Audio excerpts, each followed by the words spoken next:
taken a look at the proposed limiting instruction? We just received it from Mr. Harvey, and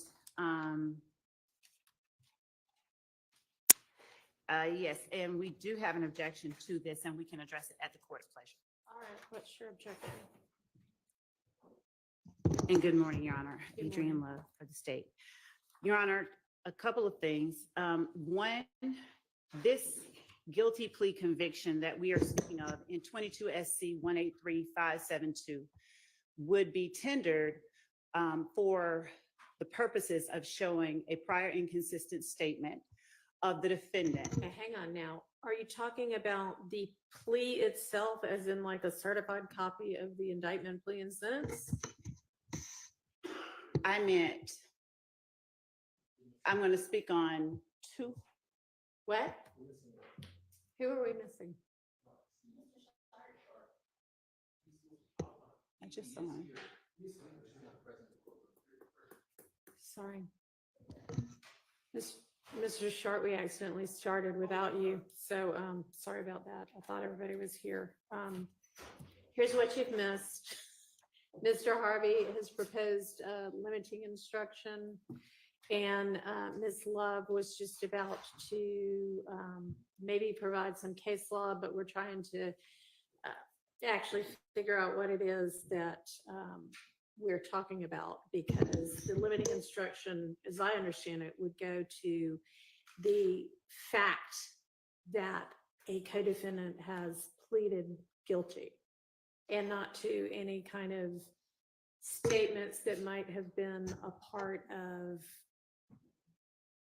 taking the guilty plea and pleading guilty and, you know, whatever kind of arrangements or agreements there were between the state and the co-defendant, or things that the co-defendant admitted. And Mr. Harvey nodded in agreement. Good morning. Good morning. Yes, Excuse me. I think we need to separate the idea of admissibility versus the purpose of its admissibility. I do not contest that a testifying co-defendant's plea can be admitted into evidence. I merely request an instruction saying that can be used against the witness itself, but is not substantive evidence against the other. The defendants plea in the itself is Yeah. not. The fact that he pled, the indictment, plea, and sentence. Now, we have a separate issue, which I think is what Ms. Love was about to discuss, which is, we know that there were kind of factual assertions made and agreements made with regard to Mr. Sledge's plea. And if he is testifying and he does not testify, I guess, as expected by the state, and the state needs to impeach him with what would then be a prior inconsistent statement within those factual assertions, that would come in as substantive evidence, and it could be considered as substantive evidence in this trial against every defendant. Well, I think it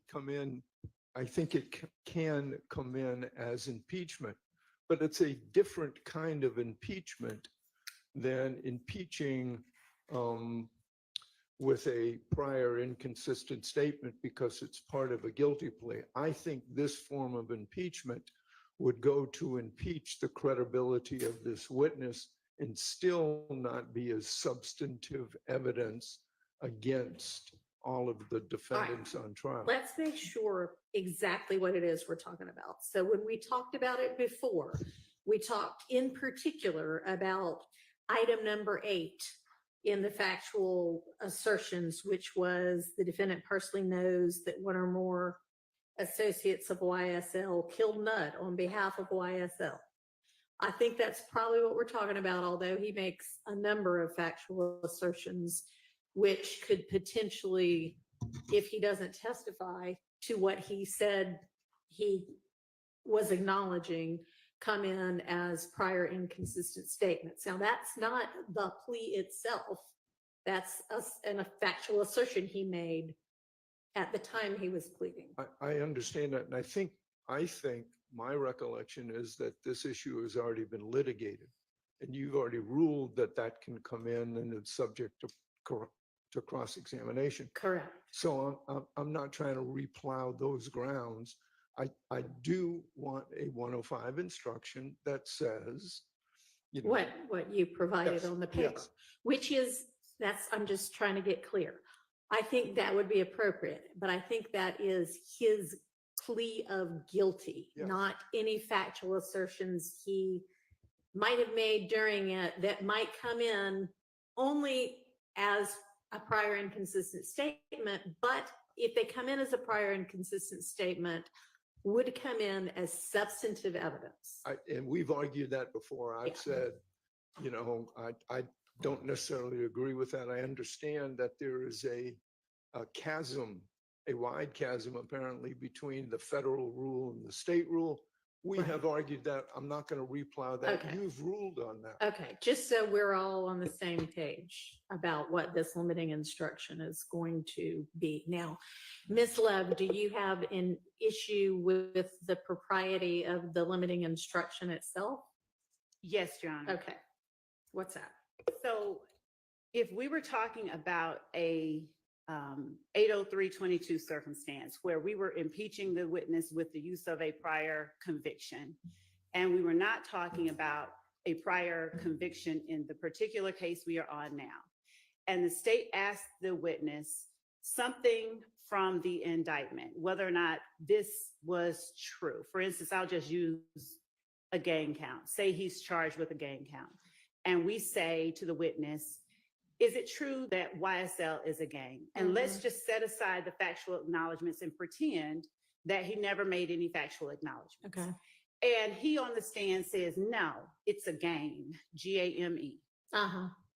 And we introduce, or we ask him, did you not plead guilty to 22 SC 183572, or as in this case, 15 SC 138994, which is another conviction wherein this witness pled guilty to participation in criminal street gang activity for shooting up the house on Adele Drive. Okay. And in that case, the gang that was that the defendant was pleading guilty to participating in was YSL. So he's now pled guilty, and by pleading guilty, he is acknowledging twice that YSL is a gang and that he participated in it. So if we were simply introducing an unrelated prior conviction to impeach the defendant to show that he's a liar, if that's what we were trying to do, I would agree with Mr. Harvey entirely. Under Deloach, that instruction that the court has before it would be entirely appropriate. In our case, Your Honor, we would be using the conviction, the certified conviction, and I do mean separate from the factual acknowledgments plea agreement. Okay. We would be using it, if necessary at all, to impeach the witness based on his assertions he is making in acknowledging the truth of a count on the indictment. So if he were to get up and say, YSL is not an enterprise, he's charged with count one. If he got up and said something wholly inconsistent with count one, I would then confront him with his prior inconsistent statement, which is count one is factually accurate.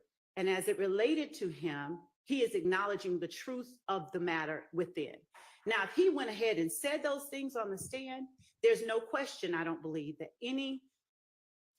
that statement would be admissible against all of the defendants. Let me ask you something. Within his guilty plea colloquy and or the factual assertions, does he admit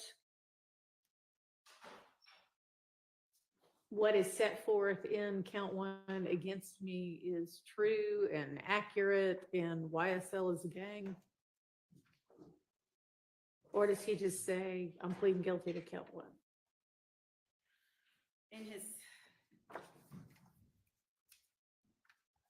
In his factual acknowledgments,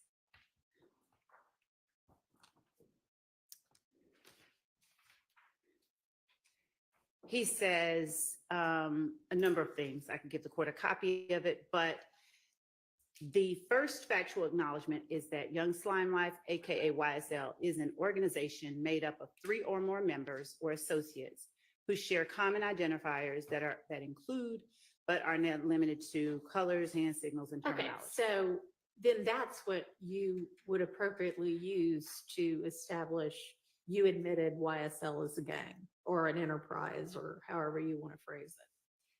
However, And I don't know, what he admitted to. I mean, obviously you're admitting to the elements when you plead guilty, but that's as on to, the old one, on the 20, whenever it was, his old one. and that's as to the gang count. Okay. But as to count 1, I do not believe that we included specific language in the factual acknowledgements that fully encompass count 1. All right, But but during did the you plea- within the plea colloquy? Yes. Okay. Yes. Is there There is a a. copy of that somewhere? Can you check and see if there's a transcript? And y'all, I don't know how long we're gonna have Ms. Percifield today, so it may be that things that you're submitting, you're gonna have to send directly to me later in the day. I know we have her right now, but. Yes, Your Honor, I'll try and be fast. What we have, I'm looking for a transcript of the guilty plea, which should be within Odyssey, but what we had and that we shared with the defense was the video itself of the Okay. guilty plea. Okay. And we are checking right now to see Okay. that the transcript itself is in Odyssey.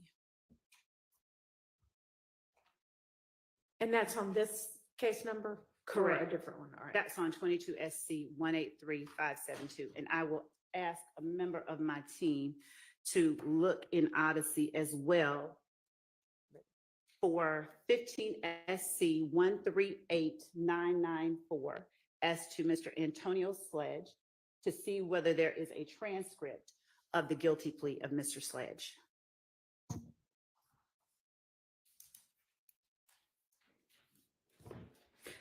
All right, and do you have law for me? Yes, Judge. McLaren,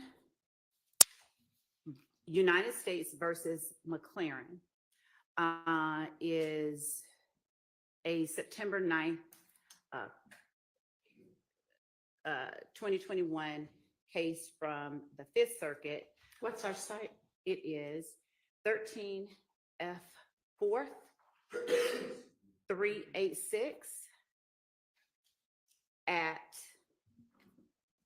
page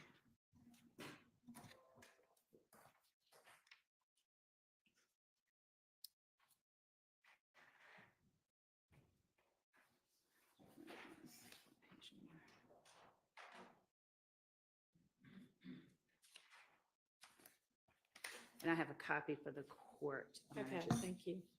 mess it up. It's at the location where the blue sticker Okay, is.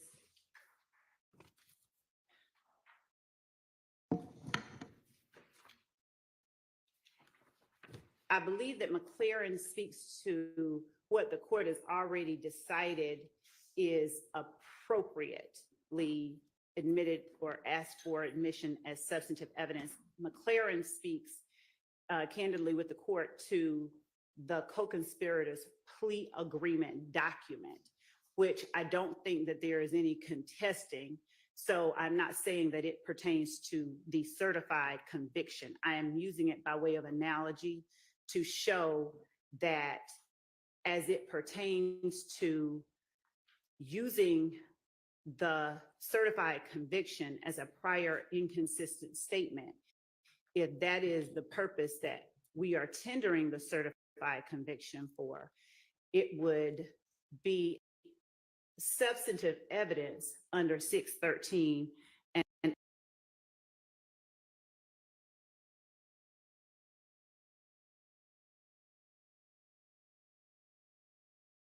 and under 801 D 1A, because we would not proffer it unless he denied. For example, in 15 SC 138994, if he denied that YSL is a gang and that he participated in gang activity on behalf of members of YS or on behalf of YSL itself, then showing that he acknowledged the truth of count 1 in 15 SC 138994 would be impeachment and therefore substantive evidence. It would be an inconsistent statement by this witness if he were to say or try to assert on the stand, it's not a gang, it's a gang, and I never participated in gang activity on behalf of this gang. So in as much as the certified conviction itself is an assertion on the part of the witness that the allegations in the documents in the indictment are true, they are a statement of that witness acknowledging and admitting what is asserted in the indictment. Now, if he does not disavow or deny the language or the assertions that he pled guilty to, the allegations that he pled guilty to, we will have no reason to tender the certified conviction or the copy of his plea agreement. Using Deloach, distinguishing Deloach from, What is Deloach? I believe that's the case that Mr. Harvey cited for the court yesterday. And if I'm Oh, wrong, I yeah. apologize. No, you're right. I mean, that really doesn't cover the issue that we're Okay. talking about right now. I don't think. I mean, that's just kind of the general proposition that everybody agrees is Correct. generally true. That is So correct. That doesn't really get us beyond that.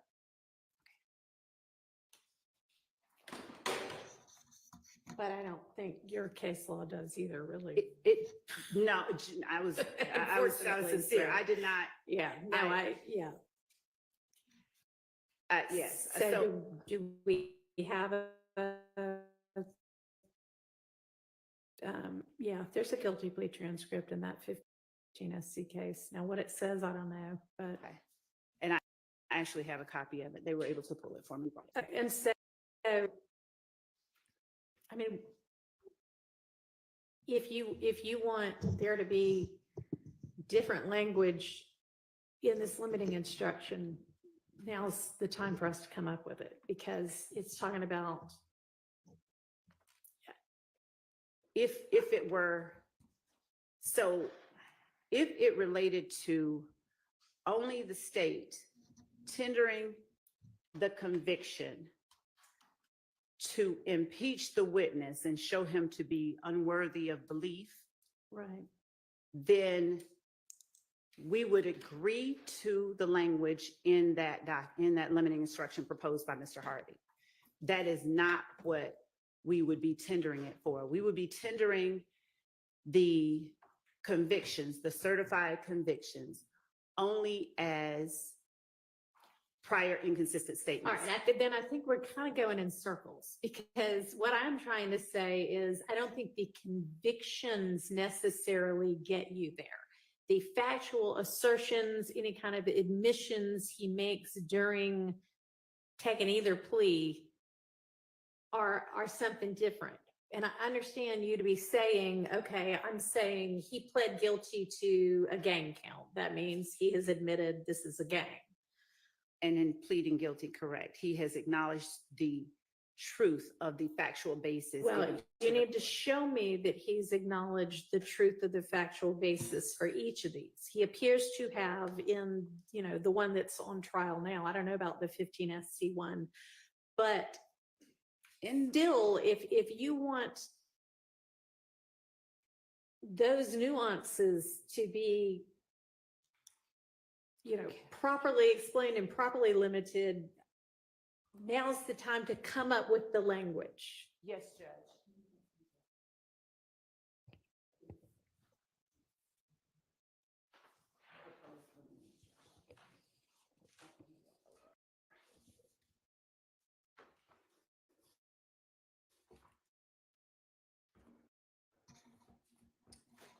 I'm I'm sorry, I don't know whether Ms. Love is finished. No, I was think actually she's getting the, thinking right now. Okay, all right. I was actually getting the document that Mr. Harvey gave to Okay. us this morning so that I could speak to that additional language.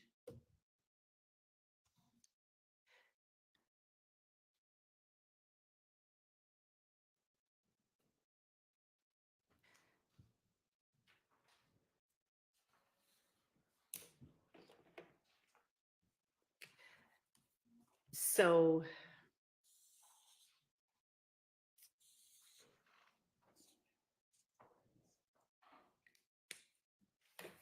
So I mean, I think And that the last sentence is true regardless. A defendant is entitled to have the issue of his guilt determined solely on the basis of the evidence against him and not on whether another person has been convicted of the same charges with which the defendant is accused. I mean, that's true. absolutely agree with So that. we're going to say that regardless. It's Yes. the kind of sentence is a couple of sentences before that.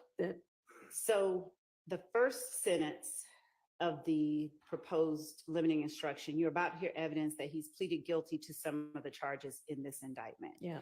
I would follow that up with, if you find that the witness has made a statement or makes a statement that is not consistent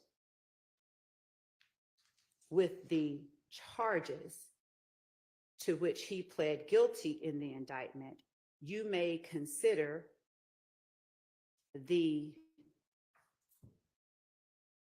plea of guilty by the defendant as to the charges alleged as substantive evidence. I know that's kind of wordy, I can tell. Okay. I mean, we can go ahead. If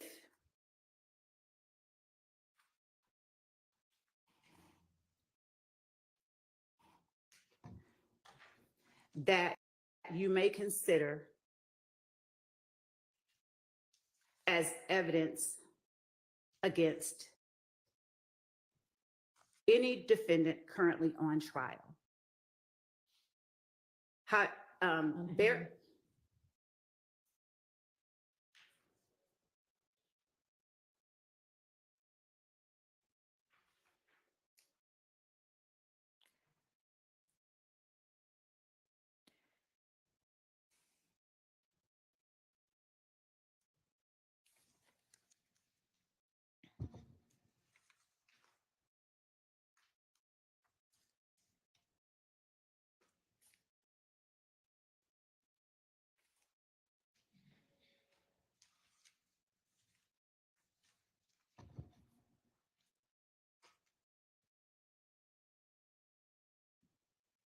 All right. and then I would have the court read that last line. A defendant is entitled to have the issue of his guilt determined solely on the basis of the evidence against him and not simply on whether another person has been convicted of the same charges with which the defendant is accused, or not only instead of not simply, and not solely, rather. I like that. And I'm not going to change that language. Okay.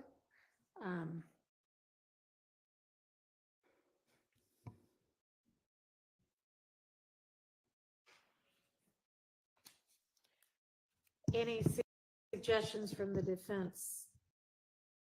Well, I certainly would object to those changes. I think we're conflating. Can you hear me okay if I don't Yeah. stand up? All right. I think we're conflating the idea that he pled guilty, and I'm sorry, I heard Ms. Love say that he's admitted that the allegations in count one are true. He's admitting the allegations in count one are true as to him. That's what a guilty plea is. You can't plead guilty for other people. He has acknowledged his responsibility and his role in whatever activities that he has conceded. So you can't conflate the idea that a co-defendant's plea says anything other than something related to him. It is his admissions in judicia. Now, I agree with what Mr. Harvey has just said. So I would ask that where I say, I've asked the court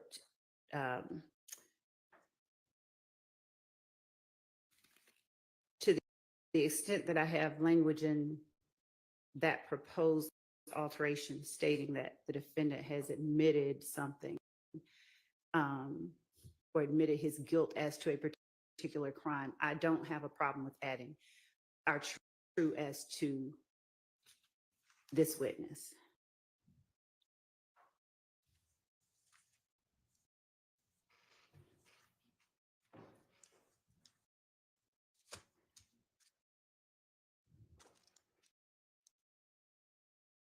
But that does not make that truth inadmissible as evidence against the defendants currently on trial. well, that's where we part ways, but we have already argued that. I want to preserve that. I acknowledge Your Honor's ruling on that.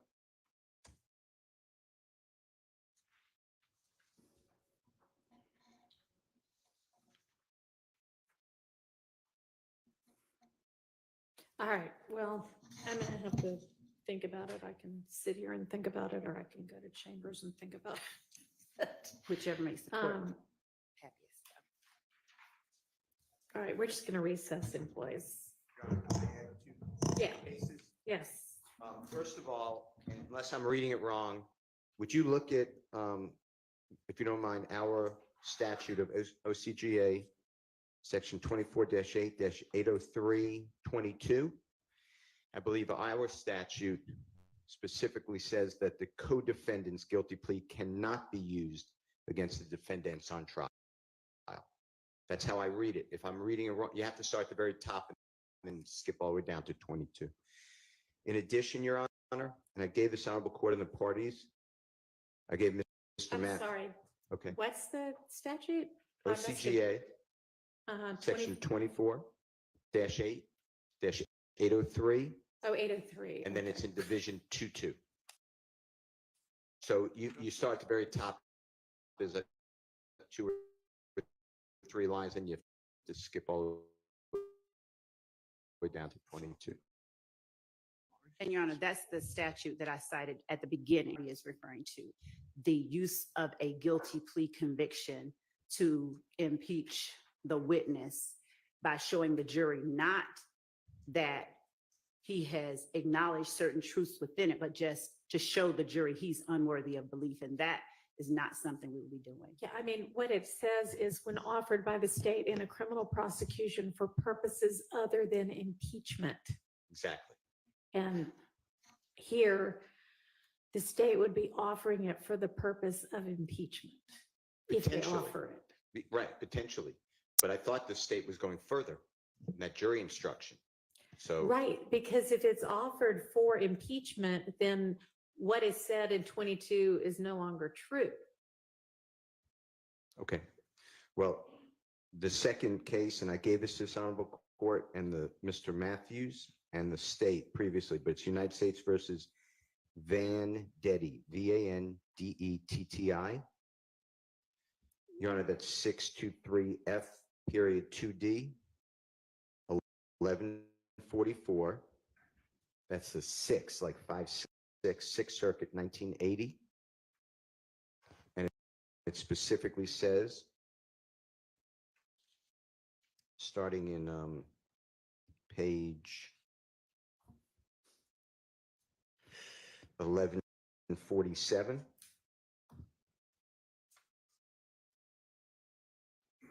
that the fact that the jury has found previously, or a person, I'm saying pled guilty, who was previously indicted with appellant Vandetti, is not relevant to the determination of the appellant's guilt. And that needs to be in the instruction that Mr. Harvey, I think, proposed. And What's the site again? 623F what? 623, Yeah, F second, 1140, 1123, 1144. 1144. I mean, I know we've looked at this case before as well. And then in Georgia, I believe that, again, State versus Jefferson, Jeffferson, like our third president, is 302 Georgia, 435.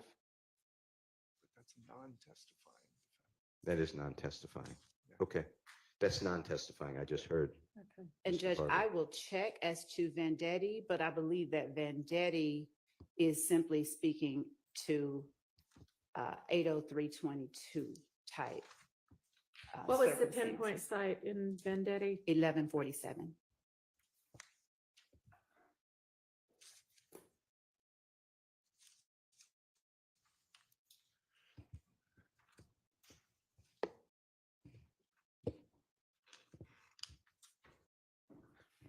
I mean, the rule with regard to instructions is well established in Georgia, limiting instructions for a testifying co-defendant. If you look, the latest case is Spradley, Spradley v. State at 276 Georgia Appeals, 842. Pinpoint 842, 843, mostly 843, citing Pinckney versus the state. Pinckney versus the state is 236 Georgia Appeals 744. So the idea that a limiting instruction should accompany the fact of a guilty plea with regard to a testifying co-defendant is well entrenched in Georgia law. And again, I believe that those cases relate to the circumstance that is addressed in 80322, but I haven't looked at it, so I All can't right, say. well, with take a certainty. minute and look at it. Thank you.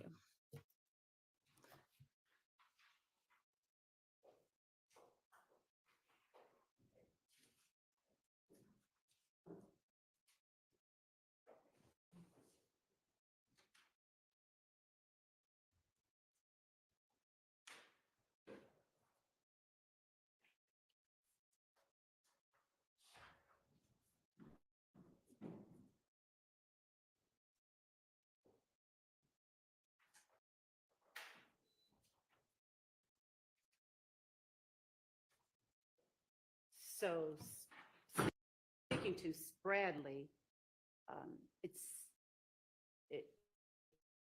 it says what the court has already said. In general, a guilty plea of a joint offender is not admissible in evidence at the trial of another joint defendant. This rule does not apply, however, where the joint offender is present at trial and testifies as a witness subject to cross-examination, nor does it apply where the joint offender's guilty plea is admitted with instructions that it not be used as evidence of the defendant's guilt. Right. Here,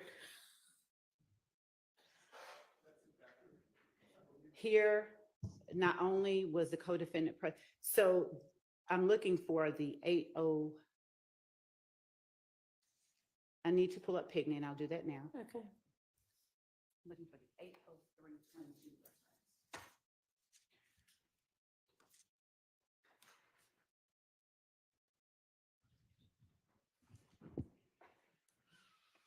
Your Honor.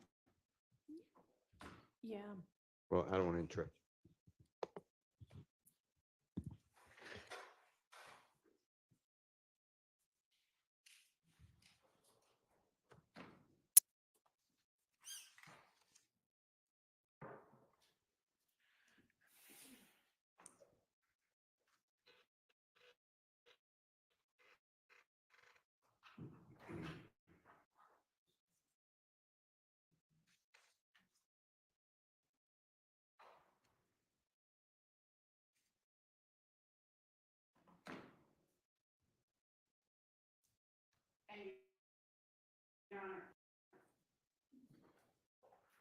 Yes.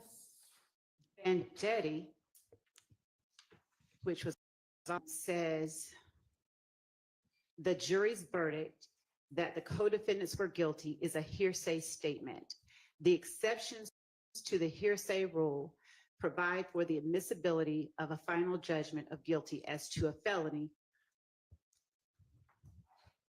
but not including when offered by the government for purposes other than impeachment, judgments against persons other than the accused. And it specifically cites the Federal Rule of Evidence 803.22. That's as to Vendetti. And I'm again looking at Hickney.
So it's clear that in Vendetti, I mean, the reviewing court makes note of the fact that the convictions in that case by, the convictions of certain co-defendants appear to have been offered for no other reason than to prove the convictions. No other basis for offering them was asserted by the prosecutor, and that's not what we have here.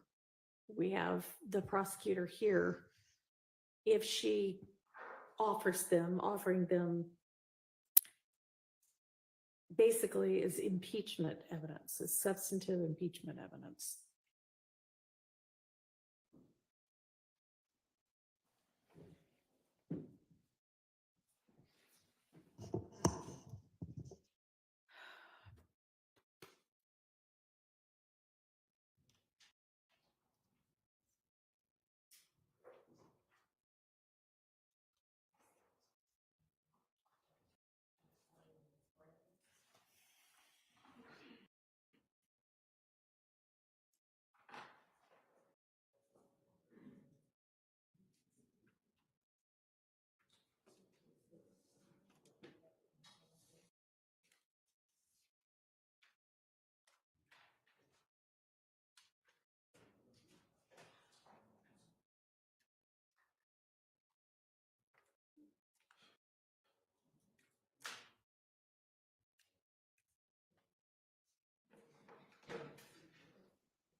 Mr. Harvey, could you send this to me in Word form so I can work on it? Or Miss Westmoreland, more likely, right? Yes, Your Honor. I sent it as a PDF, but I'll send it as a Word version right now. Okay, well, you need to send it directly to me because we don't have, Miss Pursfield's gone. All right, thank you. Thanks.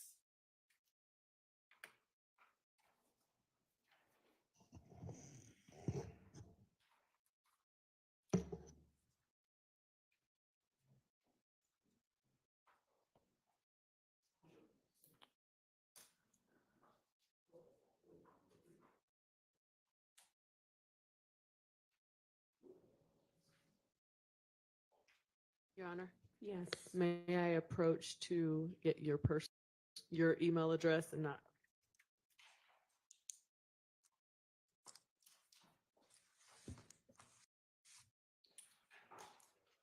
So it's the same format as Miss Persifield's.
By far cleaner way to do what you're seeking to do is to find some literal admission by Mr. Sledge or whomever else it might come up with in either the factual assertions or the plea colloquy itself or something like that. That's been just a prior inconsistent statement that comes in for impeachment and as substantive evidence. And we still probably need to do some kind of an instruction, but So I understand the court's position, and I will therefore,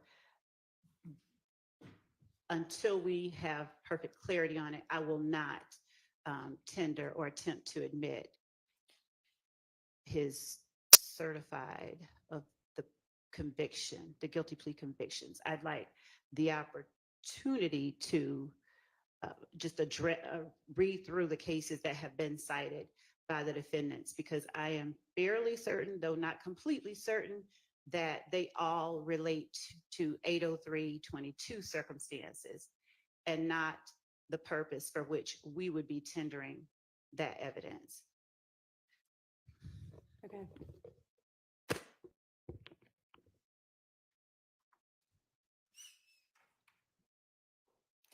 All right, so how far into, I mean, I need to come up with limiting instruction regardless though, right?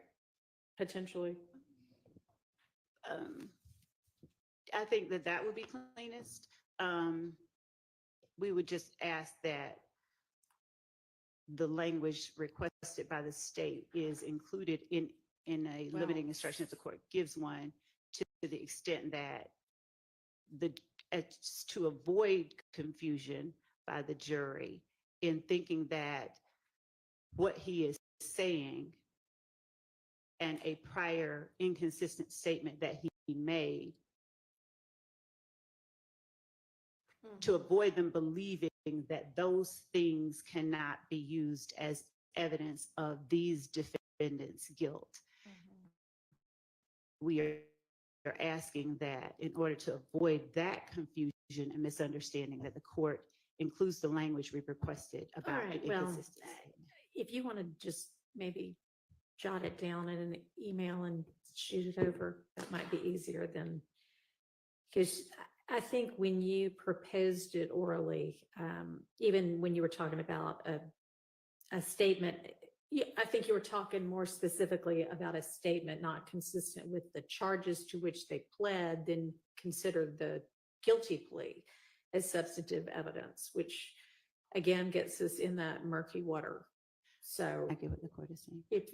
yeah, why don't we just recess in place? I'm going to work on this, you work on that, May I ask counsel for whomever to send me the Word document that they Okay, sent to the court? that still hadn't come through. Yes, I just sent it and love URCC.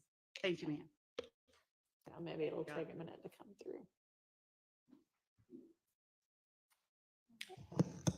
And it hasn't come through on my end either. Oh, there it is. Okay, I have it.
of you in just a minute. I emailed it, but essentially, you are about to hear evidence that a co-defendant in this case has pled guilty to some of the charges in this indictment.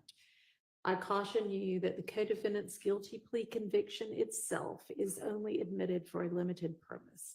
That guilty plea is an admission by this witness only that he committed the criminal acts to which he pled. You are not to consider the co-defendant witness's guilty plea as evidence that any other defendant is guilty of committing any of the criminal acts alleged against them in this indictment. Each defendant is entitled to have the issue of his guilt determined solely on the basis of the evidence against him and not on whether another person has been convicted of the same charges with which the defendant is accused. If you find that the co-defendant witness provided testimony on the stand that is inconsistent with his guilty plea admissions, you may consider the witness's prior inconsistent statement, that is his guilty plea admissions to the allegations in the charges to which he pled guilty, as substantive evidence, which you may then consider against any defendant currently on trial for whatever bearing it may have on the issues on trial. That's good for the state. It, I mean, the state has no objection. I get it. It's good, subject to my objections. And our previously argued about the difference between substantive and impeachment. And I just want to make sure I preserve that.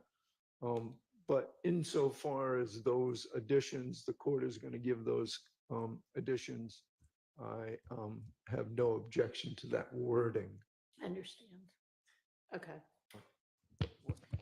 All right, I think we're ready for the jury then. And Your Honor, I just want to confirm that the Harvey rule is in effect. I'm sorry. It is, Mr. President. yeah. Okay, thank you. All right. Well, you don't- Judge, now, hang on. What? 'Cause the court can do it.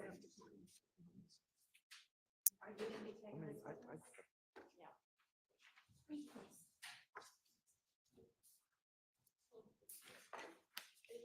So y'all can sit down. Ms. Love's gotta run out for just a second. She didn't get a chance to just now.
Everybody can be seated. Thank you, ladies and gentlemen, for your patience this morning. We started well before y'all, I promise, but it just takes lawyers and judges a long time sometimes on things. So we're ready now, and thanks again for being patient this morning. All right, and Ms. Love, y'all's next witness is on the stand, and I think still needs to be sworn. Yes, Your Honor. This is Mr. Antonio Sledge. Okay? Yeah, you're, I apologize. This is witness Antonio Sledge.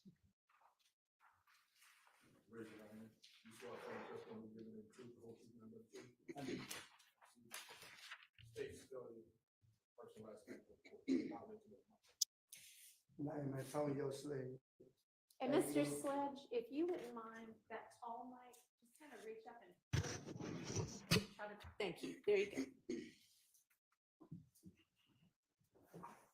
Name Antonio Sledge. ANTONIOSLEDGE.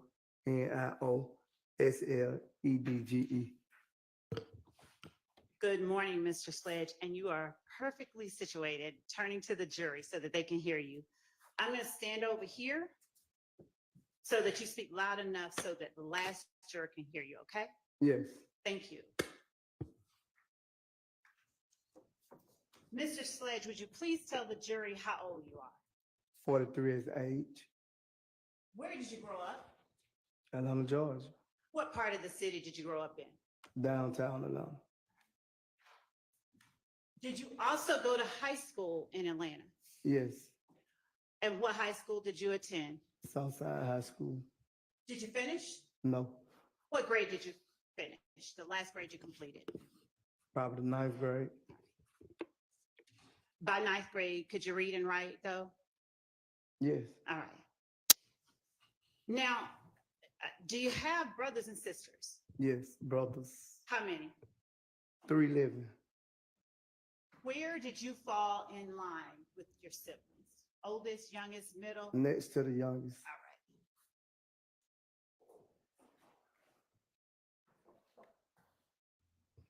Do you know of a person named Kenneth Copeland who answers to the name Woody?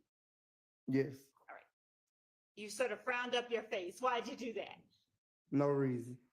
All right. Come on now. Do you know of a person named Jeffrey Williams who answers to the name Thug? Yes.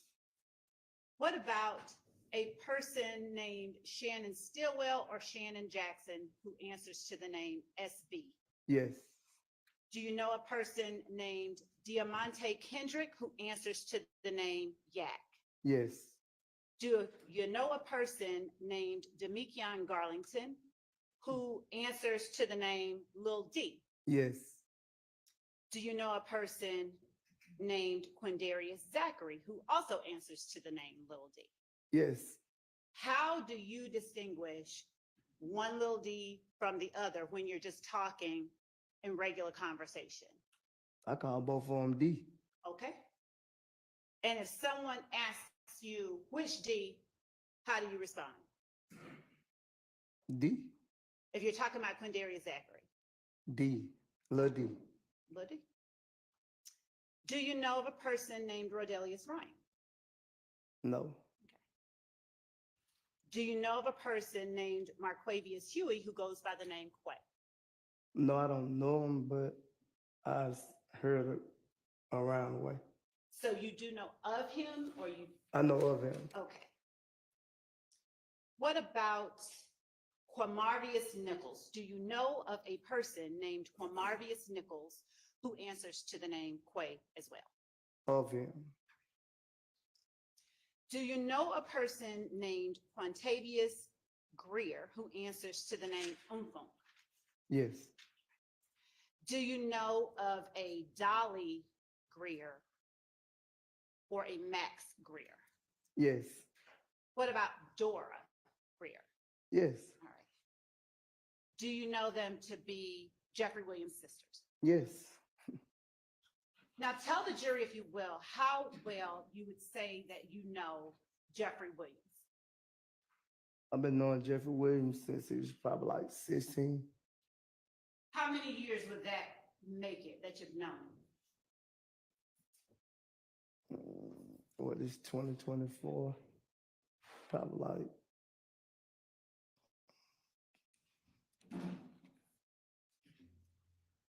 it's been a minute. I can't really, off the top of my head, I don't really know. If it was when he was 16, about how old were you when you first met him? I was 20 something. I'm probably like 26. I'm about like 10 years older than Jeffrey. Okay. Tell the jury, if you will, how well you know Shannon Stillwell or SB. Well, I met Shannon around like 2014, 15, somewhere in that area. When you say you met him around 2014 or 2015, what does that mean for you in terms of how well you know him? I know we built a great relationship.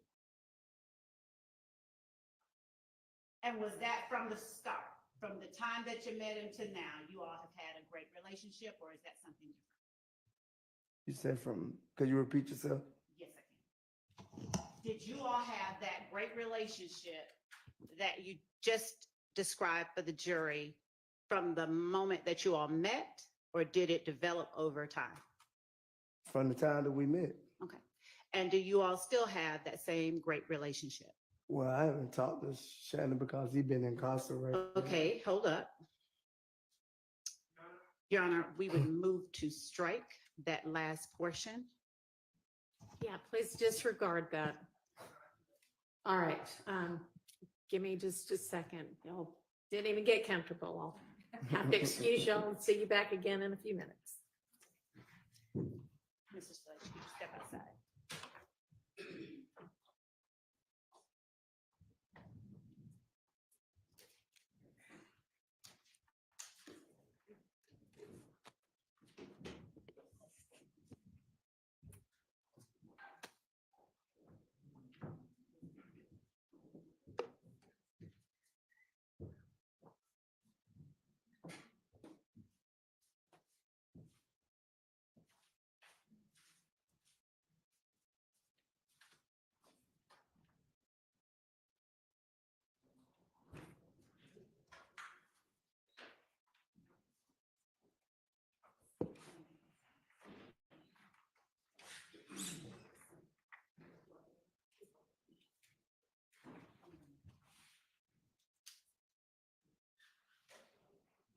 Your Honor, may it please court, on behalf of Mr. Stillwell, we are moving for a mistrial at this time. There's been a comment about my client, comment from witness Antonio Sledge about my client being incarcerated. It is prejudicial to my client, suggests a criminal history, it suggests a flight risk. It prejudices my client. Also, Your Honor, I'll just note for the record that Mr. Sledge, my understanding is Mr. Sledge has been cooperative with the state, meaning he's made himself available. His attorney, Mr. Derek Wright, is here. Mr. Sledge has been here all morning. There's absolutely no reason that the state knew what questions they were going to ask. They knew that they were going to ask about the relationship with my client at this time. The duty is on the state to prepare their witnesses to not relay or testify to prejudicial material such as my client being incarcerated throughout this trial, and they failed to do so. So we're moving for a mistrial at this time. Ms. Love. Judge, the state objects to a mistrial. The question that I posed was not one I expected this witness to bring up Mr. Stillwell's incarceration. We'd ask simply for a limiting instruction for a few reasons. One, Mr. Shart indicated that his mistrial motion is based on the witness's reference to Mr. Stillwell's incarceration. There has been admitted as evidence that Mr. Stillwell got incarcerated at some point. We expect further testimony to come out with details about Mr. Stillwell's becoming incarcerated, and the witness's statement on the stand, even where I asked that it be struck, does not rise to the level of meriting or warranting a mistrial. And I can go outside and further caution him to not talk about anyone's incarceration. Okay, and isn't Mr. Stillwell, in fact, charged in this indictment with possession of a firearm by a convicted felon? He is. Okay. He is, Your Honor, and I don't think there's any dispute that my client was incarcerated at Okay. some point. He's been arrested for these charges. I mean, I think everyone would acknowledge that. But the fact that he's still incarcerated, and I just don't understand how the state could ask, how's your relationship with him on this date or today? And they wouldn't expect a witness who apparently wasn't prepped to say, oh, well, actually, I haven't been able to talk to him because he's incarcerated. That seems like a very Well, that's likely not answer. exactly what happened. Well, whatever the transcript shows, it seems like that was a very predictable answer to that question. Okay, I mean, it sounded to me the way it came up. Please do further caution him, but it did not sound like that came up as a purposeful question to secure that kind of evidence before the jury. It was essentially like, how is your relationship with Mr. Stillwell? Well, he'd been incarcerated. That could be, and that's all that he ended up saying. That could have been at any point in the past. That did not indicate right now he is presently incarcerated. I'm going to deny the motion for mistrial. If you want a further any kind of instruction, let me know that. But given that evidence has already and is going to come out that at some point in Mr. Stillwell's past, he has been incarcerated, this really is nothing beyond what they're going to know anyway. May I step outside? You may. Do you want any sort of other instruction, curative instruction? May I have a moment? Sure.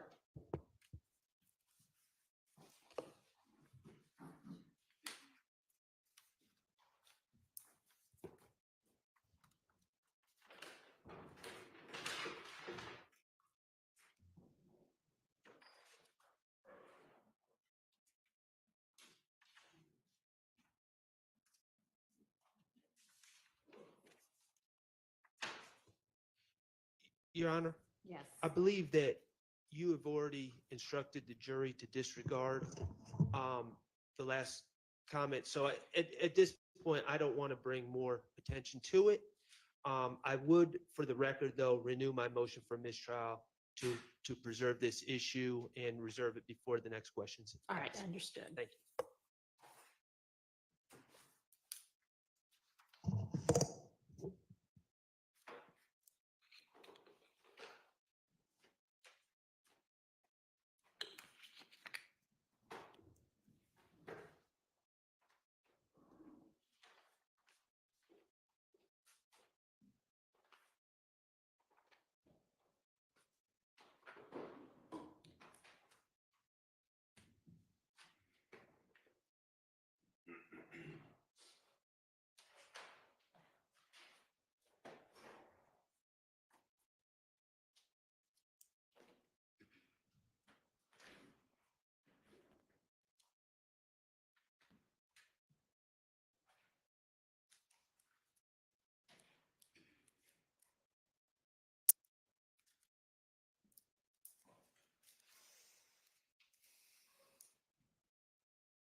All right, we're ready for the jury.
we can get Mr. Sledge back in.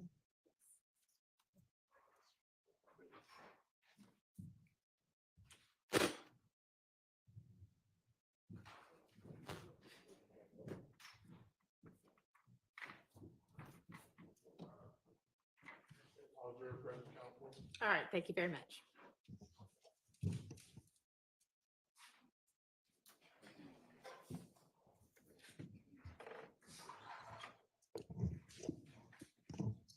May we continue? Go ahead. Thank you. Mr. Sledge, when was the last time that you spoke with Shannon Stillwell or SB? 2022. What was your relationship like in 2022, the last time that you spoke with him? Good terms. All right. Since 2022, has anything soured the way you feel about Mr. Stillwell? No.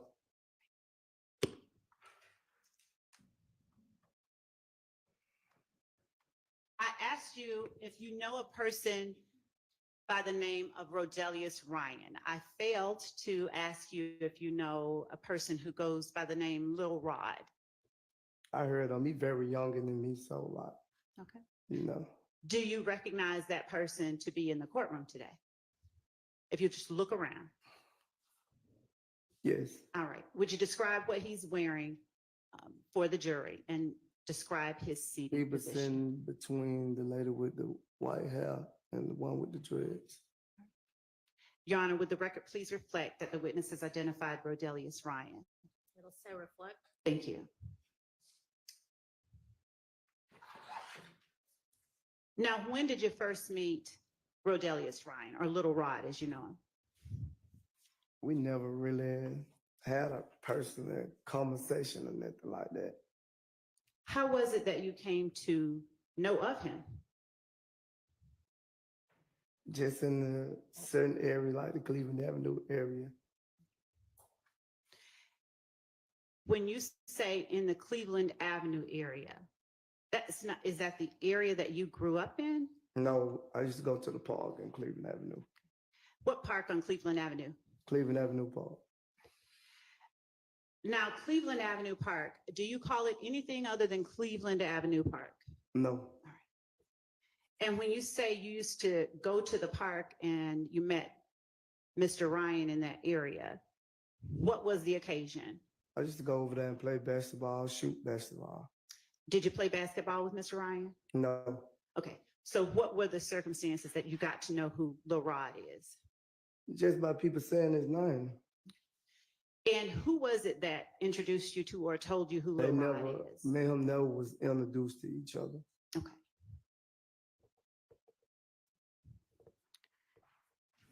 Is it then fair to say you don't know him very well at all? No, All right. Please tell the jury how well you know Quindarius Zachary. I've been knowing Quindarius Zachary since he was a child. How old as a child? I don't recall on that. Fair enough. Do you recall generally about how old you were when you first met? I was young too. 15, 16? Yeah, probably around that age. Okay. And did you all ever go to high school or anything like that together? No, he from the same apartments I'm from, Which are? Capitol Home.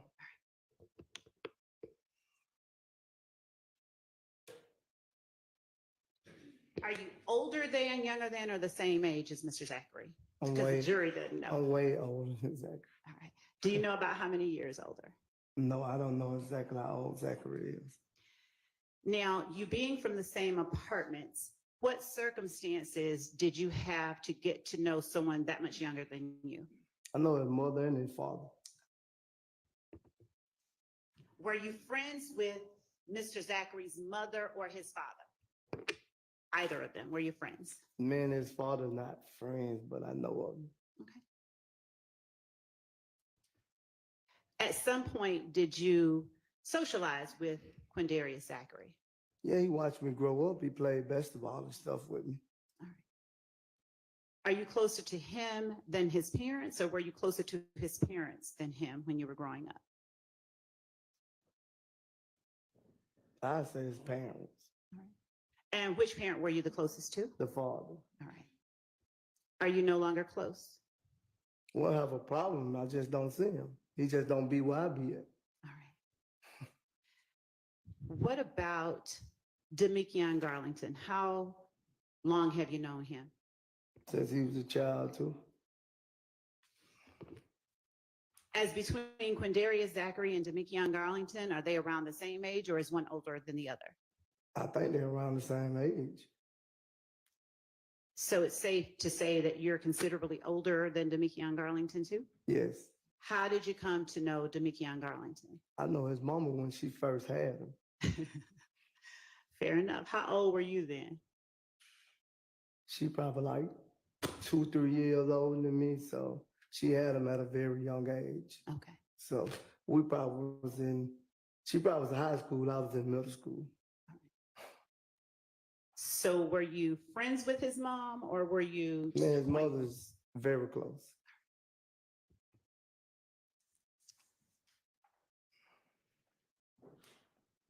Did your relationship with Mr. Garlington's mom sort of spill into a closeness between you and Mr. Garlington, or do you all not have as close relationship as you do with his Could you mom? repeat what you said? Yes. Do you have the same type of close relationship with Mr. Garlington that you had or have with his mother? Yes.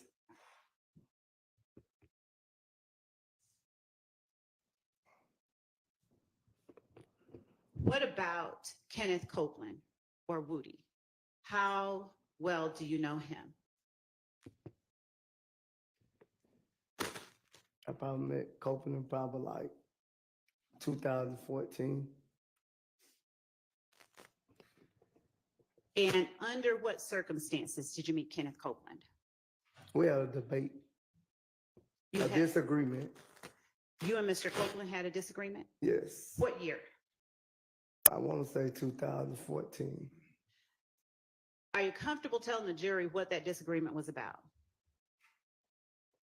Mm, It wasn't that serious. Okay. If that's what you said. Just asking what it was about. I don't recall what it was about. So if you first met him when you all had a disagreement, how did you come to learn about the thing y'all disagreed over? Could you repeat that? Yeah. You just told the jury, correct me where I'm wrong. that- Your Honor, I'm asking him about his relationship with certain people that are very relevant here in this indictment. All right, I'll overrule it. Would you tell the jury how it was that you came to meet Mr. Copeland over a disagreement? What happened? I don't remember exactly what happened, so I just knew I remember we had a disagreement. What kind of disagreement? It was just like an argument. Now, is it that you came in contact with him, you met him, and immediately you all started like arguing with one another, or something you heard? Help me out. I'm Ju- assuming. Judge, I'm just getting to his relationship with Mr. Copeland, and I'm going to segue into what it is now, but I'm asking for this witness to tell the jury to elaborate on something he testified about as it relates to a witness or a person of interest in this case. All right, well, it doesn't sound from his responses so far like he recalls, so I'll let you ask it this one more way because you're saying that it's relevant, but if the answer's, similar to the last one, we're just gonna need to move on. I will, thank you. Do you recall anything at all about how you and Mr. Copeland met beyond that it was over a disagreement? I don't recall. Did the disagreement last? In other words, did you get over it? Yeah, we right in there on the spot. Okay. And so how would you describe your relationship with Mr. Copeland? You saying now or then? Starting with after you got over the disagreement, what was your relationship like? Man, we was cordial. Since different people may have different definitions of cordial, would you explain to the jury what you mean? We when had you a say- good relationship. Were you as close with Mr. Copeland as you were with Sequindarius Zachary? I treated all of them equal, so like I don't treat no one better than I treat the other one. When you say all of them, who are you talking about? You just said Zachary and Copeland, Okay. both of those two. Then. Just those two. Yes. All right.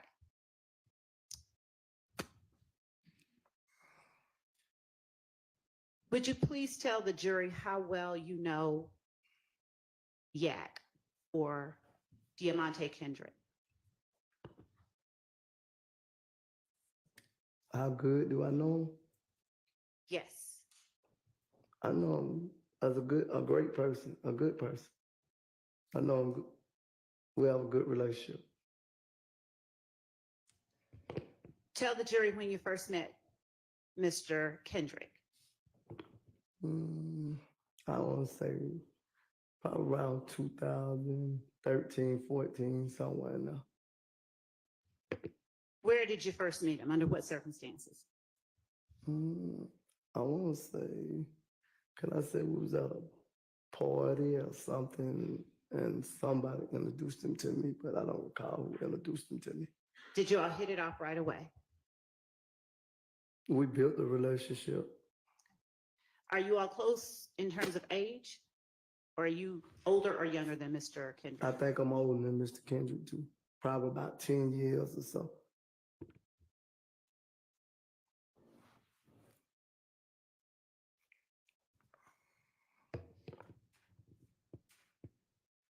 What about Mr. Greer, Quintavious Greer or Unthunk?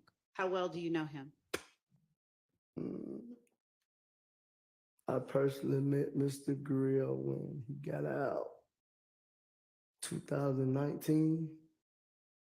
Was that the first time that you came to know Unthunk? Yes. Had you heard of him before then? Yes, I had heard of him. And what kind of relationship did you have with Mr. Greer in 2019? Well, I got out 2019 too, so but when we started seeing each other, we built a great relationship.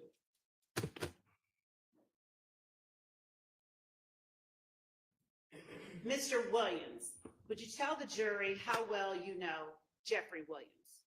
I know Jeffrey Williams great. I know him personally, yes. How long have you known Mr. Williams? About 15 years. How did you come to know Mr. Williams? When I started going to the park on Cleveland Avenue playing basketball. Are you older than him, younger, or around the same age? As to Jeffrey Williams? Yes. Sustained. And would you describe your relationship when you first met? Was it good? As good as it is now? Me and Jeffrey always, once I met Jeffrey, we had a great relationship. Did you hang out with Jeffrey Williams? He was rapping at the time, so yeah, I used to go to a couple of the shows, support him. Now you say 15 years ago. Around what year was that, if you recall? Probably 2009. What shows of his did you go to around 2009? Nightclubs, teenager club, nightclubs. Did you get to know his family as well? Yes, Have you been to Mr. Williams' house? yes. How often would you say you visited him at his home? A lot. Do you know his mother, Yes, and do you know his father? yes. Are you close with either one of them? We have a good relationship. Okay. How frequently do you talk to Mr. Williams' mother? Mm, I ain't talked to her in a minute. How frequently do you speak with Mr. Williams' father? Not frequently. Were you here at the courthouse yesterday? Yes, Did you speak with Mr. Williams' father yesterday? yes. How long would you say you spoke with him? I can't say. Was it more than just a hi and bye? No. So you said hello, he said hello, and you all parted ways? Oh, You may answer. Because you repeated. Yes. You said it was no more than a hi and bye. So you said hello. I and never said that. You said that. I told Thank you. you. I told you that we had a conversation yesterday. I couldn't recall how long was the conversation. Okay. So it went past hello. It was that you all stood and Yeah. talked for a while. Yes.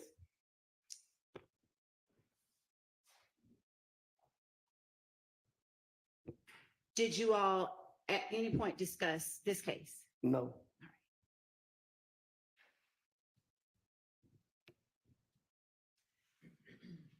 Did you come to know Dora and Dolly Greer through Defendant Williams, or did you learn of them some other way? I learned through Mr. Williams. Is it fair to say you met them all, his whole family, around the same time? Yes. And your relationship with Dora and Dolly, are they the same as your relationship with Mr. Williams? Why wouldn't it be though? Yes. Thank you.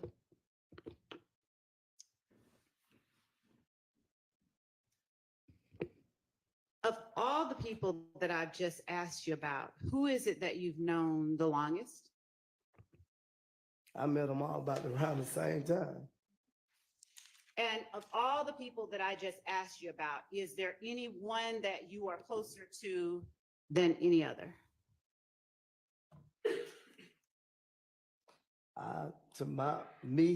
I'm close to all three of them. Now, we talked about Quindarius Zachary, Demikion Garlington, Kenneth Copeland, Jeffrey Williams, Quintavious Greer, Shannon Stillwell, and Diamante Kendrick, as well as Dolly and Dora Greer. When you say all three, what do you mean? You asked me about Dora, Dolly, and Jeffrey just now. You asked me. Now you're talking about all of them. So Thank where you for you getting at? correcting me. You're right. I'm asking you about all of the people that I've asked you about today. Of all of those people, who are you closest to? I wouldn't say I'm closer than now. One of them, I have a great relationship with all of them. I wouldn't divide none of them, put them like that. Fair enough. I feel the same way about one that I feel about the other.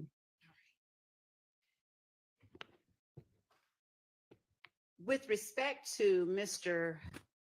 Marquavius Huey and Quamarvius Nichols, you said you know of them only, right? Yes. How did you learn of those two gentlemen? Just sitting around the city of Atlanta ain't but so big. We might bump into each other every now and then. Clubs.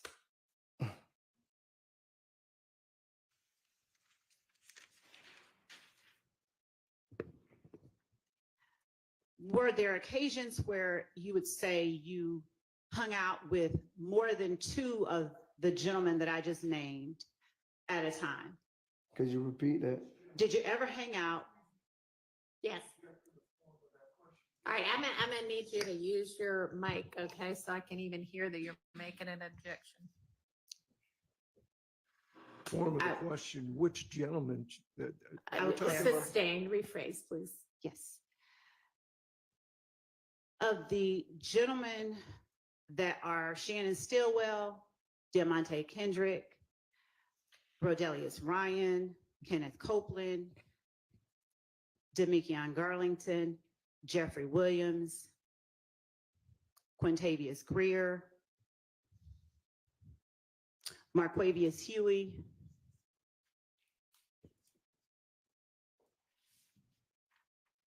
Quindarius Zachary, Quamarvius Nichols, if I haven't said his name, Did you ever hang out with two or more of either of them? What you mean by hang out? You can hang out many ways. So what do What you are mean? some of the ways that you would call hanging out I to this never, jury? I never hung out with Hurley. I never hung out with Ryan. Okay, Been to Jeffrey shows, me and Kendrick at the studio, places like that. okay. And have you ever hung out with two or more of the people in the courtroom today at a time, at the same time? Yes, Okay. Under what circumstances? video shoots, music videos, what club? Is it only at video shoots and music videos that you've hung out I with? just children? said clubs. And which two have you hung out with I don't at the know. same time that are in the courtroom today? What you said only two, right? Which two or more that are in the courtroom today have you hung Mr. out with at one Kendrick, time? Jeffrey, Stillwell.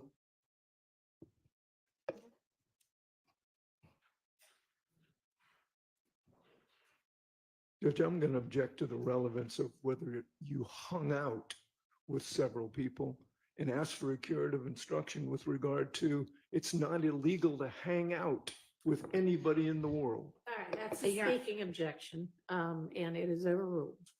Thank you.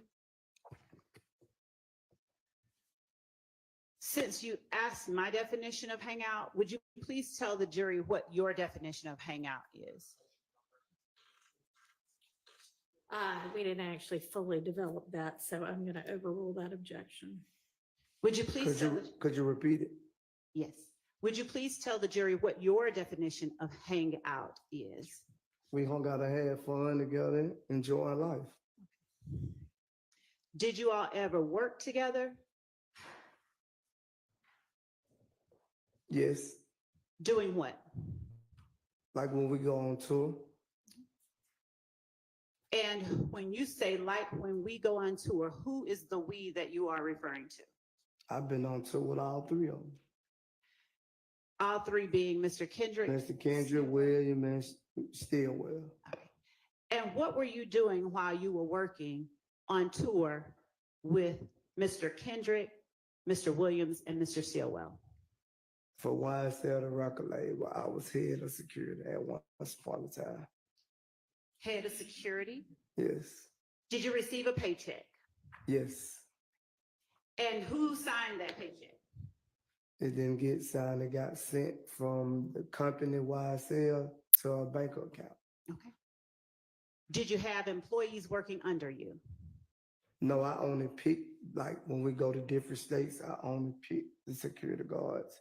And if they weren't doing their job properly, I sent them home too. Where did you pick the security guards from? From whatever security company they had. When you say from whatever security company they had, who is the they that you are referring to? Whatever security company in that state we was in. Okay. I don't remember the company's names or none of that. How long was it your job to pick security personnel for Mr. Stillwell, Mr. Kendrick, and Mr. Williams?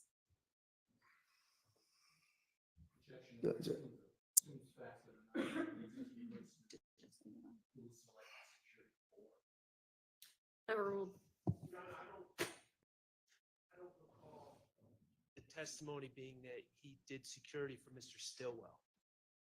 I Right. mean, he said he worked on tour with all of them. My recollection is that he worked on tour for all of them as head of security. Well- So I mean, I don't know. I can Maybe clarify or ask him to flesh clarify. that out some more. When you said that you, Mr. Kendrick, Mr. Stillwell, and Mr. Williams worked together, would you please tell the jury what that consisted of? Well, I worked it for Mr. Jeffrey Williams, not Mr. Kendrick or Shannon Jackson.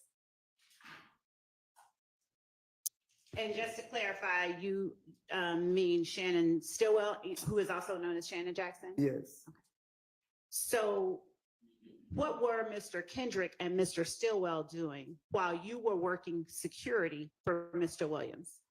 Kendra's an artist, Okay.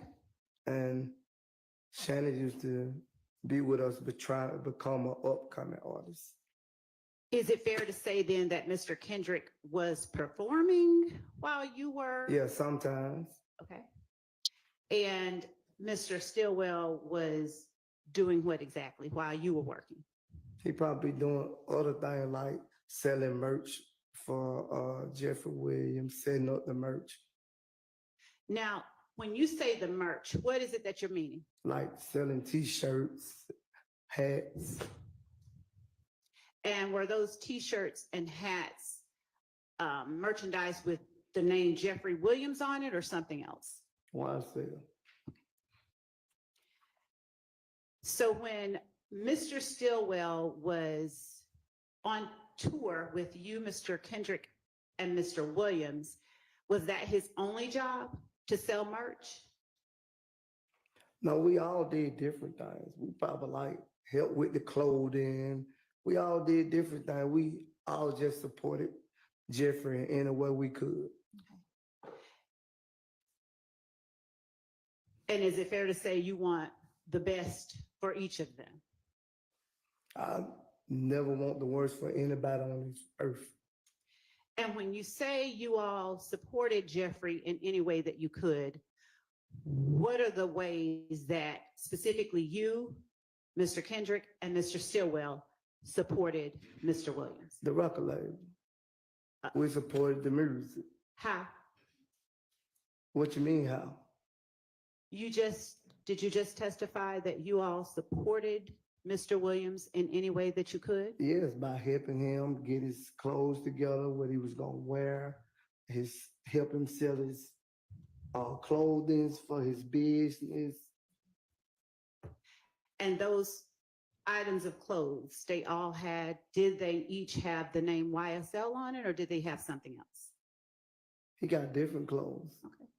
What are some of the other names that would appear on his clothes? He have a, what they call a spider. Mhm. Now, do you know, or did spider have any meaning to you for it to appear on Mr. Williams' clothes? I didn't know the meaning of spider. I just seen the clothing. You never talked about it with anybody? No, I don't have them discussions. When you say you don't have them discussions, what discussions are you talking I about? don't have discussion about his clothing line and what the meaning of his clothing line. Even though you're selling it? Yes. Did you ever hear any one of those three gentlemen talking about the clothing line or No, the meaning? I just only know what YSL mean. Where is it that you all sold the items of clothing with YSL and Spider on it? Anywhere in the venue, wherever they had up to set up in the venue. Same way you got me sitting here, wherever they set up and tell us to set up at, we set up at. All right. And who is it that would tell you where to sit up? Whoever's over the venue. Understood. Now, did you tell me how long you had been working as head of security for Defendant Williams?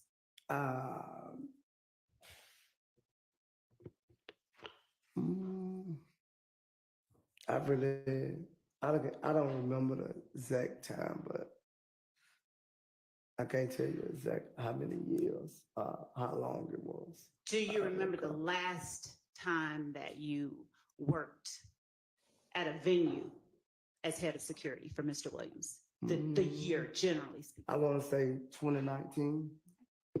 And what venue was that? We went a lot of places. I don't remember. We went so many places. I don't remember exact everyone you trying to. Did Mr. Williams give you access to places that you had not gone before? I've been places without Mr. Williams I understand. on my own. Understood. My question though is, did Mr. Williams give you access to any places that you had not gone before? No. And the last time being generally in 2019, do you remember what occasion that was that you worked at? I don't remember Where we went so many places. We went to Utah. We went to so many places. It was unreal. Did you work as Mr. Williams' head of security in 2009? No, I don't even think Mr. Williams was famous yet. When did you start working as head of security? Mm,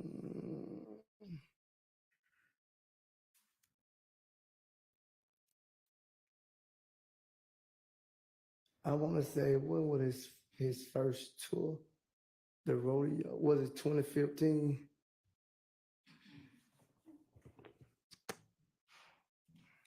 So I heard you reference, when was his first tour? It was 2015. Is that late 2015, mid or early 2015? I don't recall. I don't know if it was the middle when it started. All that I remember, him and Travis Scott was on tour together. So before then, did you and Mr. Kendrick and Mr. Stillwell and Mr. Williams hang out for any reason other than work?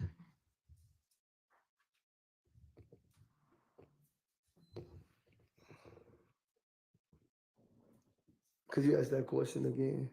Yes. Before then, did you, Mr. Kendrick, Mr. Stillwell, and Mr. Williams hang out for anything other than work? We partied together. I said that already. And would you party only at clubs?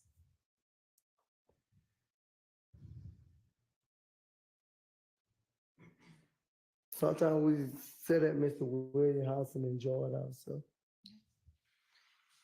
And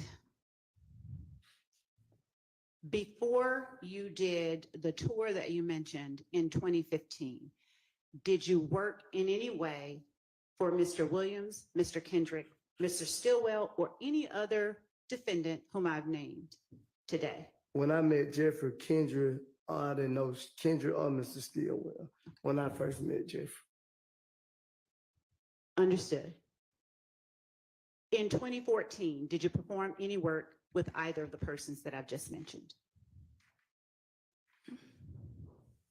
No. Prior to the rodeo tour or 2015 that you mentioned, did you work in any capacity with Jeffrey Williams? Could you repeat that? Prior to the rodeo tour or 2015, did you work in any capacity with Jeffrey Williams? Could you break that down so I can really understand that one? Did you testify that you began working as head of security for Mr. Williams, starting with his rodeo tour? Yes, in 2015. Right. Thank you, because that was my next question. Was it in 2015? So before then, did you work for Mr. Williams doing anything? No. Okay. And before then, did you work for or with Mr. Kendrick doing anything?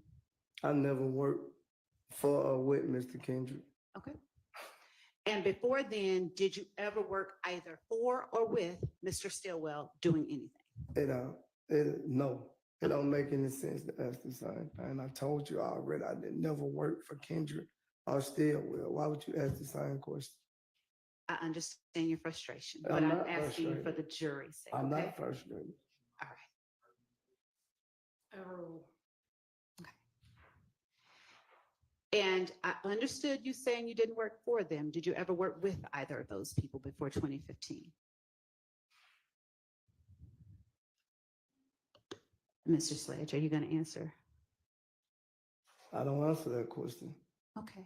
So I take it the answer is no? You never worked with them before 2015? No, I already answered that question. Thank you.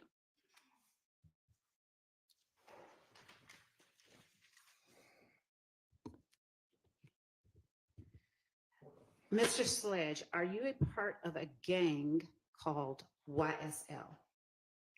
YSL is not a gang.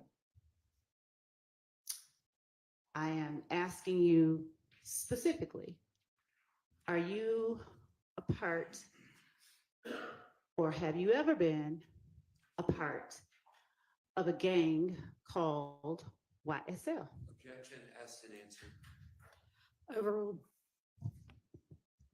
And I asked you and told you YSL is not a guy. Then if you could say yes or no. No, Have you ever been a part of a gang called YSL? I just said no.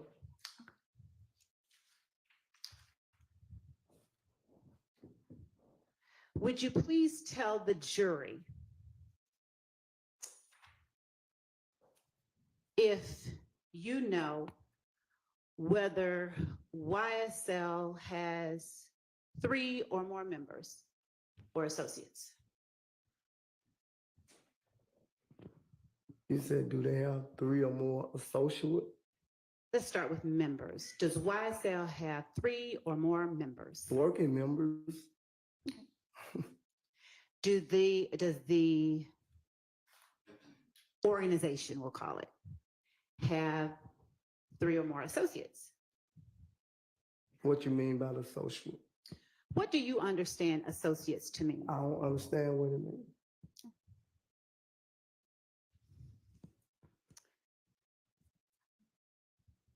We'll come back to associates. All right. Do the 3 or more members of YSL that you are aware of share any common identifiers?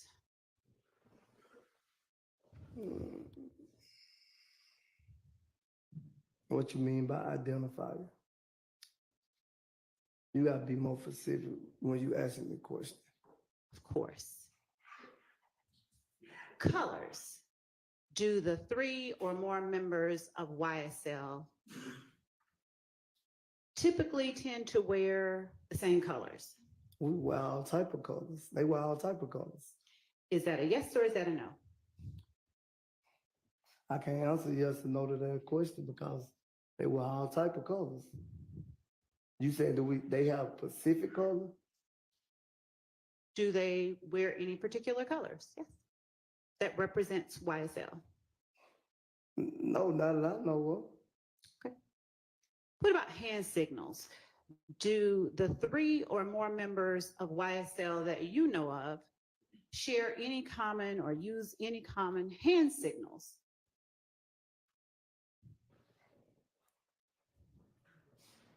of. Have I seen 3 or more of them use the hand signal? My question is, do the 3 or more members of YSL that you just referenced, do they use common hand signals? Yes. Tell the jury about the common hand signals they use. What you mean? You just said yes. I'm Did you saying, not? What you mean? I can't explain to you the hand signal, but I know it if I see it. Can you show the jury? I can't show them. Why not? It's not an individual handshake. I didn't ask you about a handshake. That's what you said. No, I said hand signals. Oh, I don't see use all type of signals. I don't know. Would you tell the jury which ones that you do know of? I only know of one. What one do you know of? You throw the Y, the S, and the L up.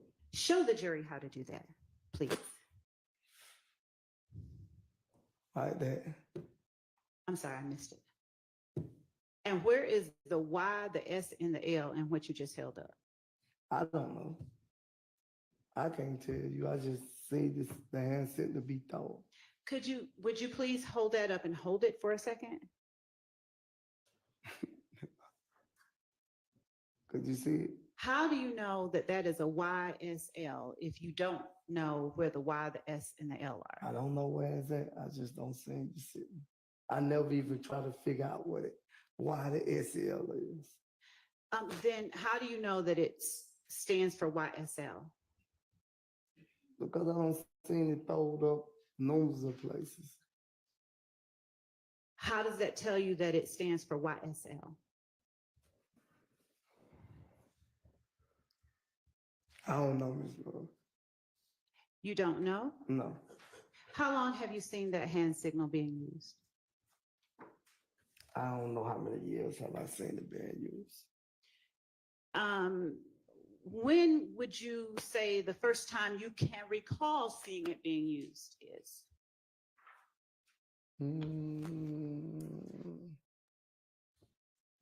When he started saying he was gonna have his own label called YSL. When you say when he, who are you referring to? And that's what Jeffrey Williams label is, YSL. Are you asking me or telling me? I'm telling you, that's his label. YSL is label. Do you know an approximate year that you first saw that hand signal being used? No, I don't remember. Do you know when it is that Defendant Williams established a record label called YSL? He been saying it for years. That's what he wanted his label to be, but I don't know exactly what year that it was officially copyrighted, if that's the right word. Are you familiar with a young man by the name of Trontavious Stevens? Yes. What do you call him? Slug, tick, what? And how long have you known Tick or Slug? A long time too. I can't tell you exactly how many years, but I've been knowing him a long time too. Generally around what year did y'all meet? I probably say around the same time I met Mr. Williams.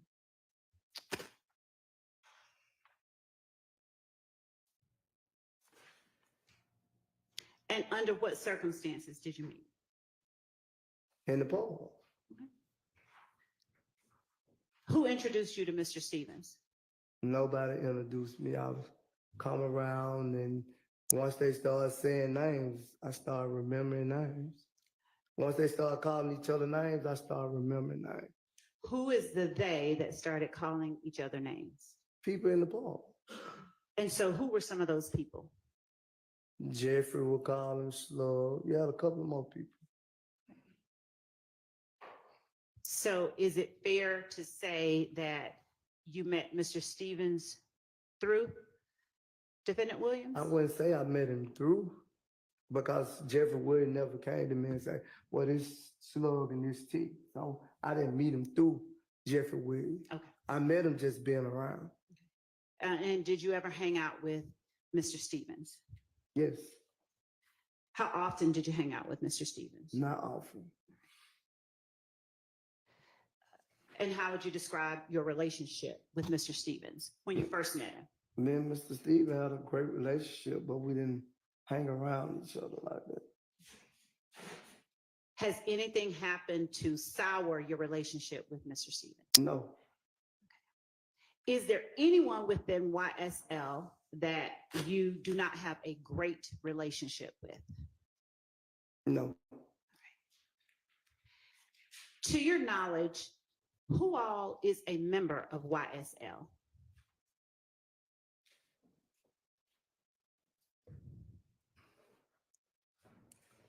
What you mean by a member? Well, You gotta be more. earlier, did you testify that YSL has 3 or more members?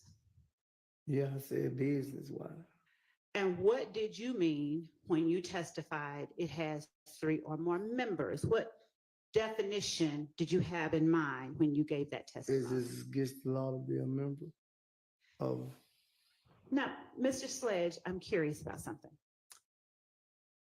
Did you hear me at any time bring up a crime? I say is this against, I never said you brought up a crime. Ask the question. Why did you ask me that question? Because I want to know specific what you're trying to get at. Or could you just get on that, what you're trying to get at? Would you please tell the jury what difference the answer to your question makes as it pertains to what 3 or more members of YSL you know about?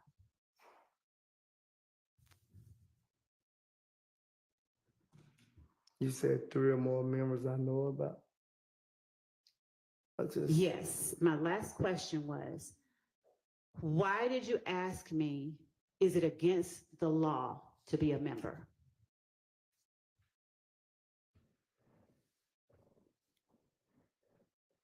I already told you 3 members I knew. Thank you. Would you please name those 3 members that you know? Stevenson, William, and Kendrick. Okay. Now, would you tell the jury why you asked me, is it against the law to be a member? I was asking you a question like you asked me a question. I hear you. No I'm asking, reason, do you no understand reason. that? I don't have a reason why I asked you that question. Okay. Did you want me to answer it? I would like you. What's that? Your Honor, I believe that the witness's reasons for any of the responses that he gives to my questions are relevant, especially when they come in the form of that type of question. That's not an objection. Just ask your question. Did you want me to answer the question? for No, you don't have to answer. Go on with your other question. Earlier, you testified that Mr. Williams was around 15 when you met him. Yes, 15, 16, one of them. Would it be fair to say you met him around 2006, 2007 then? No. Mr. William is what? 33 and I'm 43. So I met him 2009. I remember because I just got out of prison. Okay. Did you meet him at the park too? Yes, And did you meet his mom, dad, and sisters after you met him or before? after. And was that just going to his house and stuff like that? Me and Jeffrey Williams hung together, so that's how. How often did you all hang together, as you put it? When we was younger, Start there, please. a lot. How do you describe a lot? Every other day, every day. What? Did you consider him your best friend? No, I don't have a best friend. Was he as close as you get to having a best friend? I looked at him as a little brother. Okay. Is it fair to say you loved him? Why not? I don't know why not. I'm just Yes, I love him. Okay. Do you feel the same way about Mr. Stillwell Yes, and Mr. Kendrick? yes. Do you feel the same way about anyone else in this courtroom today? I don't have a problem with anyone in this courtroom. Understood. Do you love anybody else in this courtroom today? You're supposed to love everyone in the world. I agree.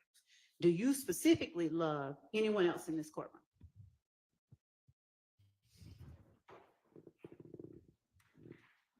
I can answer. I don't have a problem with anyone in this courtroom. I can't tell you that I love anyone else because I never had a personal relationship with them.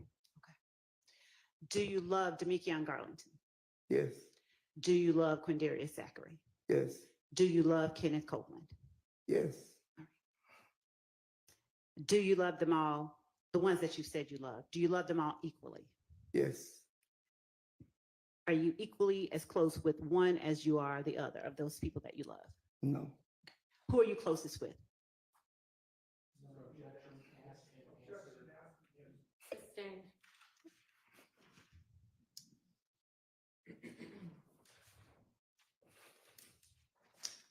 Would you tell the jury of those 3 or more members of YSL that you described, if there is any particular language that they have in common or that they use, other than average run-of-the-mill English? Could you repeat your question? Yes. Of the 3 or more members of YSL that you know of, is there any particular language or words that they use that is besides the run-of-the-mill common English language you'd find in a dictionary? Object to run of the mill you find in the dictionary? Nobody speaks like a dictionary. Overruled. I can't say because the whole world speaky bunny, so I can't, like you said, in a dictionary. I wouldn't know what's in a dictionary. I don't look in a dictionary. Okay. So I don't know if the word you're looking for in the dictionary or it's not in the dictionary. The word slime. Have you heard of the word slime? They got a whole place called slime. They got a slime event. So yeah, I don't heard the word slime. You got a plaything that you could take your kids to for the slime thing. So yes, I have heard that word. Have you heard members of YSL call each other slime? I don't heard people not YSL call each other slime. That's okay. Have you heard members of YSL Yes. call each other? Yes, Now, have you called members of YSL slime? yes. Now, when you called members of YSL slime, were you talking about that big old play thing that kids play on? Miss Love, come on now. We ain't gonna, Jury doesn't know. we're not. So you have to be Of clear. course, I know they know. They no different from me and you. Come on, that ain't no question. Tell the jury what you were referring to when you called. I wasn't people- referring to the plaything. Okay. So what significance does the word slime have? It's just a slang word we use towards each other. And when you say we, who are you talking about? The whole world, not just the Pacific people, the whole world. I call people slime that I don't even know. People be walking down the street, be like, "What's up, slime?" And when you use it, what do you mean? It's just a slang word for the streets. How do you what does it mean though? I don't know the meaning of it. The whole world, I guess it's slime like it what it meant for itself, slime. The whole world slime to me. So are you able to tell us anything about what you feel it means? I feel it means no one can be trusted. That's what I feel. Fair enough.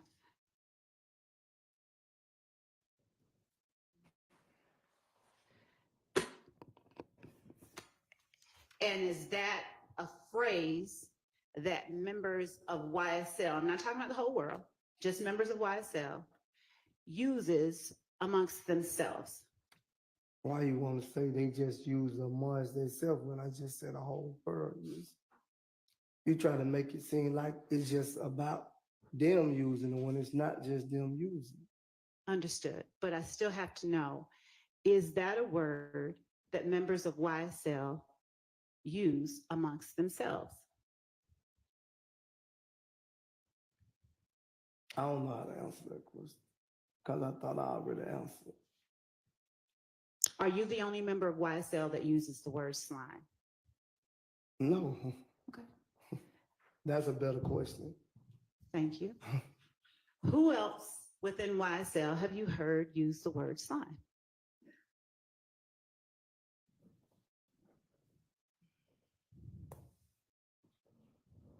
The ones I've been around. Who in this courtroom have you heard use the word slime? Jeffrey, yeah, Stillwell. Are they the only ones? Yeah, because I never had another conversation with anyone like that. Thank you. Now, would you please tell the jury who you know within YSL who have committed crimes intended to increase the street rep of YSL? I don't know anyone that try to increase YSL. I don't know anyone try to increase YSL. Did you understand my question? You said, could you repeat it? Yes. Would you please tell the jury what members of YSL you know who have committed crimes to increase the street rep of YSL?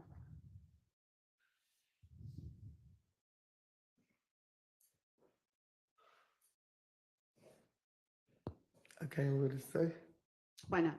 because I don't know anyone in this courtroom have committed a crime. Fair enough.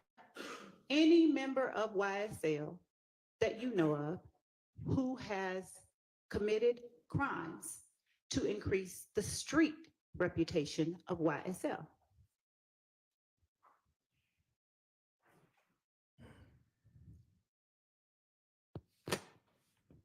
Could you put your question, could you make it better where I can understand what you're saying? Who do you know that has committed a crime for YSL? For YSL? Yeah. Nobody. So who do you know who has committed a crime to boost the reputation of YSL? Nobody. Who do you know? Do you know what the word notoriety means? No. Do you know what notorious means? No. When I say street credibility, do you know what that means? I have an idea of what you're saying about credibility. What is your idea of what I'm saying about street credibility? Like basically they commit crimes to try to boost the name up of YSL. But I don't think that was the case. Okay. Now, you're saying that you know of no one within YSL who has ever committed a crime to increase the notoriety, street credibility, or reputation of YSL? Well, I'm not saying that I don't know a person that claimed YSL had committed a crime, but I'm saying they didn't do it in the name of YSL. Now, thank you for clarifying, but my question is, who do you know that has committed a crime to increase either the notoriety, the street credibility, or the reputation of YSL? I don't think it was for the reputation or the street credibility of YSL. I just think the crimes were committed by what happened to them and they did it on their own. I don't think it was because of YSL, if that's what you're getting at. I'm not. I'm asking you only what I specifically Well, said. I don't recall, I don't know the answer to that question. At any point over the past 2.5 years, have you known the answer to that question? No. Do you recall whether on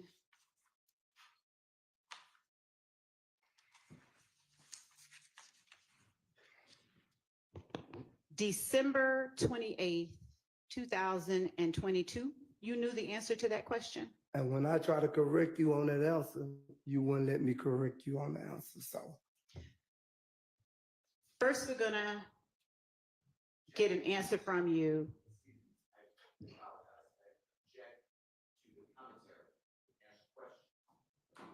Overruled.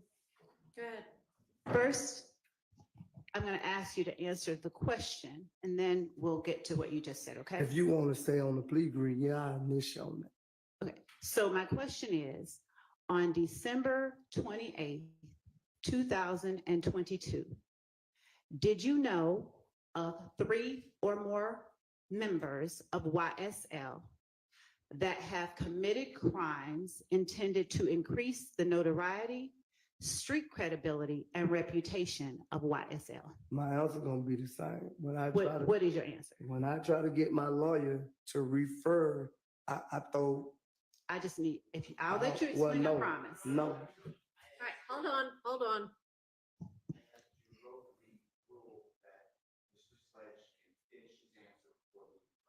Okay, but he's not answering the question that she asked. So she's entitled to say, answer the question that I asked.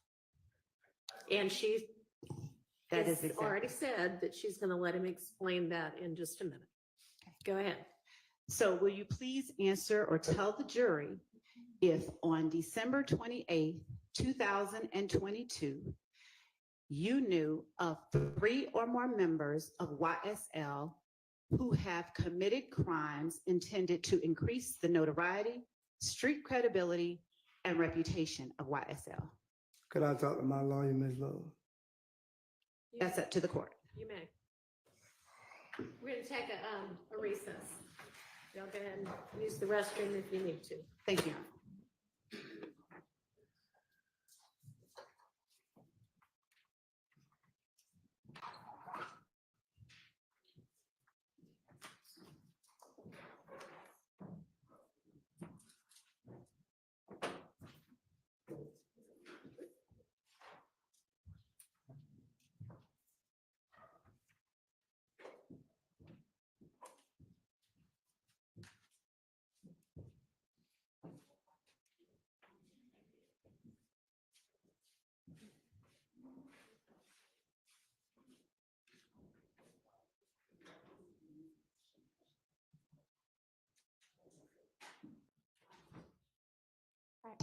We're taking a recess too.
All right, thank you.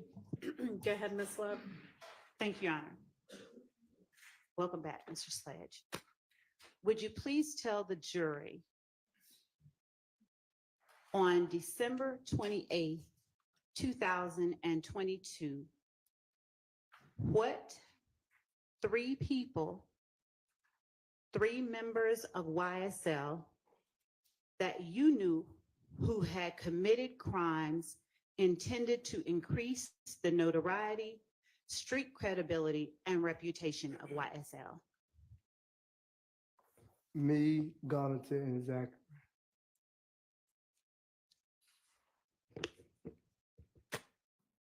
And how was it that you personally intended to increase the notoriety, street credibility, and reputation of YSL through the commission of those crimes that you're talking about?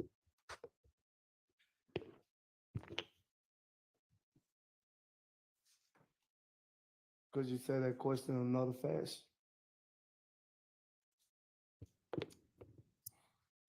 Yes. As it relates to you personally, how did you intend for your crimes that you're talking about to increase the notoriety, street credibility, and reputation of YSL?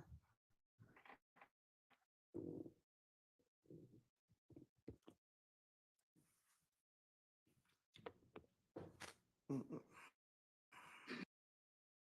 How would I put this?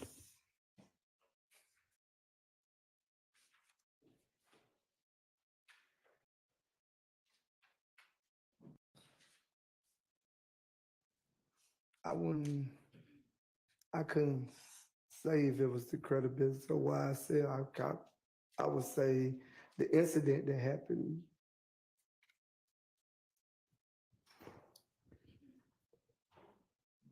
I understand what you're saying, but did I correctly understand you to say that the three people you know who have committed crimes?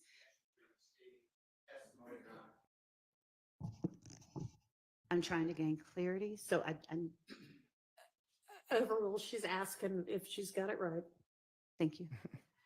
Did I understand you to say that the three people who have committed crimes intended to increase the notoriety, street credibility, and reputation of YSL are you, Mr. Garlington, and Mr. Zachary? Yes. I won't ask you to speak about anyone but yourself. So as it relates to you, how did you intend for your crimes to increase the notoriety, street credibility, and reputation of YSL?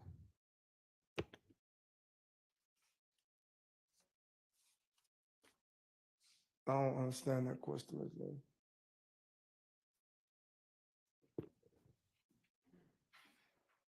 Is this the first time that you have been faced with that type of question? Yes. Have you ever asserted that Young Slime Life, AKA YSL, is an organization made up of 3 or more members or associates who share common identifiers that include but are not limited to colors, hand signals, and terminology, who have committed crimes intended to increase the notoriety, street credibility, and reputation of YSL? Have you ever made that assertion in your Yes. life? Yes. Okay. So when you made that assertion, are the 3 names that you just gave the jury the 3 members of YSL that you were referring to when Yes. you made that assertion? Yes. Okay. So as it relates to yourself, how did you mean for your crimes to increase the notoriety, street credibility, and reputation of YSL?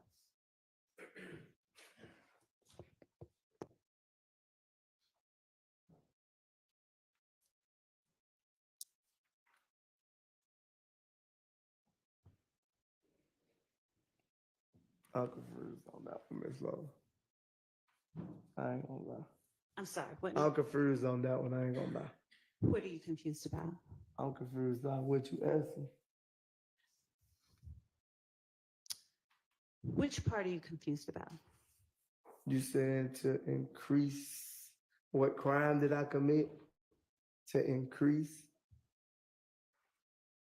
The notoriety, street credibility. Oh, you saying what the crime did I commit? To, my question is not what crime. My question is, how did you mean for your crimes, whatever they were, to increase the notoriety, street credibility, and reputation of YSL, no matter what they were, to do that thing? I wouldn't say increase the game for YSL. I would say what I'm trying to get at is like things happen and I reacted. And I don't think it's what you're saying. I just don't think it was all about YSL. That's what I'm saying. are you referring to one specific incident? I only know about one incident, what I pleaded guilty to. I don't know about no other incidents. Okay.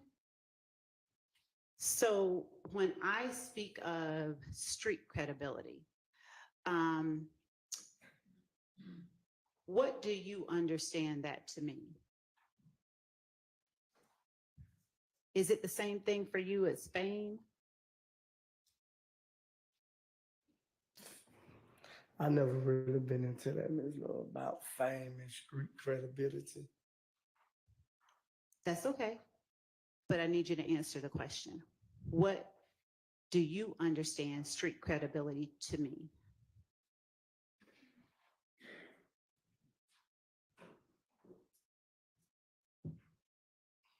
I'm stuck, Why are I'm you stuck stuck? right now because I don't understand what a street credibility is. Do you know what fame is? Yeah, I know what fame and street credibility, but I'm a person like I don't go off fame and street credibility. I'm just basically I believe in being a man, put it like that. I appreciate that. What do you understand reputation to mean?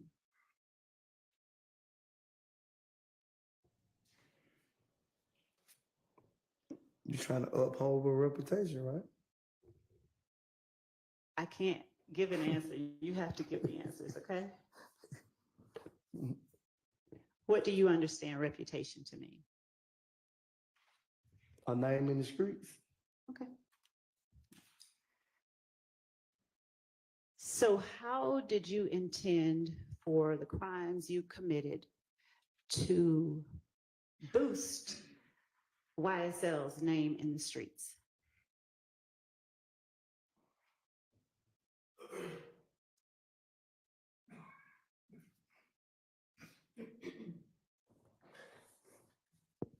Boost the name of the cat.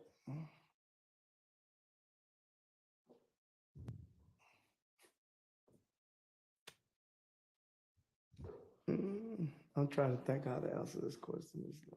Just tell the truth. I'm gonna tell the truth. I don't know but the truth. I'm just trying to think of a way of saying it with the truth. Just say whatever's in your mind right now. Ain't nothing in my mind right now, but what I say. Do you need a minute? Yeah. Okay.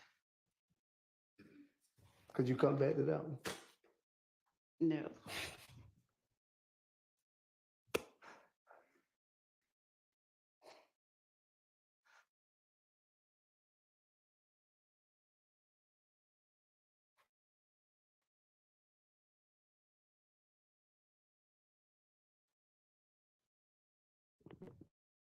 That's why I said in the street.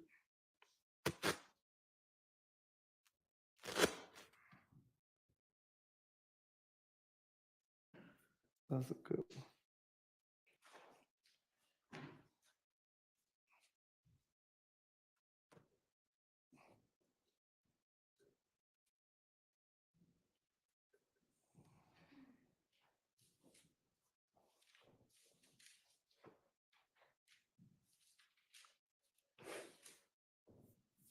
I'm trying to think, Ms. Laura, because I don't really, I understand what you're saying, but I don't understand what you're saying.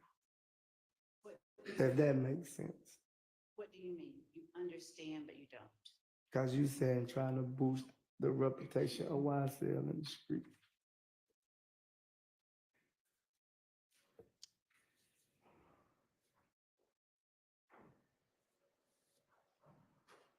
Because I don't think anything I would have done would been to boost the name of YSL in the streets. Did you not mean to include yourself in the earlier statement that you made when you said YSL is an organization made up of 3 or more members or associates who share common identifiers that include but are not limited to colors, hand signals, and terminology, who have committed crimes intended to increase the notoriety, street credibility, and reputation of YSL? Did you not mean to include yourself in that group of 3 or more people, or was there someone else? I included myself because I knew I committed a crime, but I wouldn't say the crime was just because the boosted reputation of YSL in the streets. It was about principle. And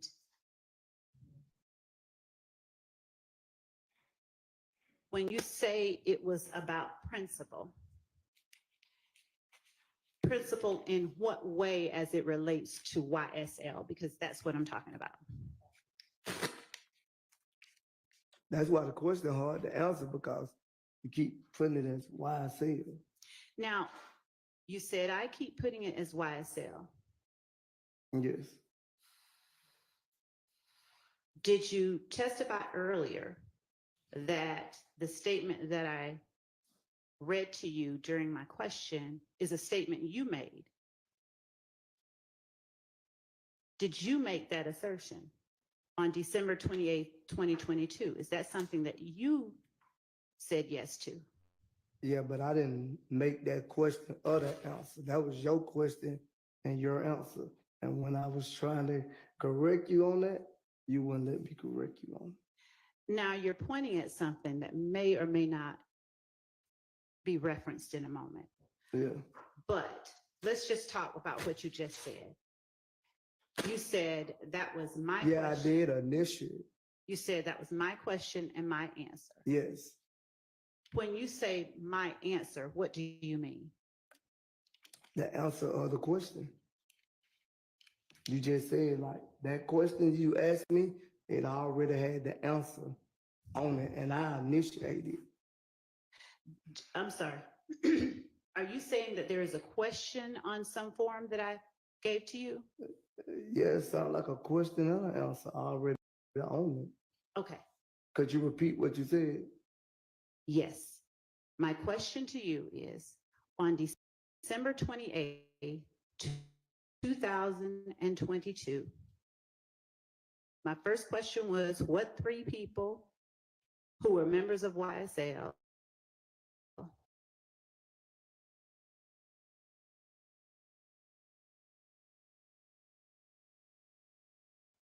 did you know about to increase the notoriety, street credibility, and reputation of YSL? And you said you, Garlington and Zachary. Right. And my question to you was, how did the crimes that you committed, let's use another word, You said, how did those crimes make YSL more popular in the streets? you saying crimes, and I'm saying there's only one crime that I committed. You saying crimes, you using more than one crime. Okay, So we'll say crime. How did the one crime you are talking about right now make YSL more popular in the streets? I don't think it made YSL more popular. Okay. How did it increase the notoriety of YSL? I don't think it increased it either.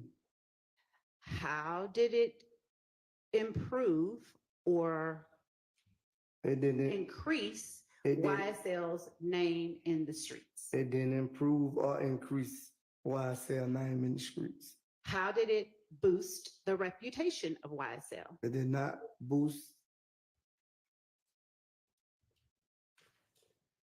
What now? It did not boost the whatever you just said or why I said. And how did it improve or increase the street credibility of YSL? It didn't do that either. Is it your testimony today that you know of no one who committed crimes intended to increase the notoriety, street credibility, and reputation of YSL? I need to understand that. The crime that were committed, I don't think it was to do nothing with YSL to boost the credibility of the street. It was none of that. I'm not talking about crimes that weren't done to increase the street credibility, I just- notoriety, and What reputation. I'm saying to you, Hold on. Let me just ask the question. I'm not talking about crimes that were not done. Your Honor, I'm going to object, asked and answered. He's answered this question. Overruled. I'm not talking about crimes that were not done to increase the notoriety, street credibility, and reputation of YSL. So we can put all of the stuff that wasn't done for that purpose out of your mind. Just tell the jury, how did you intend for the crimes that were committed to increase the street credibility, notoriety, and Your Honor, reputation? I'm going to object. That's facts, not evidence. He has repeatedly said there were no crimes committed, and she is assuming crimes were committed on behalf of YSL in her question. Sustained. Is it your testimony today? Let me rephrase. Do you know of 3 or more members or associates of YSL who have committed crimes intended to increase the notoriety, street credibility, and reputation of YSL? no.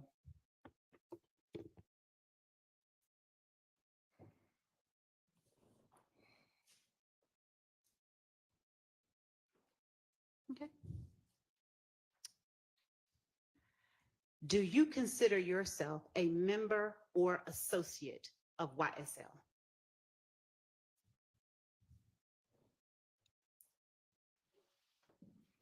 Either one, either a member or an associate of YSL. I plead guilty to affiliated to YSL. Let's put that out of your mind. I'm asking you here today, right now, do you consider yourself a member of YSL? Let's break it down. Yes.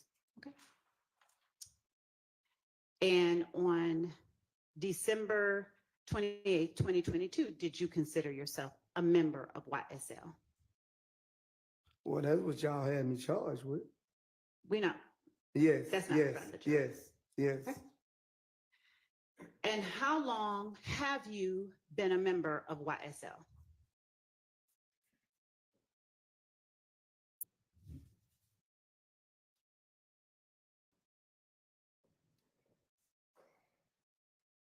I don't recall exactly how many years it's been. Do you remember what year you first became a member of YSL? No, I don't remember the year that he first started saying YSL. I don't remember. Would showing you a document with your writing on it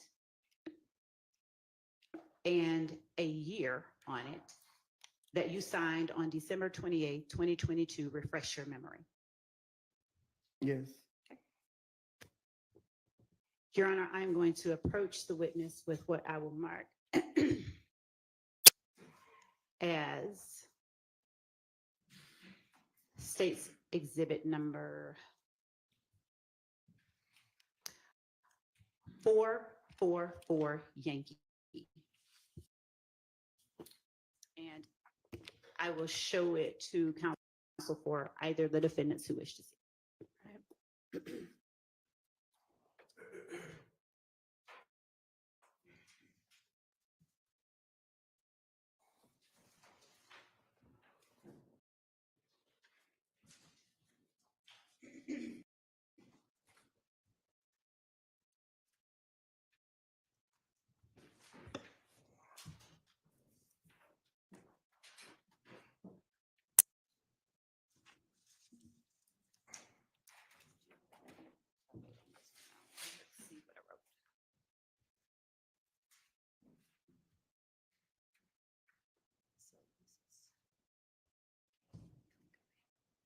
just one second, Your Honor. I wrote on the one that I have, so I want to make sure I give him the clean copy.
With the court's permission, I'd like to approach the witness with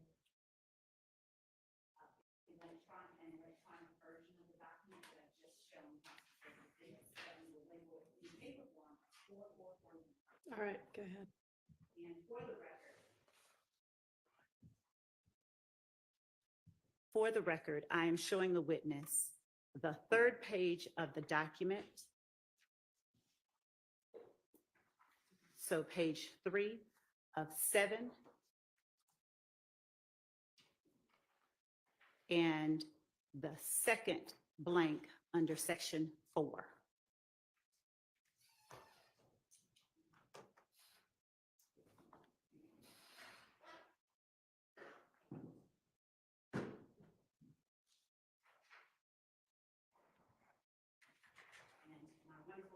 Come through and I have picked. So I'm going to show you what has been marked State's Exhibit 444 Yankee.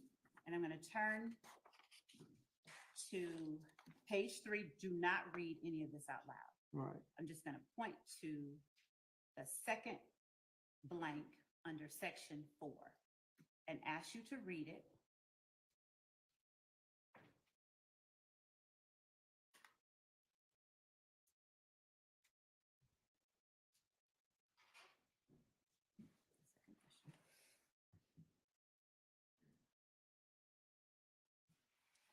Does reading the second blank of the third page of 7 on State's 444 Yankee refresh your memory? Don't Yeah. read it out loud. Yes.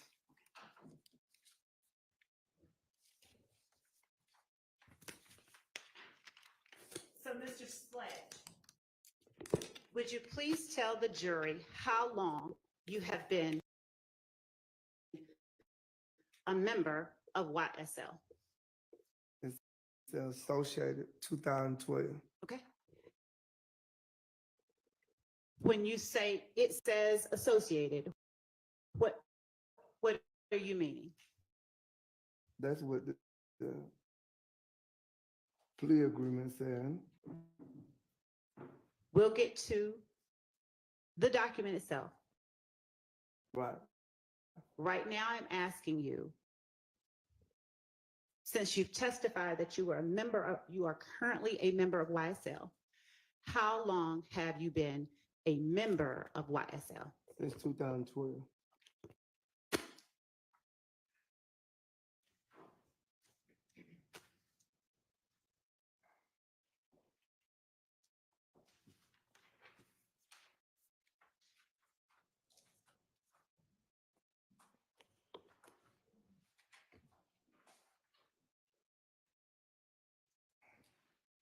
while associated with YSL, while a member, what have you done to support and express loyalty to YSL that was against the law?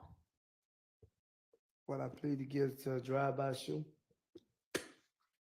I'm not talking about pleading guilty. I'm asking you specifically to please tell the jury, what crimes have you committed to express loyalty and support to YSL? I just answered. Overruled. I just answered. I need you to expressly tell the jury what crimes you have committed to express loyalty and support to YSL. I don't remember exactly all of them, but I know aggravated battery was one of them. Aggravated assault. Could you refresh my memory? Because I don't remember all the charges I had. There was a lot of charges. Do you remember what you did, though? Drove a car. So how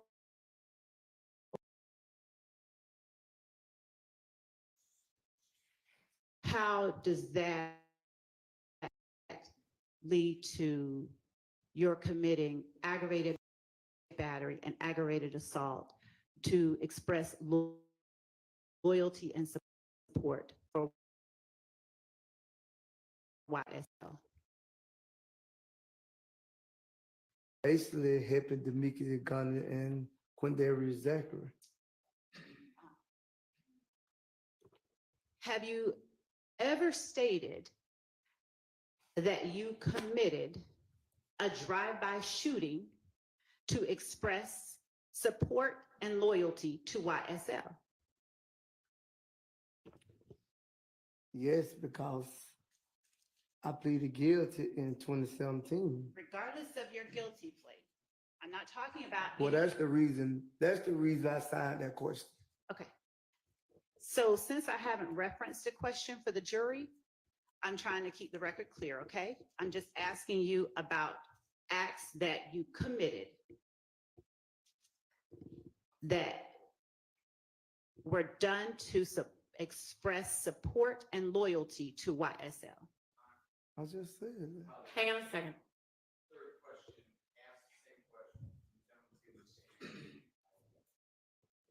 I'm going to let her proceed with this. So you may go ahead. How does driving a car lead to committing aggravated battery and aggravated assault to express loyalty and support for YSL?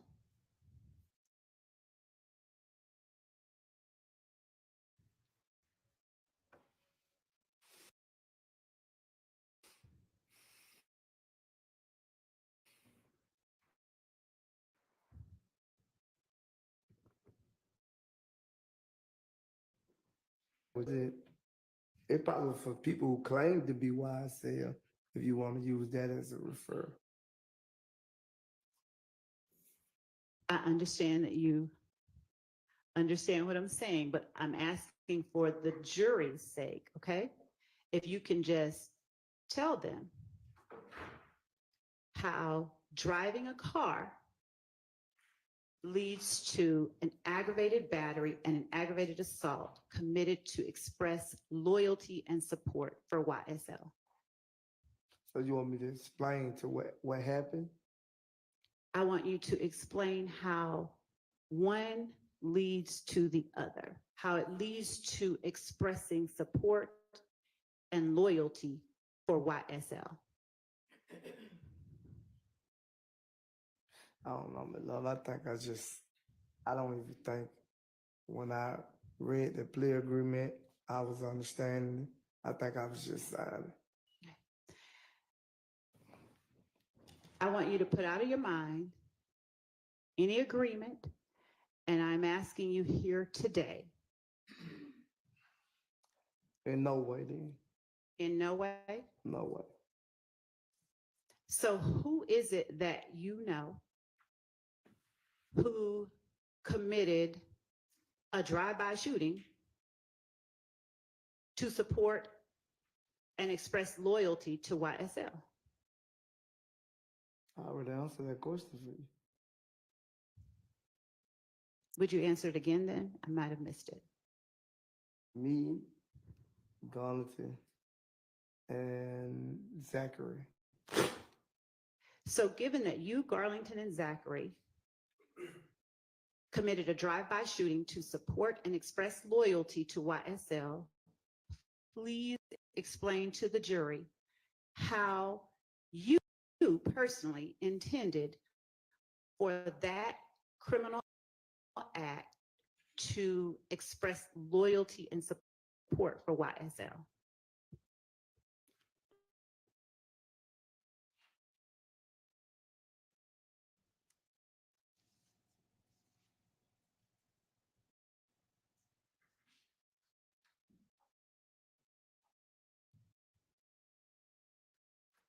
I already told you, my brother, one to express for why I said it was just an incident.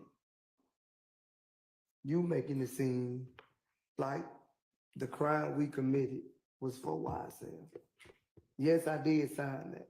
I understand what you're saying. I initiate on that question. I'm a definite initiate on it.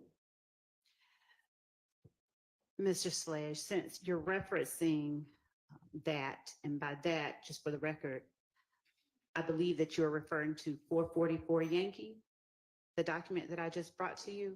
Yes. Let's talk about that for a little bit, okay? Yeah, go with that. Earlier this morning, you asked if you could be allowed to speak with your attorney. Did you not? Yes, Did you get a chance to speak with your attorney? yes. How long have you had that attorney? You said how long have you been my attorney, period? Yes.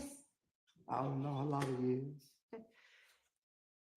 Does a lot of years mean more than 5? Yes, more than 5. Does- Probably 15 or better.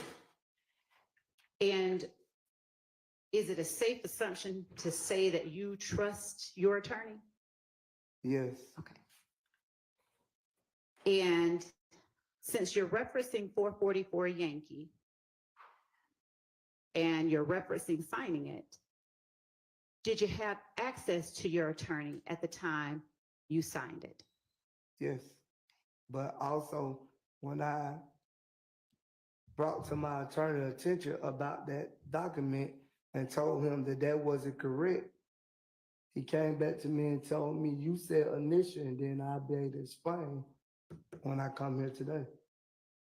Mr. Sledge, please tell the jury whether you requested certain items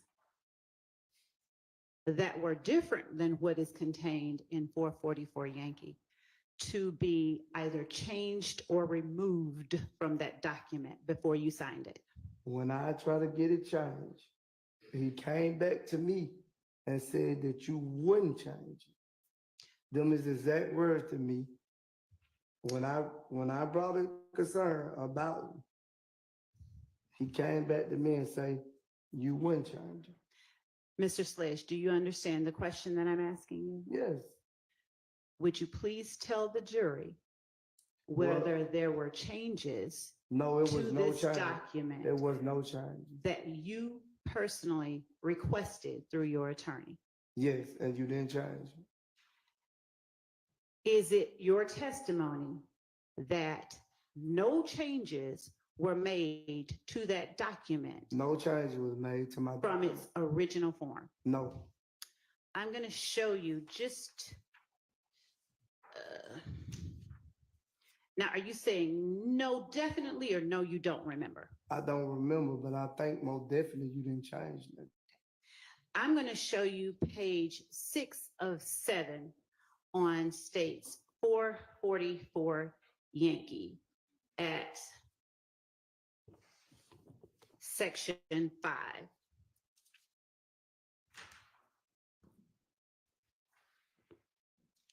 If either All right, council needs to see it, I'd like to. yeah, right. You may. Okay. Yes, can you step outside into the hallway, please?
Ladies and gentlemen of the jury, we have some issues to hash through at lunch. It's lunchtime now.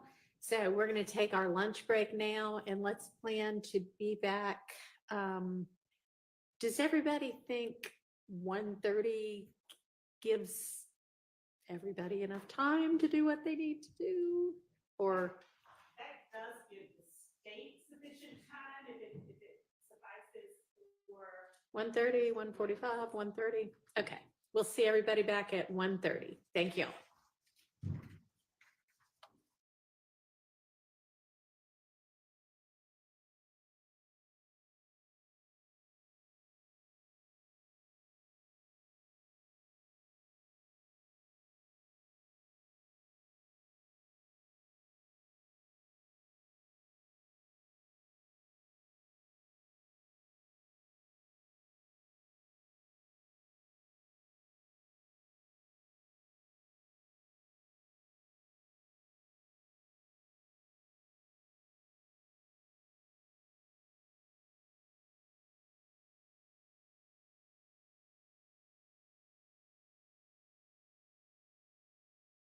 So who's A. Williams that was trying to get into the Zoom?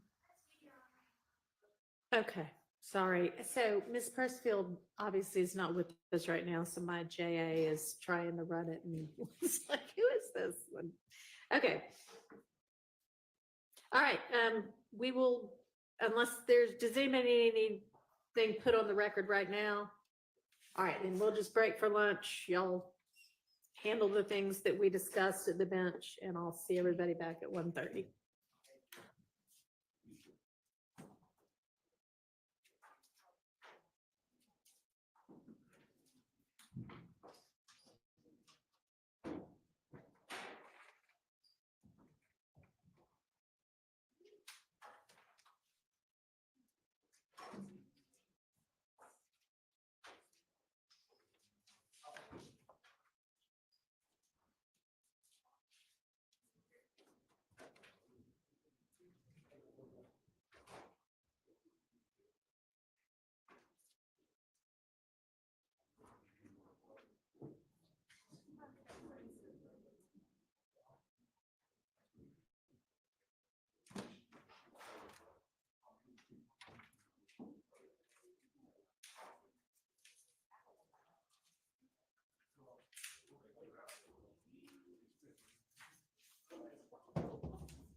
All right.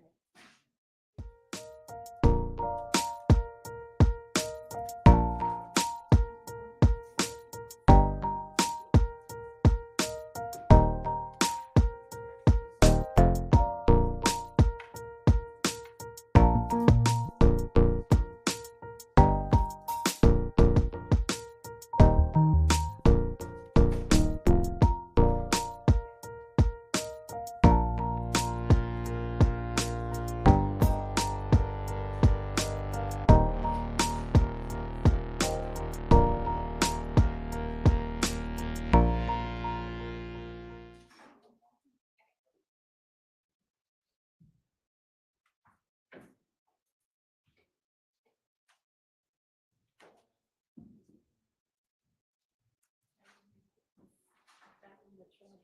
It is bizarre. I mean, honestly, somebody is in here after, because this was unplugged. And I unplugged it, and I was here till like 6 o'clock. This was, but. Yeah. I mean, there are always just little weird things that happen.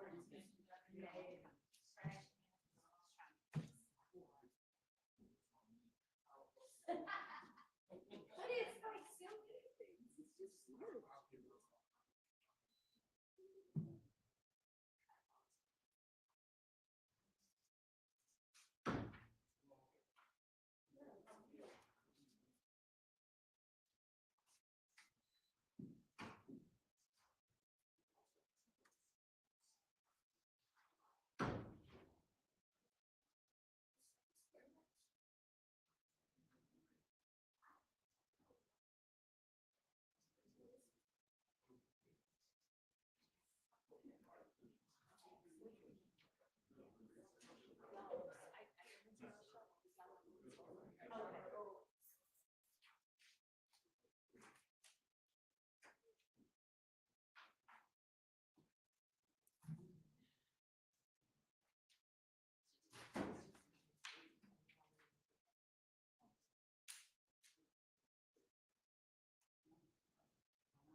then I have to log in over there as well.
No, no, no.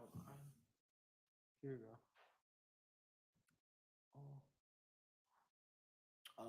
I just turned it on. Yeah, yeah, yeah. Okay. Okay. Okay. It's muted. Yeah. Well, I don't have it joined to the audio, so it's not.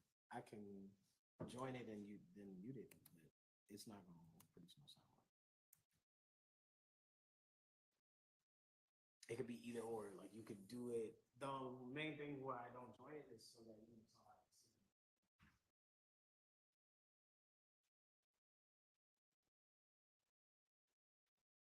Yeah, that's fine.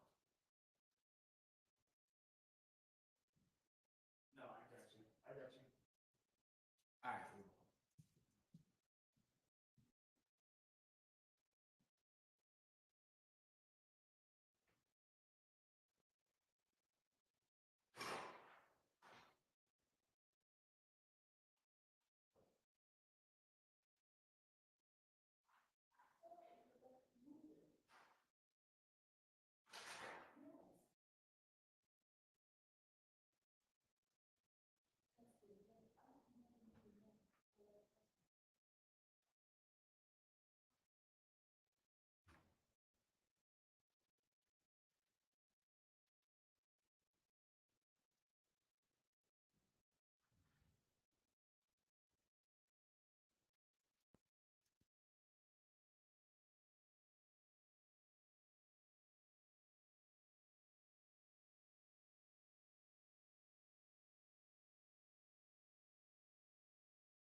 Barbara, you can proceed.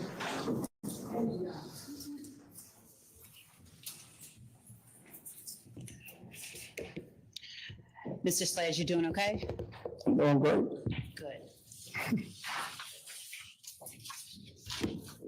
When we last spoke for lunch, I believe that the question that I was asking you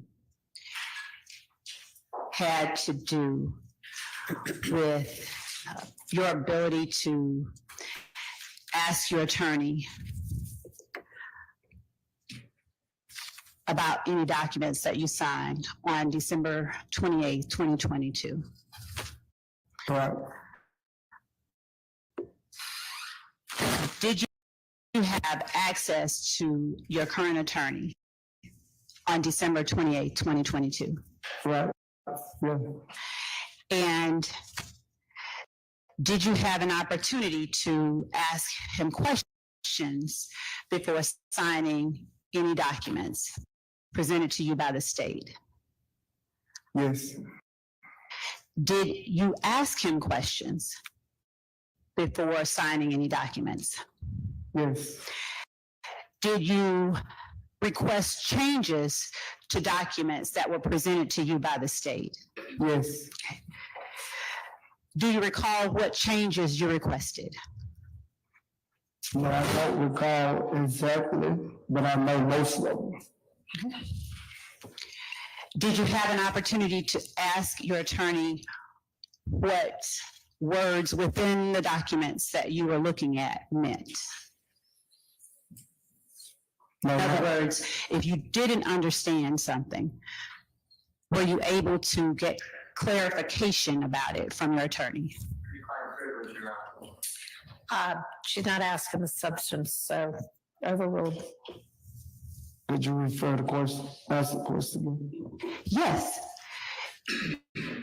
Did you have an opportunity to ask your attorney about parts of the documents presented by the state that you didn't understand, if any such parts existed? Yes. Did your attorney explain those parts to you?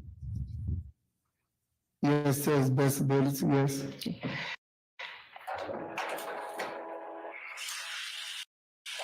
Did you have an opportunity to request changes to those documents from the state? Well, I know he presented it to you, but I still say, from my knowledge, the ones that I wrote changed, you didn't change. Do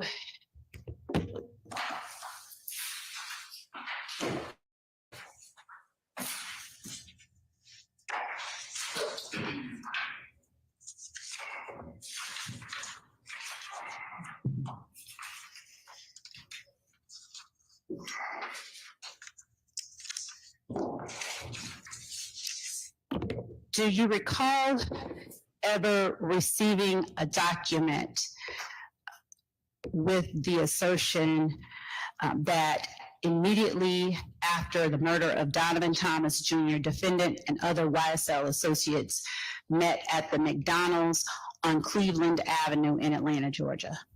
I received a document, but I wouldn't know that because I wasn't there. You weren't where?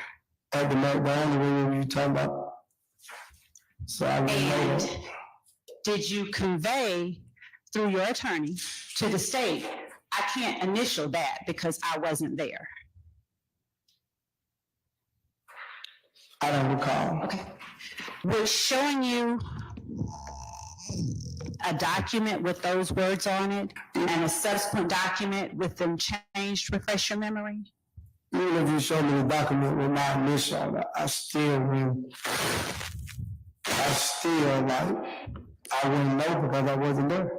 I don't know. I wasn't there. You can't make me know. That's if not I the wasn't. question she's asking. Listen to the question again. If she refers, she can show me. Did you, my question is not whether or not you were there. My question is, did you receive a document that initially had that language on it. Yes, Did you make it known to the state through your attorney that you were not at the McDonald's? yes, Did you make it known through your attorney to the state that that language needs to be changed or taken off that document before I sign it? I don't remember if I did or I didn't. I'm going to show you states 444Y.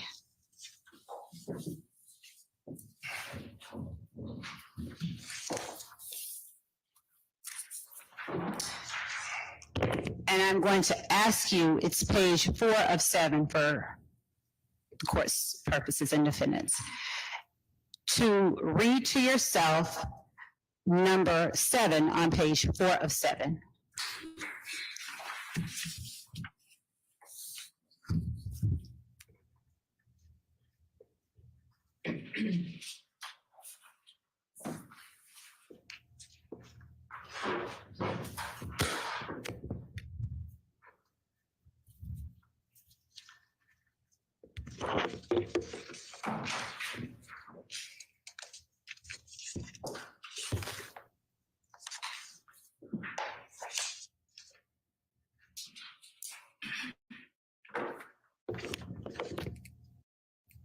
Have you had an opportunity to read number 7 on page 4 of 7? Yes,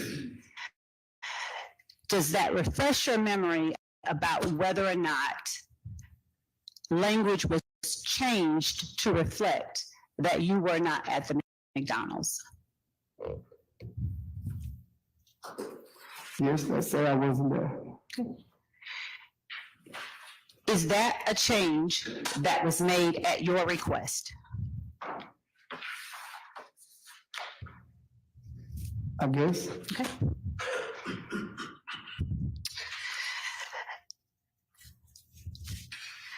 Do you recall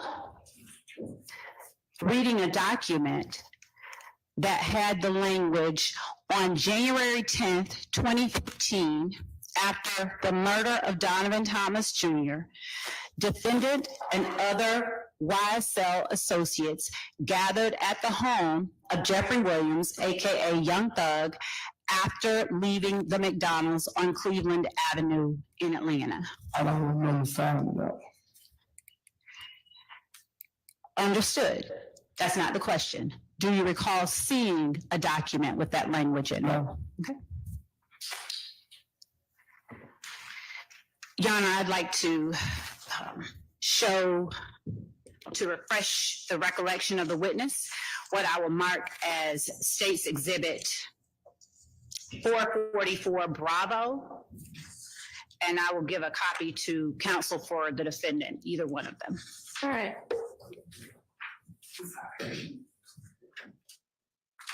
444 Yankee Bravo. Okay.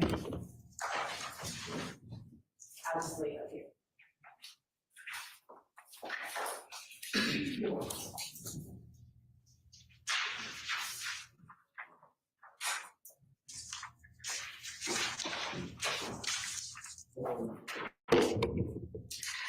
Showing you states 444 Yankee Bravo, would you read number 6, not out loud, to yourself on page 3 of 6?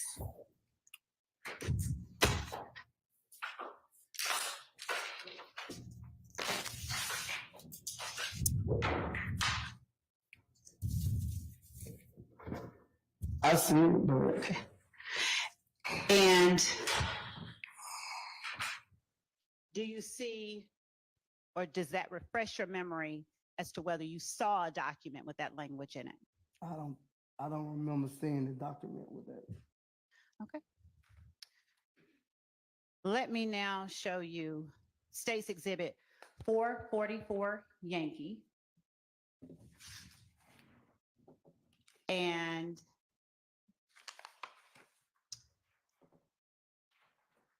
ask you to take a look at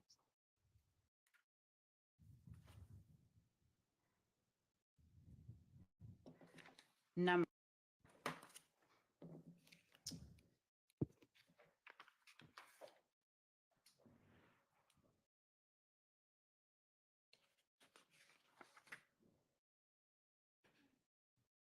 seven, Just showed me saying. okay?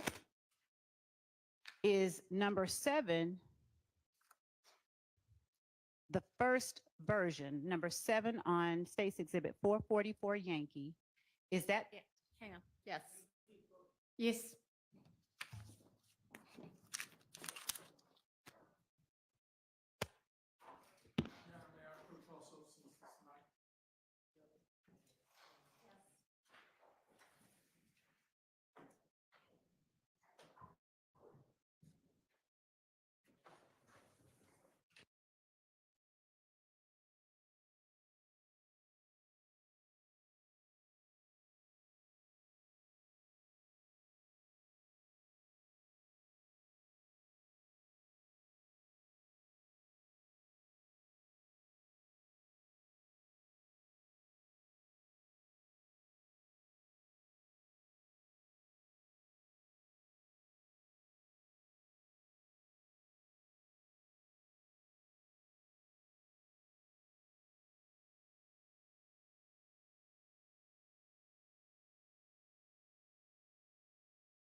Thank you, Judge.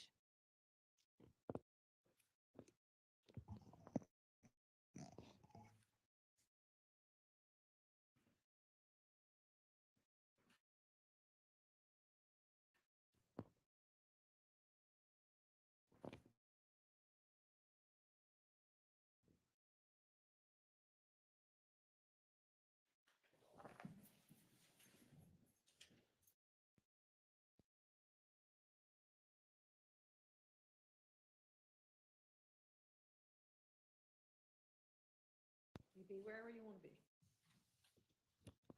Unless, can y'all hear her okay? Okay. Mr. Sledge, having looked at State's Exhibit 444 Yankee, the document that we referred to prior to lunch, is your memory clear on whether or not it says that you were at the McDonald's on Cleveland Avenue in section 7 of part 4 of this document? You said, it say I was at the McDonald's? No. My question is showing you states 444 Yankee. Right. Is that the document that you signed? I don't Hold on. remember, I don't remember when I signed. Hold on. I see my initial, but I Okay. don't. Do you also see your signature I still see my signature. with the date Yes, of December 28th, 2022? yes. Okay. Now, on this document that you are looking at, can you read to yourself number 7? Yes, I read it. Already. Okay. 3. If the document that you put your signature on December 28th, 2022, said that you met at the McDonald's or something different? It says something different. And was that something different language that you asked the state to correct? In I don't- other words, does the document? I don't, by me signing, say no, but I don't recall if I asked you to change. I was asking you so much to change that never got changed, so I don't recall which ones I asked you to change. All right. Since you said you were asking me so much to change that never got changed, Overruled. are you able to tell the jury what all you asked to be changed that did not get changed? I just told you I don't remember. The Lord, Would, that been almost 2 years ago. I don't remember. Okay. Not that part. Not by signing. would looking at 444Y refresh your memory at all? Yeah, you showing it to me, and I told you my signature on it. You showing me that. I'm telling you that it's saying my signature on it, but I signed. I ain't saying I didn't sign. I'm not arguing with you or debating with you about that. I'm not saying I didn't sign. I just didn't remember what I was signing. I just was signing. Thank you for that. My question is, are you able at all to remember what things you recall asking the state to change that it did not change? No, Objection asked and answered. Well, can you rephrase that question? Because you've asked him the totality of it. Are you trying to ask him, is there anything that he remembers? Yes. Okay, try that. Yes. All right. Thank you. Asking it in a better way. Is there anything you remember asking us to change that we just refused to change?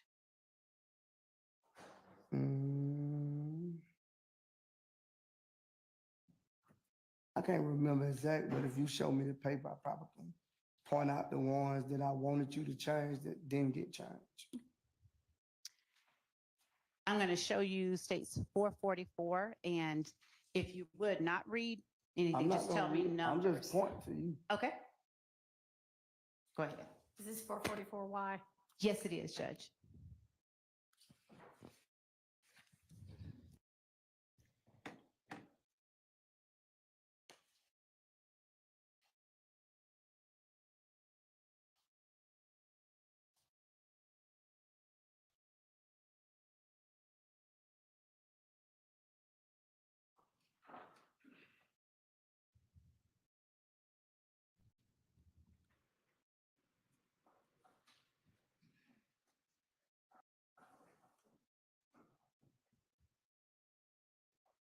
I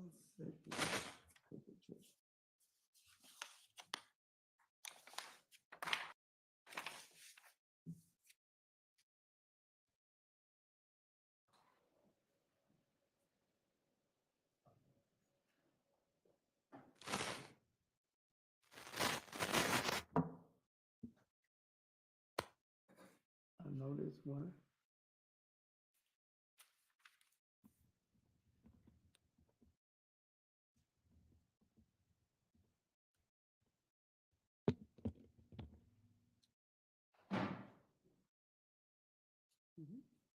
Your Honor, Yes. for the purposes of the record, I believe Mr. Sledge just identified one. If he could just say the numbers so we can follow, because we're not looking at the sheet along with him when he Sure. points. Number 8, number 8, number 9.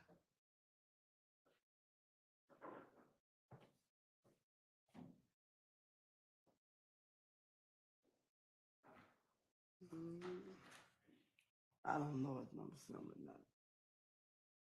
Cause I don't remember. I'm sorry, what did you say about number 9?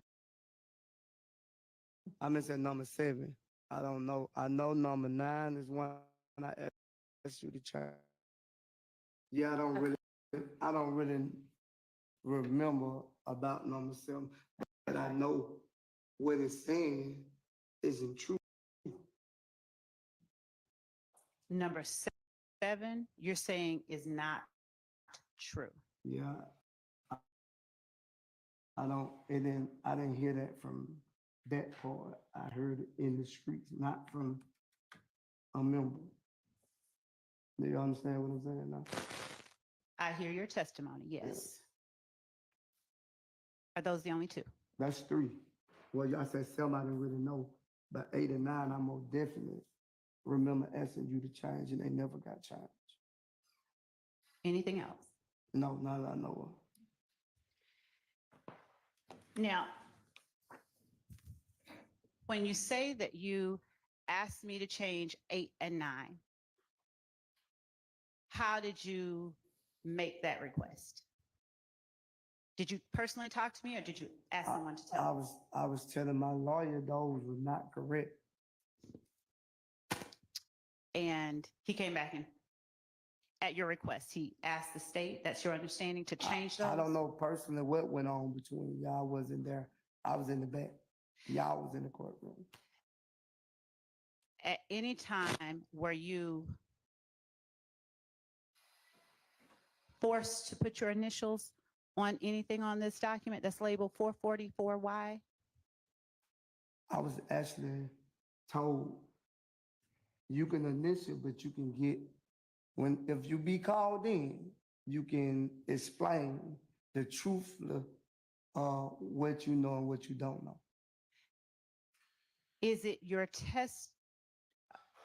So are you now testifying that your initials are placed beside numbers relating to statements that are false? Is that what your testimony is? Yeah, cause I don't know that. That's why I'm saying this.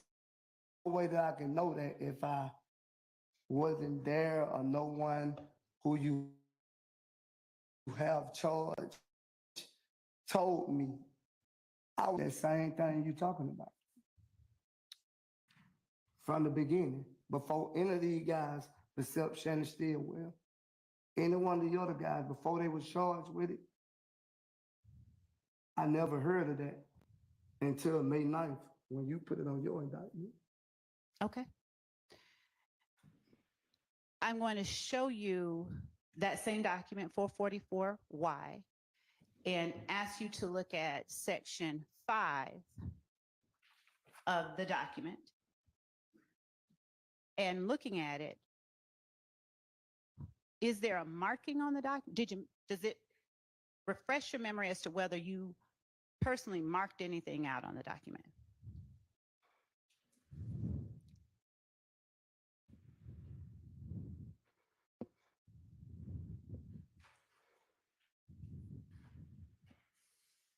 I see my initial by whatever it is. Does it refresh your memory as to whether you scratched anything out and I think changed you- it? I think y'all told me to scratch that out and change it. You wrote that. I didn't Okay. write that.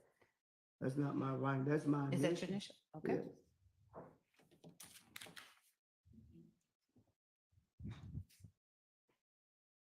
Is the change that you referred to on section 5 of page 6, is that the only thing that you recall being changed at your request? No. What else do you recall being changed at your request?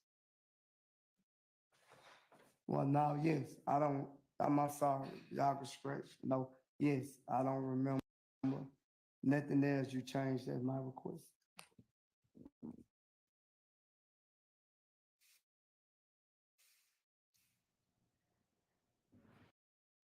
Would showing you any documents refresh your memory? No. Okay.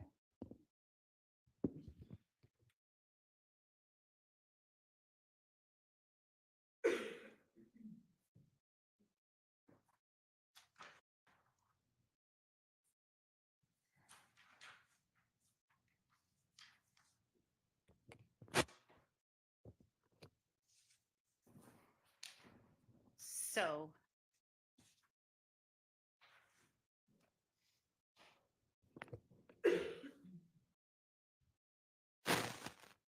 number 3 on 444Y, which we were discussing before lunch. Can you explain to the jury how your participation in a drive-by shooting was intended to express support and loyalty for YSL?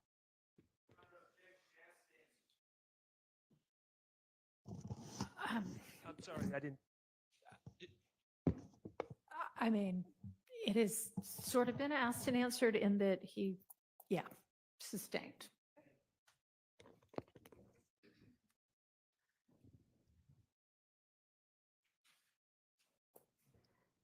Is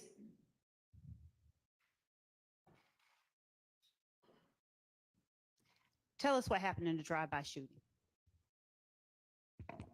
What you mean, go into details, what happened? Yes, sir. Well, I never, like, at the club, Garlington got jumped out, which, Keon Garland? the Michigan Garlington, which didn't have anything to do with anyone else besides me and Garlington. How do you know? Huh? How do did I you know know? they had nothing to do with no one else? Yes. Yes. Cause no one else was in the club with us, got their hands put on them. So who was it that put hands on Garlington? I don't know, it was a group of guys. I didn't see no faces, none of that. So how are you able to tell the jury that it had nothing to do with anyone except you and Garlington when you can't say who put their hands on you? Well, I can say what Garlington told me, but I can't tell you, do I know it's personally was those guys? Because there was a lot of them, but I can tell you what Garlington told me. Were those guys part of a gang? Your Honor, calls for hearsay. Well, I mean, it may or may not, to your personal knowledge.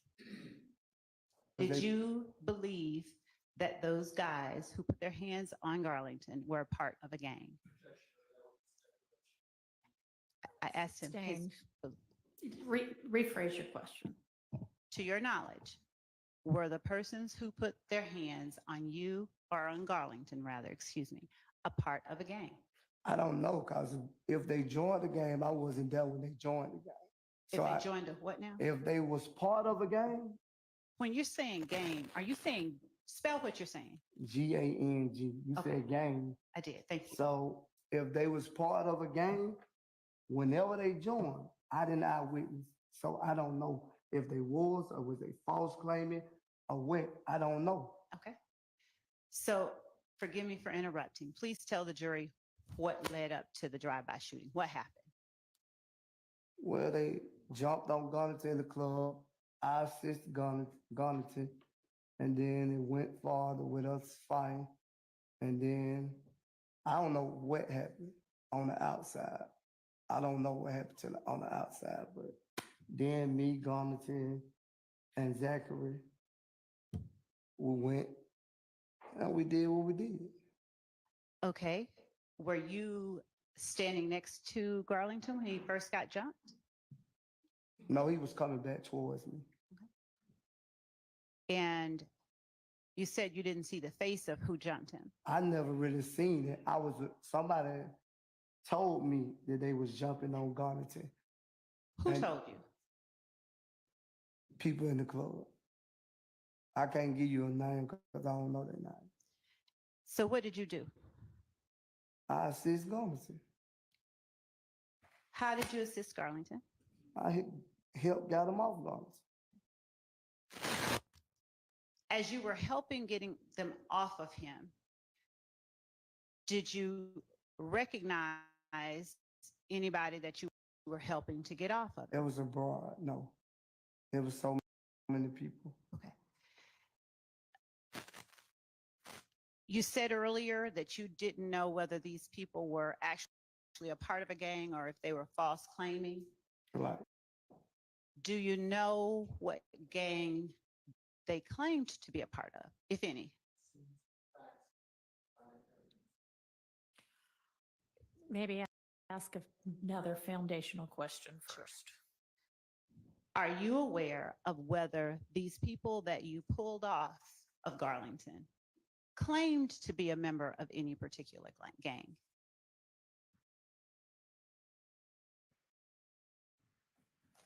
You said, did they claim to be part of a gang?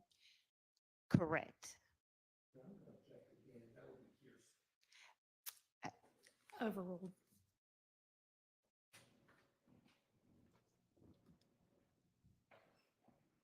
Actually, I can't really say what gang they claim.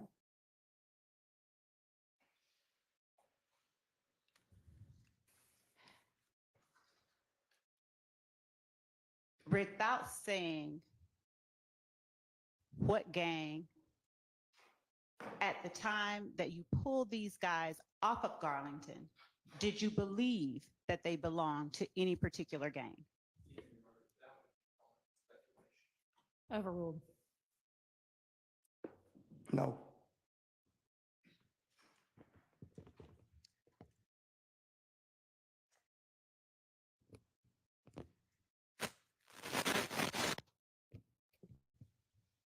Are you familiar with a person by the name of Kelvin Watts, who answers to the names Kel and Shell Kel? I know of him, but I don't know him. He wasn't there though that night. I know that much. Does Shell Kel, to your knowledge, belong to a particular gang? Well, I heard that he was part of a gang. His postings or anything else? Yeah, a lot of people claim to be some they ain't. Fair enough. What gang do you understand Shell Kel to be a part of? What he claimed, 9 Deuce or something like that? 9 Deuce? Yes. Is that also If Gang or Inglewood Family? From my understanding. That's a yes? Yes, from my understanding? understanding. Okay. I don't. And is that gang, to your understanding, a blood gang?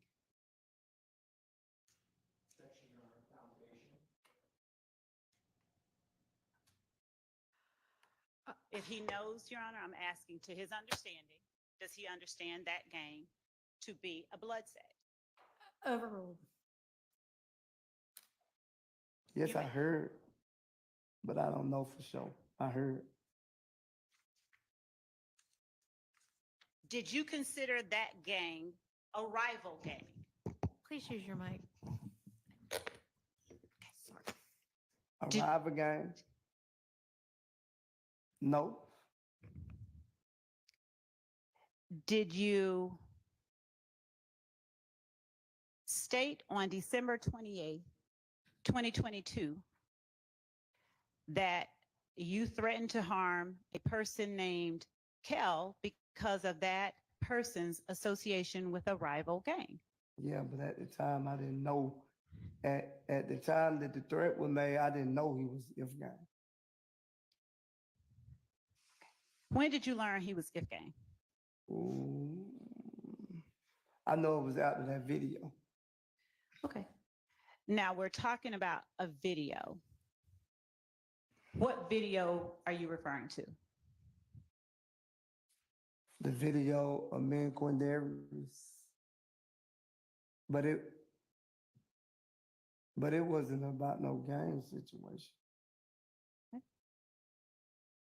What did you do in the video? I told him if he was looking for me, I had something for someone who was looking for me, who was not my friend.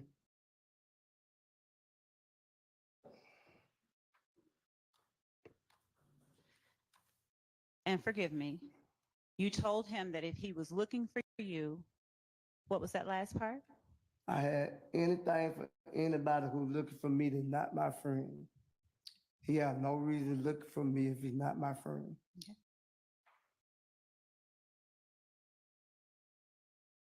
And what did you have for him? Whatever to do to protect myself. Who else was in the video with you? Quindarius Zachary. Is he the only person? That's the only person I remember. I'm going to show you what we have marked as State's Exhibit 441Y, which has also been provided to counsel for the defendants with the court's permission. Madam Clerk. You may.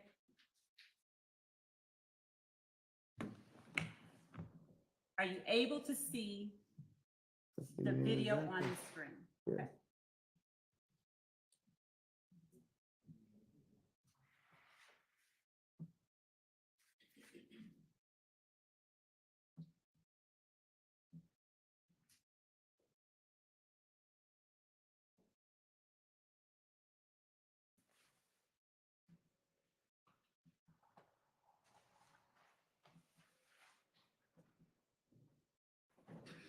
And when do you recall that video being made? I can't recall. I just know it was in.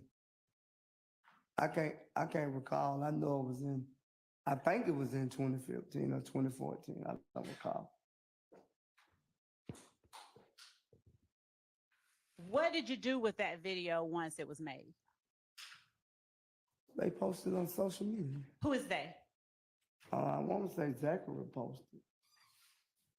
Or did I post it? I don't recall who posted, but It was either you or Zachary? yeah. What are you saying in the video? I just told you what I said. Is State's Exhibit 441 Yankee, is that a fair and accurate depiction of the video that The you? video you just showed? Yes. Yes. Your Honor, the state tenders 441 Yankee as evidence. Admitted.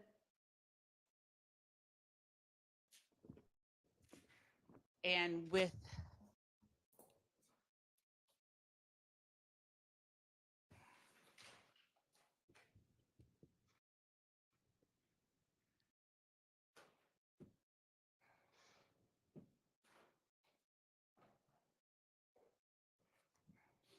the court's permission, while we are pulling that up, I'll go ahead and ask you additional questions.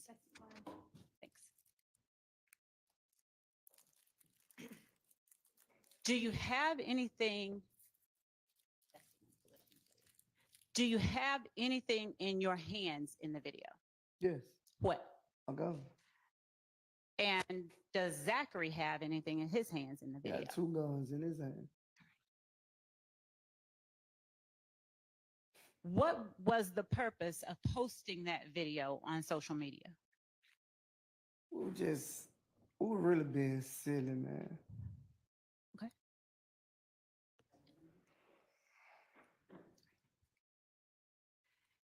And when you say you're being silly, what do you mean? It was childish. Did you intend for people to see it? They posted on Instagram, so of course people were gonna see it. Understood. We posted for him to see it.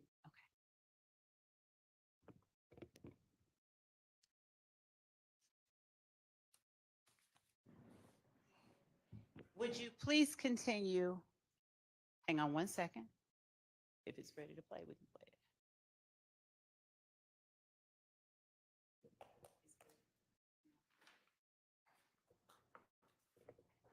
it.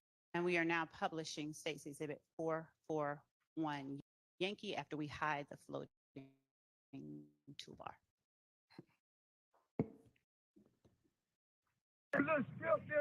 They ain't really going back home, no nigga. You little bitch ass nigga. I know who we hate. I'm everywhere. Yeah, fuck you, nigga, Cal. Whoever else, nigga. Well, nigga. Pop, pop, pop. Nigga. Whoa. They said they ain't really going back. Is that the video you're referring to? Yes. All right. Now, would you continue telling the jury what led to the drive-by shooting following Demekion Garlington getting jumped on at the club?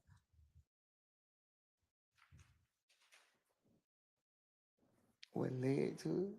Yes, continue telling us what happened.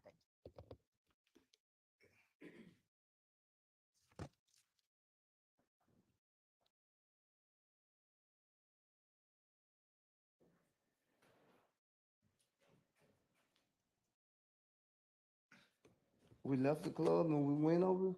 Well, no, we didn't leave the club. I left the club and then Garnison called me to come back to get him because I left him at the club.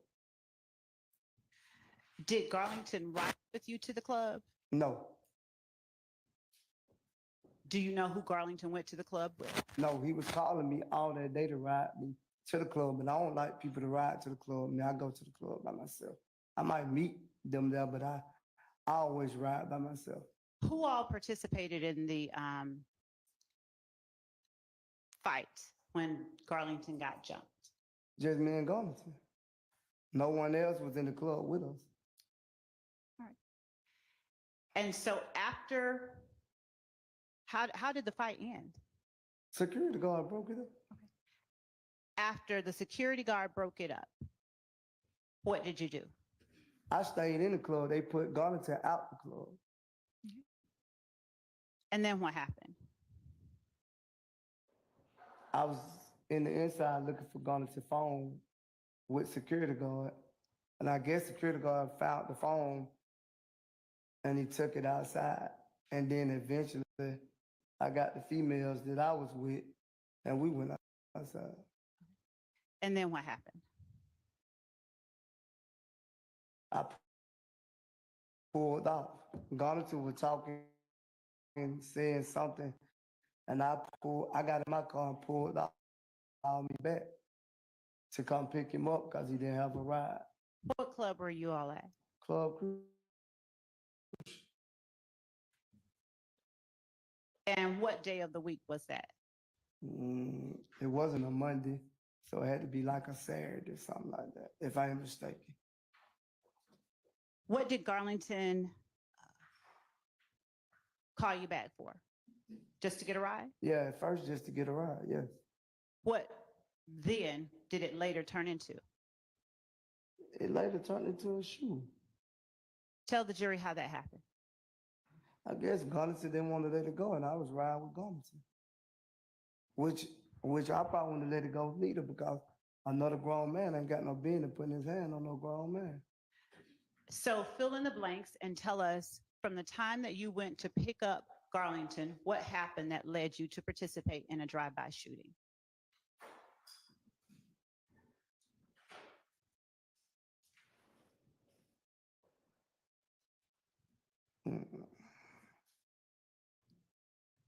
I don't remember. I can't remember all the details that happened that night, but I just know It was a drive-by shooting. Well, it wasn't a drive-by shooting.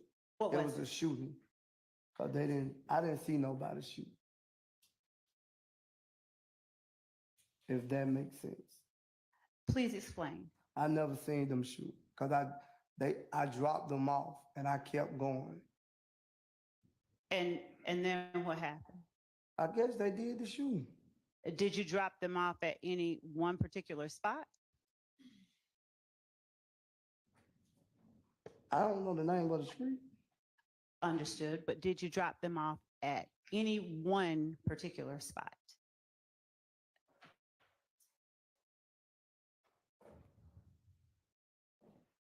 I don't remember. Did you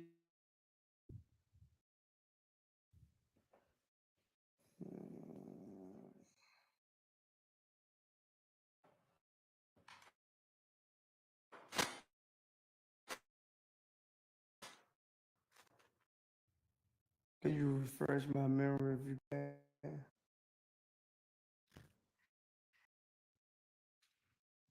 were you asked to take Demikion Garlington or anyone else in the car with you to more than one spot? No, I remember taking Zachary to his cousin house somewhere.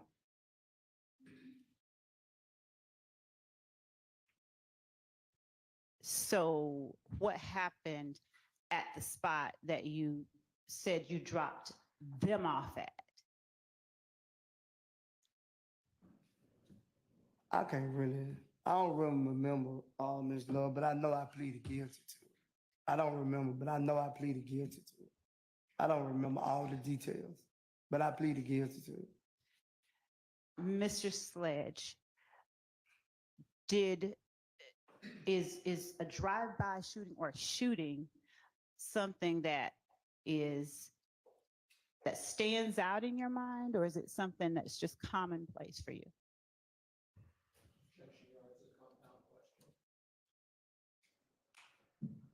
Overruled. Could you repeat it?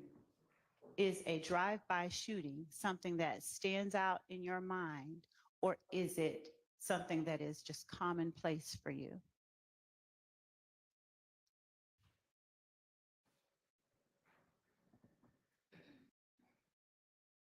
Could you break it down? Because I don't understand what you're saying.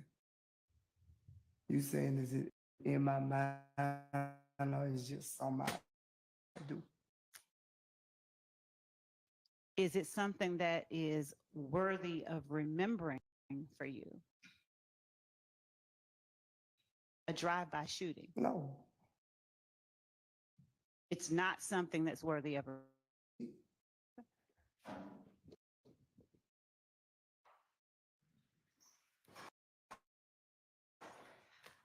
Was more than one house shot up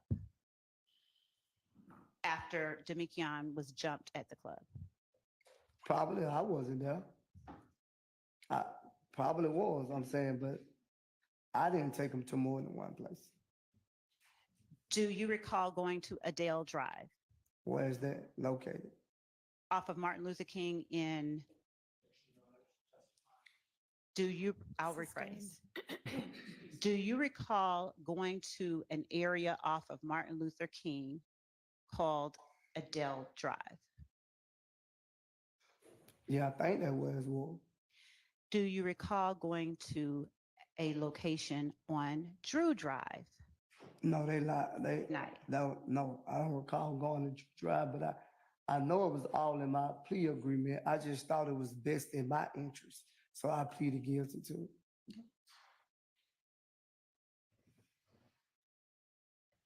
Did you ever talk about that shooting with Quindarius Zachary or Demikion Garlington? What you mean, that night? At any time? No, we didn't really talk about it. Okay. When I asked you whether you threatened to harm Kelvin Watts because he was affiliated with a rival gang, did you say rather, at the time you made the threat, you did not know he was If Gang. Did you say that? Yes. Why did you make an assertion about if gang when I asked you about a rival gang? Because it ain't, Ms. Love, it ain't like I don't know what y'all trying to put together. I know what you saying and I know what the state's saying, but that don't mean it gotta be true. Mr. Sledge, do you understand that I'm just asking you questions I so know. that you can speak to the jury? And I answered it to the jury, like, You didn't answer the question. My only question to you was, why is it that when I asked you whether you threatened to harm Shell Kell because he was affiliated with a rival gang, I, you responded at the time I made the threat, I didn't know he was if gang. I said I didn't know he was 9 Deuce. Object. That's a Right. misstatement of the All right. evidence. Sustained, the witness corrected it. Thank you.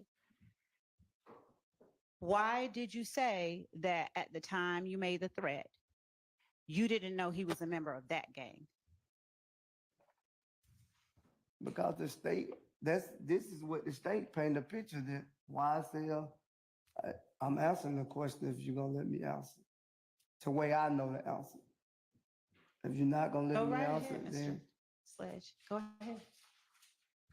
because the state is painting a picture that YSL and 9 Do is the rival gang. So I know you saying it don't take a rocket science to figure that out. Has anyone instructed you to come in here and talk about what picture the state is trying to paint? No, Has anyone instructed you just to be honest? I'm being honest. You might think I'm not, but I'm telling you I'm being honest. Okay. I'm being honest as I can. So irrespective of the picture that the state, in your opinion, is trying to paint, why did you bring up the name of that particular gang when I asked you about a rival gang? It's No, also, it hasn't overruled. it's also a misstatement, Your Honor. Miss Love brought up if gang. Right. Correct. Go All right. ahead, Ms. Lowe. All right. How did Quindarius Zachary get in the picture What you mean? as it relates to this drive-by shooting on April the 28th? How did Quindarius Zachary get in the picture? I don't know if Gunnington called him. I think Gunnington called him and told him he had got jumped on before I even made it back to Gunnington. And so how did Quindarius Zachary get with you all? What you mean? We went and got him. Okay. So after you picked up Garlington from Crucial, you all then drove somewhere else and picked up Zachary? Right. Where did you all pick him up from? I don't remember.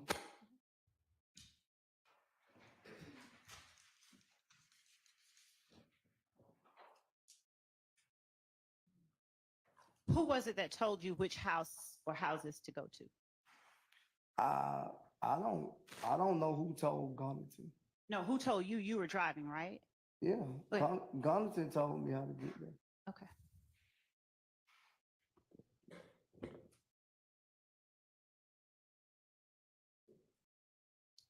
Miller, they already have told you all this stuff. Well, you're right. You got to tell it to the jury. I'm sorry. And you understand, I can't tell the jury. You Right. have to. You're right.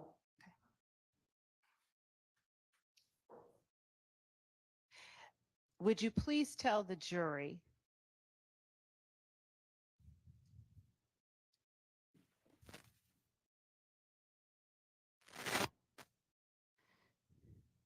whether at the time you took Garlington to that house, you knew or believed that it was the home of a rival gang member? Yeah, that's what I believe.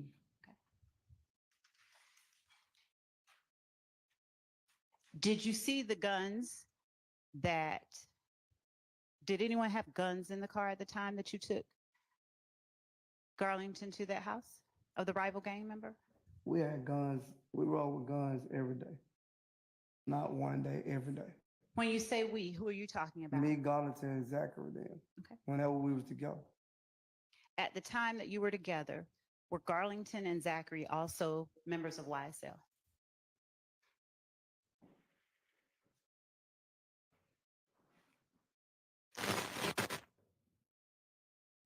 Apologies. Well, everybody probably assumed they was YSL, but I can't, well, I heard them say YSL, put it like that. So I can't really actually say. Was it your understanding at the time that you took them to that home of the rival gang member that both Garlington and Zachary were YSL?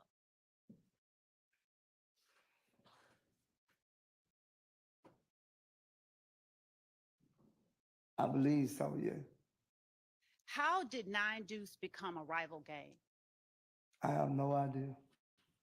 Who was it a rival to?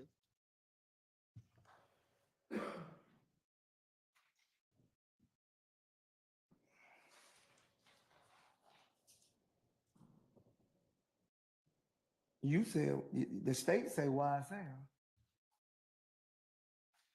You're the only one that can give Why? testimony. So who was it a rival to with your understanding? Well, from my understanding, it wasn't a rival with everyone who claimed YSL. There probably was certain people, not everyone. So who was it a rival to?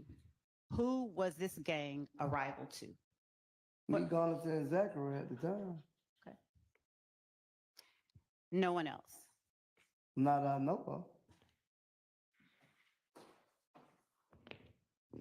Did you say on December 28th, 2022, that you and your fellow YSL associates committed the drive-by shooting on behalf of YSL and to increase the notoriety, reputation, and fear of YSL?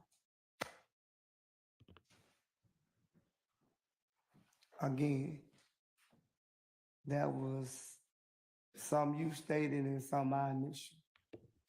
I most definitely initiated that.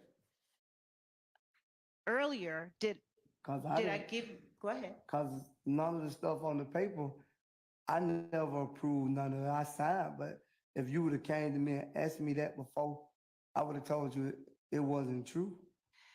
Earlier, when we were talking about changes that you asked to be made, do you remember having an opportunity to look at the document that is labeled 444 Yankee? To be honest with you, I didn't look at the whole document. Okay. So if I give it back to you, will you look at each of the factual acknowledgments contained on the document? I already told you, Ms. Love, I initiated on it. That's not what I'm asking. Yeah, I can Do look you at need it. an opportunity to look back? I at can it? look back on it.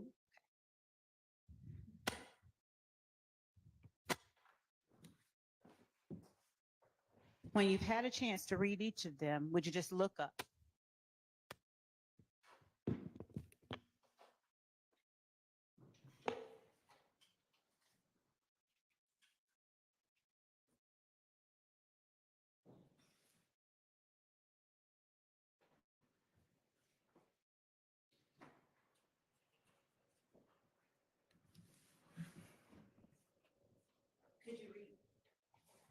Could you read each of the items under that section, please? You just read them, Ms. Love. I don't. Do you not want to read them? No, I don't want to read. Why don't you want to read them? Because I don't want to read. I just answer to you. Okay. I don't want to read. Having had the opportunity to look at the factual acknowledgments, what other factual acknowledgments besides the one you listed as 8 and 9 are you now saying aren't true? Yes. That is a misstatement of the evidence. He said that 7 is not true as well. Yep. Okay. Sustained. I'll rephrase. Earlier, did I ask you to identify which portions of the factual acknowledgement that you asked the state to change? And I told you 8, 9, and I couldn't remember if I asked you to change some, but I know some is false. Okay. That's what I told you. If you understood that you could ask me to change 8 and 9, would you explain why you did not ask me to change any other ones?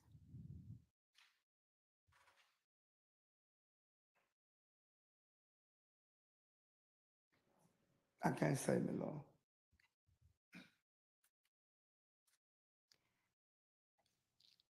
Did the state force you to sign this document? I was forced, I feel like I was forced myself. I'm sorry, what did you say? I feel like I was forced myself because I was going through something.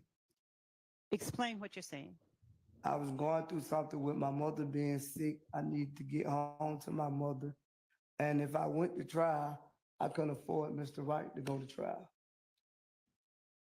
Could you afford to ask Mr. Wright to make any further corrections to the document? That Pacific day, Ms. Love, I was just trying to get home to my sick mother. Did you swear under oath that each of these statements that you initialed were true? Maybe, I don't even remember. I can't say. If that what it say, yeah. Did you lie under oath? No, I didn't lie. Well, explain to the jury how they should reconcile those two statements. I really can't explain it to you, Ms. Love. Did you sign a statement? Did you make a statement I didn't. that you Go ahead. that you have read and carefully reviewed the agreement that you were entering with the state, that you have reviewed and corrected where necessary for accuracy each statement contained in defendant's factual acknowledgments, and that you acknowledge the truth and accuracy of each and every statement listed therein, that you fully understand the agreement and have had an opportunity to discuss this agreement and each of its provisions with your attorney, Mr. Derek Wright. No promises other than those contained in the agreement have been made to you in furtherance of the agreement, and you freely, knowingly, and voluntarily enter into the agreement without force, threat, or coercion. Did you make that statement on December 28th, 2022? I think so. Was that statement true or false at the time that you made it?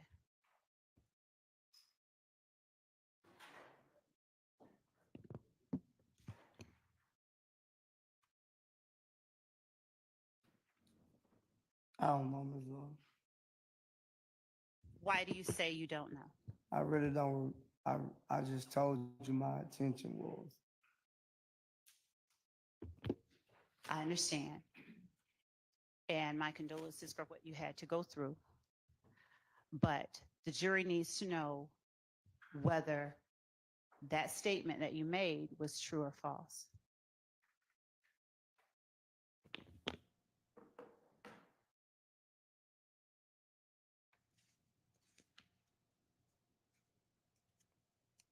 Would you please tell them?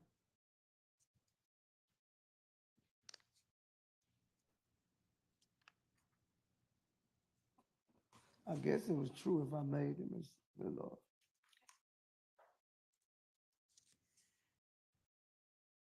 Why did you pause so long before answering? I don't know.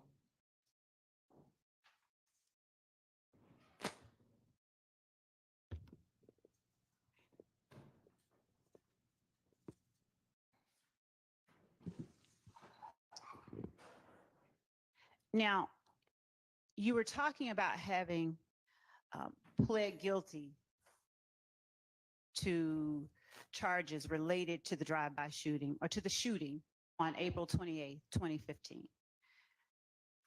I pleaded guilty. Excuse me, Judge.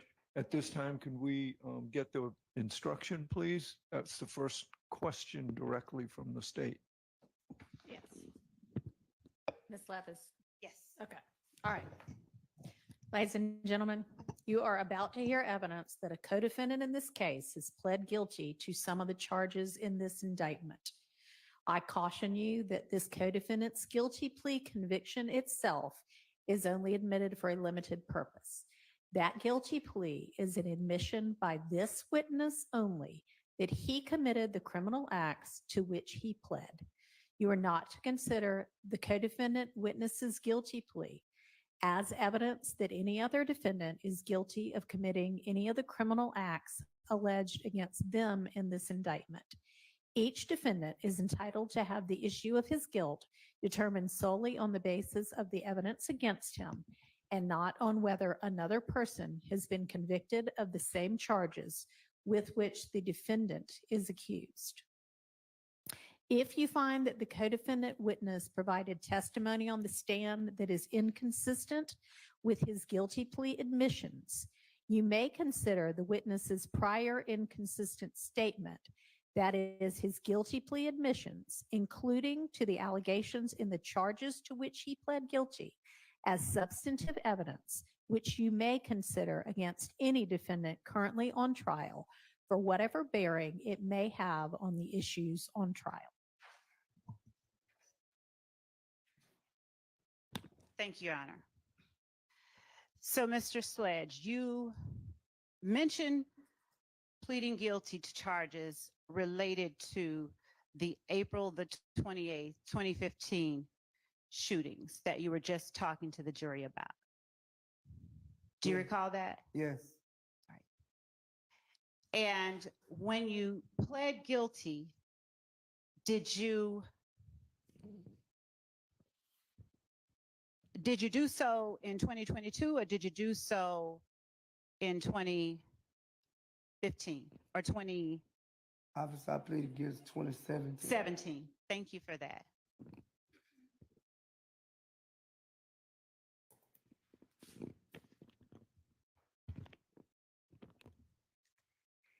So,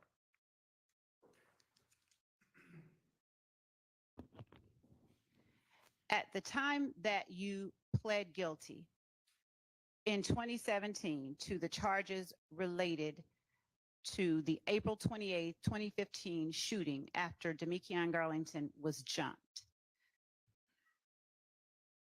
was there a factual basis given for that plea? Do you understand the question? No, what you mean? Okay. I don't. First, let me ask you, when you pled guilty in 2017, did you have an attorney? Yes, And is the attorney that you had then the same one that you have now? right, And did you trust him then the way that you trust him now? right. And at the time you pled guilty, did the prosecutor tell the court that the evidence would show that on April 28, 2015, Mr. Garlington and Mr. Sledge were at a club called Club Crucial on Donnelly Hollowell Parkway earlier in the evening when members of, and preface this by saying Mr. Garlington, Mr. Sledge, and Mr. Zachary at this time were members of a gang called YSL, or Young Slime Life, that at some point had been affiliated with the Blood Criminal Street Gang. There had been a falling out carrying from the fall of 2014 into 2015. This, for lack of a better term, gang war was going on at this time. Mr. Garlington was jumped at the club by members of a rival gang, Aaron Mills, Dominic Carter, and others that are members of a gang which is a subset of If Gang or Inglewood Family Bloods, which is a gang that the dispute was going on with at that time, when Mr. Garlington was jumped and assaulted at the club. A decision was made by Mr. Sledge. They called Mr. Zachary, the co-defendant, to retaliate in some way. The evidence will show that Mr. Sledge drove the vehicle. Mr. Garlington and Mr. Zachary were inside with weapons, and they first drove by Adele Avenue, 1428 Adele Avenue in Atlanta, Georgia. And that location at the time is the home of Darren Mills and his mother, and at least one of his sisters and one of his cousins. and is an address that Darren Mills actually used and stayed at. He was one of the individuals that had assaulted Mr. Garlington earlier at the club. Mr. Sledge drove by and they shot at the house. There were not individuals outside of the house, but the house was shot. During the shooting of that house, Ms. Denise Bell, who is the aunt of Darren Mills, while she was in her bed, sustained a gunshot to her buttocks and had to go to the hospital and had to have surgery.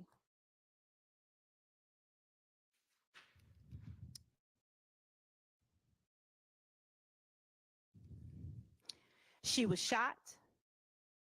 The house was shot up, and there were other individuals there at the time, including Cecilia Davis and Diamond Mills. Diamond Mills being Darren Mills' sister. Also, the car belonged to Cecilia Davis, which was in front of the house and received damage.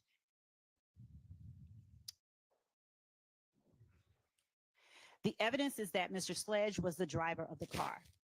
After that, Mr. Sledge drove over to 1903 Drew Drive, Northwest, an apartment there was at the time being used by Philip Collins, who is Darren Mills' brother, and also present at the club and participated in the assault.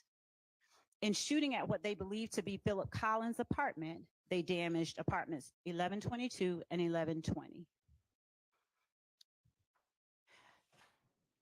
Natasha Battle's apartment, which was 1120, her patio doors, windows, and couch were damaged from the gunfire. Ms. Troutman's apartment was 1122, and that was the other apartment that was damaged.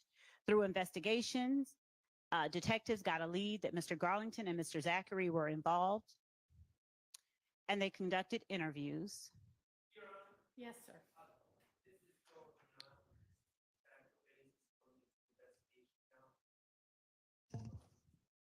I can pause there. Okay.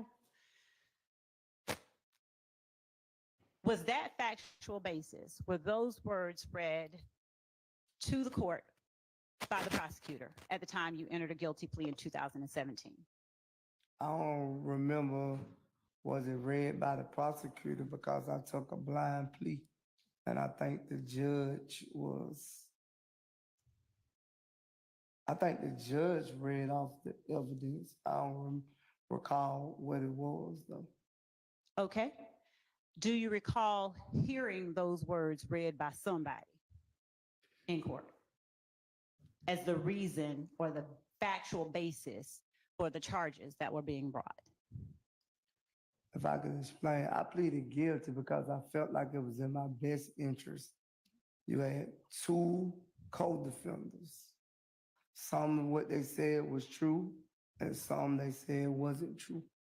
But I did plead guilty because I felt like it was in my best interest. Were you given an opportunity to say anything at the time that you entered that plea? Were you given an opportunity to make any statements? No, not that I remember. Do you recall the judge, after those statements were read, asking you, is there anything you'd like to say before sentencing? Do you recall that happening? Yes, I recall him asking me that. Do you recall telling the judge, no, sir?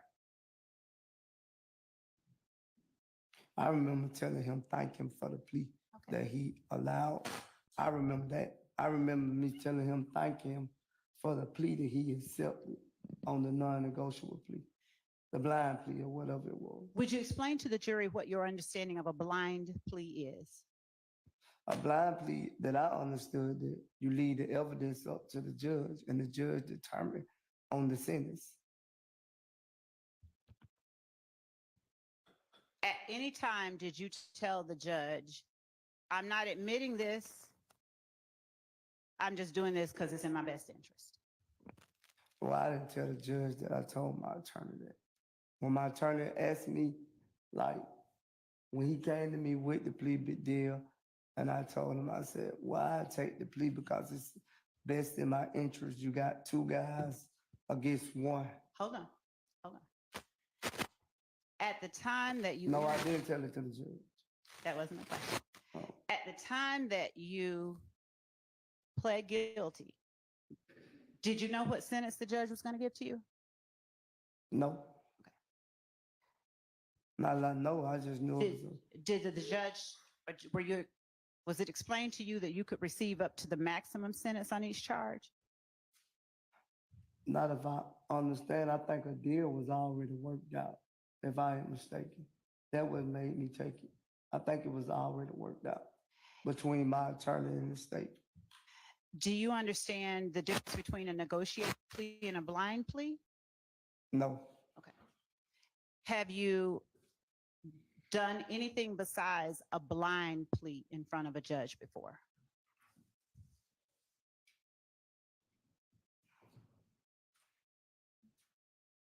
yes, I think I have, yes. And when you pled guilty on December 28th, 2022, was that a blind plea or something else? I think it was just a plea. It wasn't a blind plea though, if I'm not mistaken. For a regular plea, what do you understand to be the terms? In other words, do you know your sentence before you plead guilty with a regular plea? I don't know, because before the blind plea, I knew my plea. Why did you then distinguish for the jury that it was a blind plea? It was, but I already knew the sentence. My lawyer had already aware to me that they was offering the same thing. They was offering the co-defendants what they had pleaded guilty before me.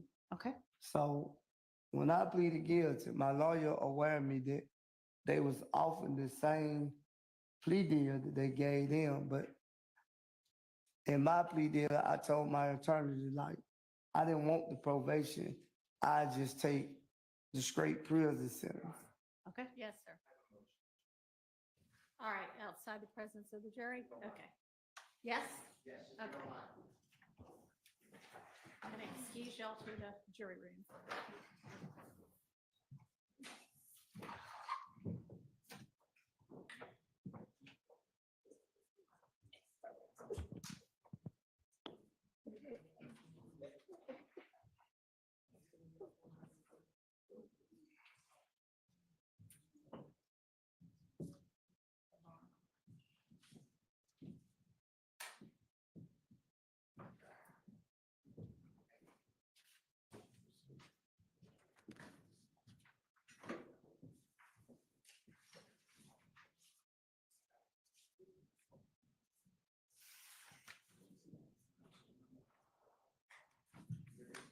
Your Honor, will the witness be excused? Yes.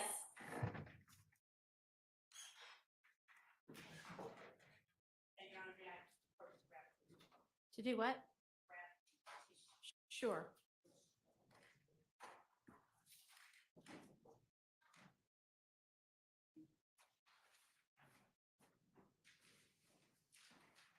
Yes, sir. Thank you, Your Honor. Your Honor, I have a motion for a mistrial. The evidence has just come out that two co-defendants who, to my knowledge, at least one of them is not testifying and has entered a guilty plea. That is a confrontation clause violation to Mr. Williams and the other people on trial. In addition, Your Honor, gave an instruction with the last line, and I know it was objected to previously, but I want to stress this, that if it's a prior inconsistent statement, it can be used against Mr. Williams and the other people. That was premature, because I don't believe there's anything inconsistent as of now. And then the third reason I'm moving for a mistrial in the aggregate, Your Honor, is that the prosecutor uses and reads the statement of the then prosecutor, I believe it was the Honorable Mr. Bailey, who entered this plea and gave a factual basis. But she did not make it clear that the Honorable Derek Wright said on page 12 of this transcript to the same court that Mr. Sledge is tendering the plea under Alford, which is ALFORD. Yeah, I'm seeing the same thing. And honestly, I thought that we were going to be dealing with the guilty plea that he took in this case. And yeah, that's problematic that this 2015 case is an Alford plea.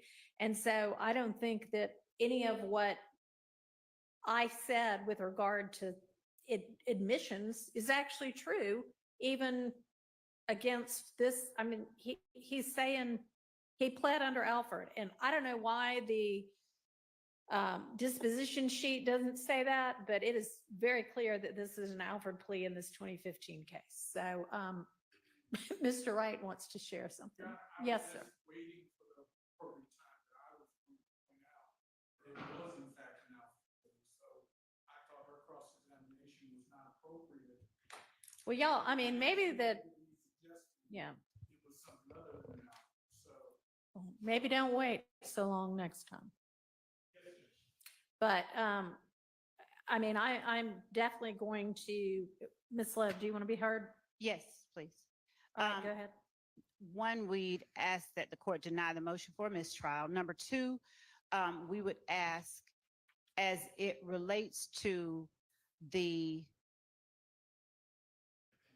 assertion that no inconsistent statement was made, in the factual acknowledgments. Okay, no, see, that's the deal with an Alford plea, is you are not acknowledging that the facts are true like you would in a regular guilty plea. You're saying, I think that the state has enough evidence that a jury could be convinced beyond a reasonable doubt that these facts are true. But you're not acknowledging on your own, yes, these are true. Your Honor, when Yes. I spoke of the factual acknowledgments, I meant 444Y. Well, that's what I thought you meant.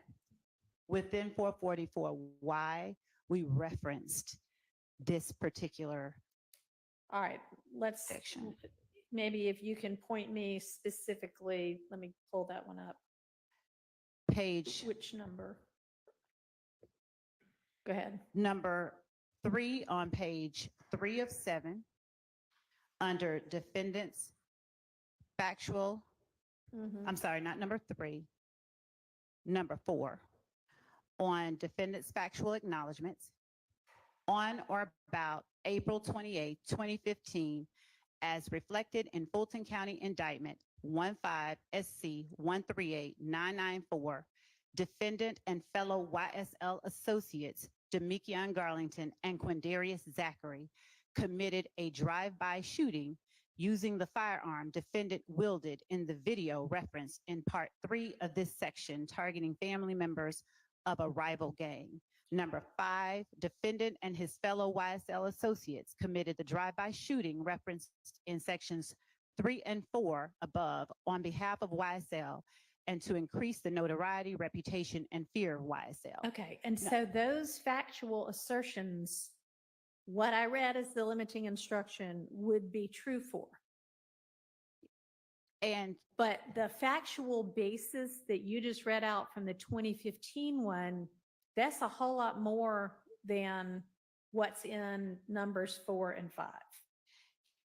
Your Honor, in number 6, defendant admitted committing and was convicted of aggravated assault and participation in criminal street gang activity, among other charges, for his participation in the drive-by shooting referenced in section 3, 4, and 5 above.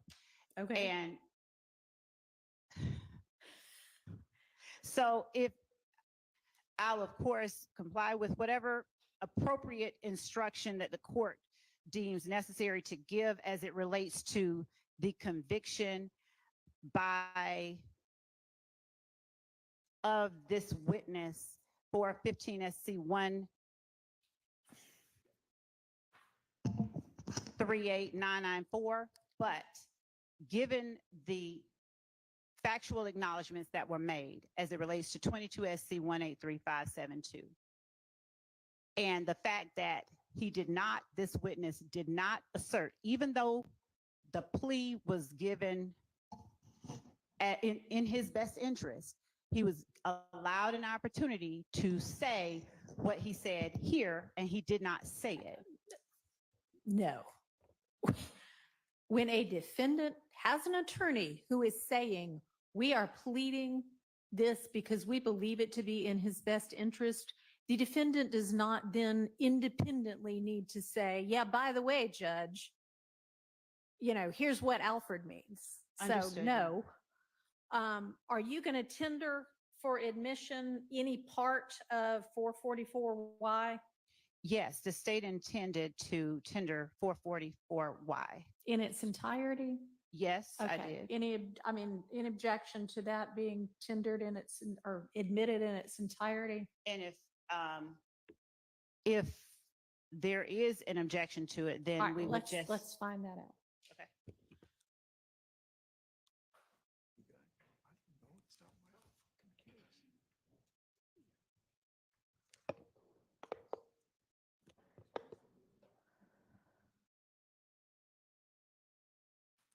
I just don't, yes, I object at this point to the entirety of the document unless the state can give reasons for which parts of the document are admissible at this time. And if they're not tendering yet, I understand that. But I can't get around how we got here. I'm trying to follow this factual basis, and I asked Mr. Renard, Renard, for this, and we're in a different case. Yeah, we are.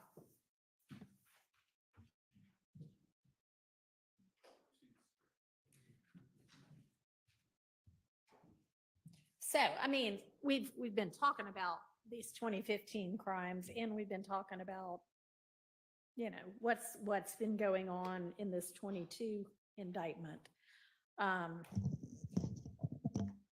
I guess that's how it came about.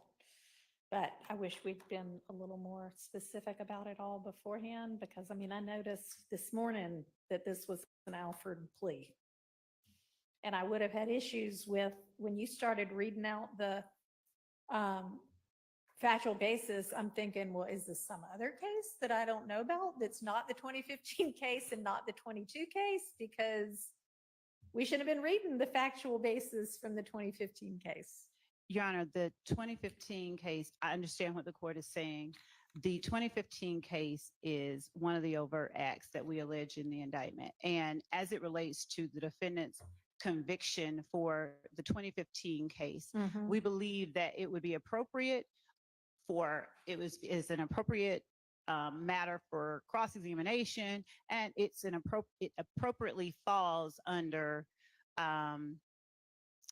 the portion of the court's instruction where it tells the jury that the conviction itself is not to be considered as evidence.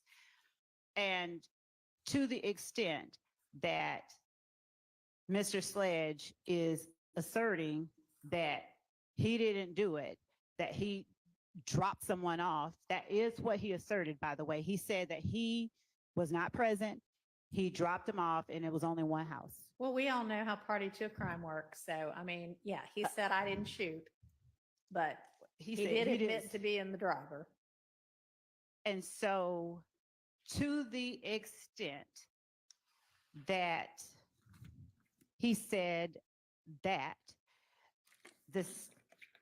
the statement contained in his factual acknowledgement that he and fellow YSL associates, and I'd also point out that early on, he made a very blatant, inconsistent statement that YSL is not a gang. And in this factual acknowledgement section. All right, we're not going to use anything in the factual acknowledgement section of the 2015 plea. No, in the 22 SC 183. Okay, yeah, no. All of that is inconsistent with any of his trial testimony is fair game for you to tender for admission and for them to consider as substantive evidence against everybody.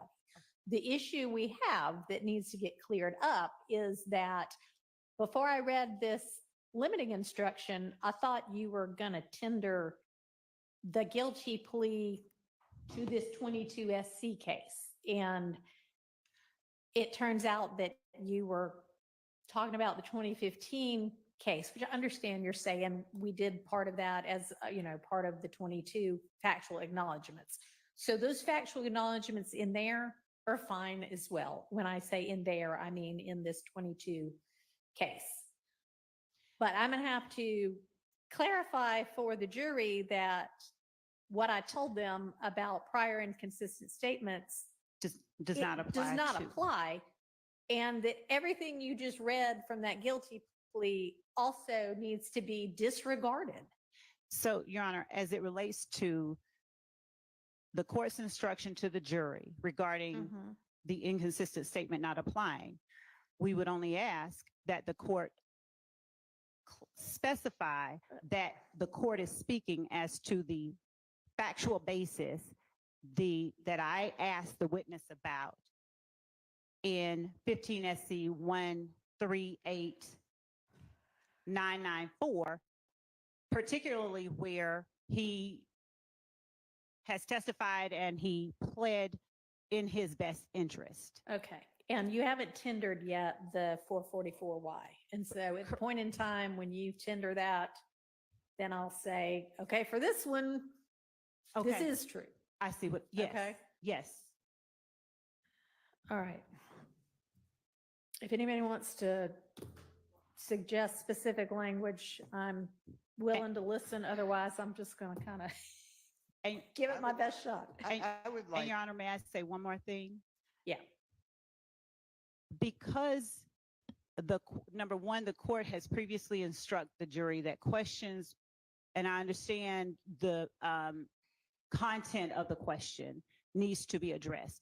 But given that the witness has testified that he pled guilty in his best interest, and given that he can also be cross-examined as to whether or not he could, he was asserting these things, we don't believe that anything beyond a instruction regarding the factual basis for 15 SC 138994 not being considered a statement of the witness rather is required. Okay. I just respectfully don't think that goes far enough. You have a prosecutor who's saying it's just a blind plea. She leaves out everything about Alfred. She elicits, and I'm not saying that she could have anticipated this, but her questioning elicits that a non-testifying severed co-indictee pled guilty also. That is a total confrontation clause violation. It's the second time. All right. And that's Zachary and. Well, Mr. Zachary, I anticipate may testify. Right. I don't know. He hasn't yet, but it definitely includes Mr. Garlington, who the state has said will not be testifying. And then just for you to know, you were not here, but the predecessor judge permitted over objection the state to do the same thing. They did it with a Mr. Winfrey, just like the court reporter's last name. He's not going to testify. No one believes he's going to testify. The state doesn't say he's going to testify. And they got out that he pled guilty. So they're aware of all this. And in fact, the state elicited in that case that the gentleman, Mr. Winfrey, pled guilty to avoid plea. It was vacated by the Supreme Court of Georgia. Yeah, I remember you. So, and Didn't then he enter another one after the fact, though, anyway? 5 years later, Alfred plea and said I'm Okay. specifically innocent. Yep. I mean, it was a farce. Right. And Okay. and then the predecessor judge wouldn't even let me examine the witness. And Miss Love said that the witness I could call in my case in chief on direct. So the reason I'm bringing that up is this is not new. Okay. What's your intention with regard to Mr. Garlington? Do you have any intention of calling him? Your Honor, no. And Mr. Steele is absolutely correct in terms of the witness testifying about Mr. Garlington and Mr. Zachary and his doing that. There's nothing that indicates that the only reason he did that was because they pled guilty. So that is not, in other words, his statements that he gave to the jury about Mr. Garlington pleading guilty and all of that are not something that I asked him about or expected him to be talking about. Right. Okay, but nonetheless, we have that now before the jury. We would so- ask that the court tell the jury to strike, disregard, put out of their mind anything about the Mr. Garlington pleading guilty. I'm just to say anyone other than the witness on the stand. Okay.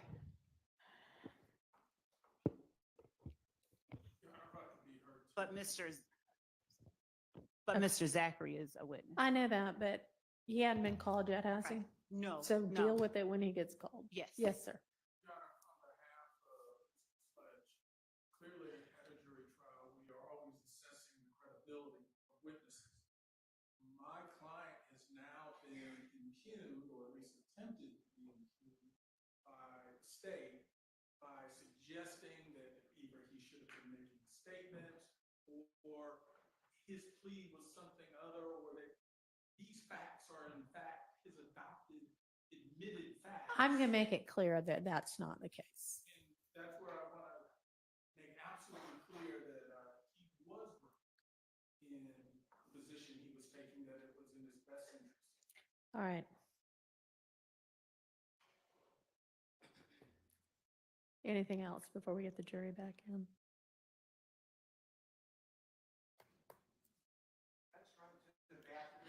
That is a great idea. Let's all do that. Or take that opportunity. Okay, that is denied.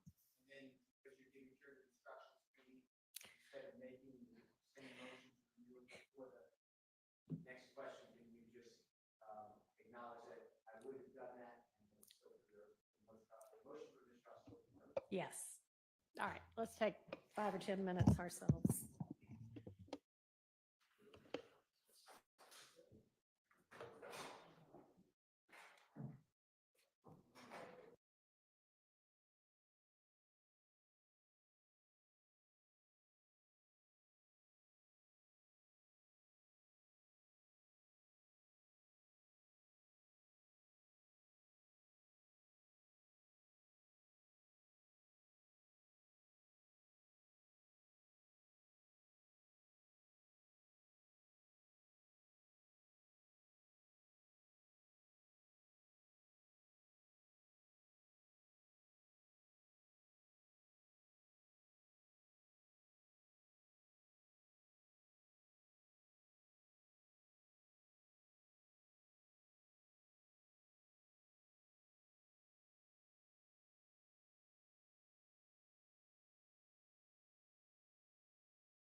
to say something. Poised. All right. Judge, I fully adopt on behalf of Mr. Nichols, and I know I don't need to under the rule we're operating under, the motion for mistrial. I understand your ruling. I understand you're going to give an instruction, but I ask that as part of that instruction for an admonishment under 17-875, and I think that admonishment is mandatory, where counsel makes statements of prejudicial matters which are not in evidence. And I believe that this applies to this particular instance under these particular circumstances. So I'd asked the court to admonish counsel. Yes, in front of the jury, obviously, as part of the instruction. All right. Give me a second to get signed into Lexis and take a look exactly at what the statute says.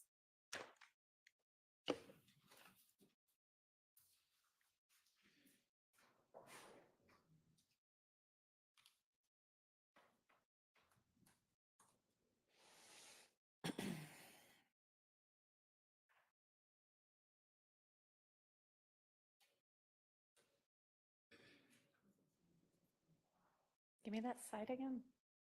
1775. I left out a number.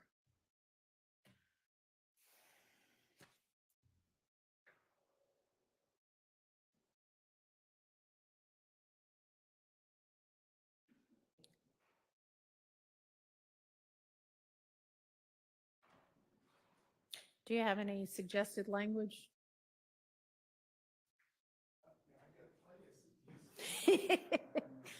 I'm sure you do. That would be appropriate for the court to give at us as an admonishment.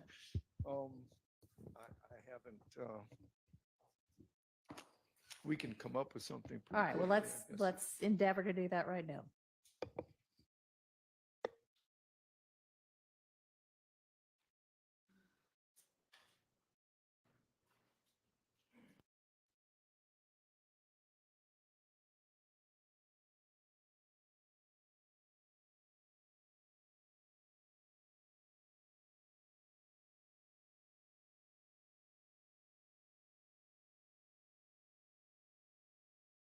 Permit the state to make a response. You may. Go ahead. Now, okay. Your Honor, given that 17-875 refers to statements of prejudicial matters, which are not in evidence, and the factual basis given or read by the prosecutor in the plea in the 15 SC case, while containing details that are not contained within the factual acknowledgments of 22 SC 183-572, it contains, it's about the same act, which in the factual acknowledgments for this case, the defendant says occurred. He admits and acknowledges that he, Demekion Garlington, and Quindarius Zachary committed a drive-by shooting at this residence, and that they committed the drive-by shooting on behalf of YSL and to increase the notoriety, reputation, and fear of YSL, and that he admitted and was convicted of aggravated assault, participation in criminal street gang activity, and among other charges for his participation in the drive-by shooting referenced in sections 3, 4, and 5. And given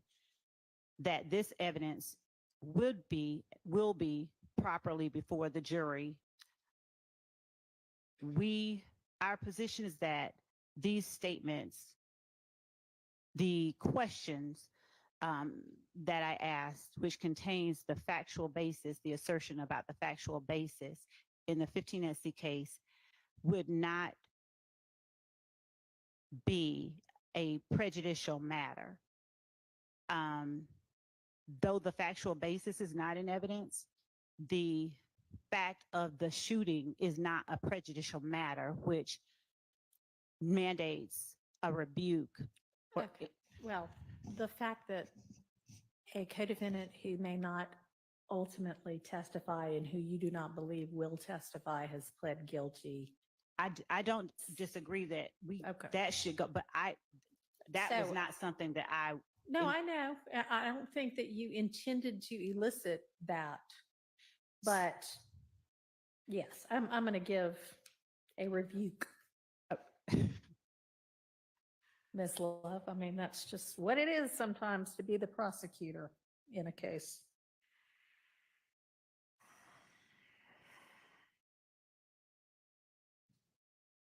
Got to have a tough skin. Suggested language, Mr. Harvey or others? Need for some smarter colleagues to give me some suggestions, which is everybody in these three tables.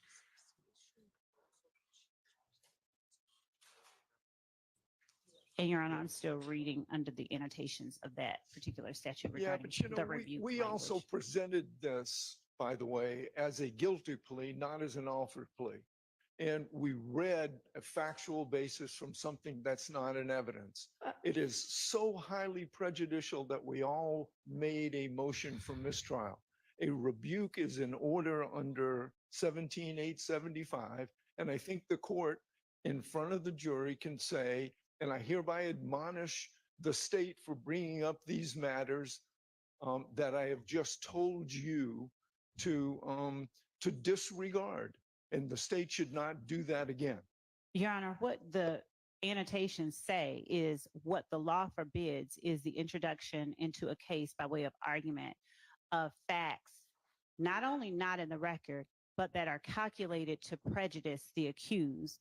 And All right, Ms. Love, I'm going to give some sort of an admonishment. And I mean, sometimes you need to just, keep your powder dry and not argue every single thing to the nth degree. I've already said I'm giving it.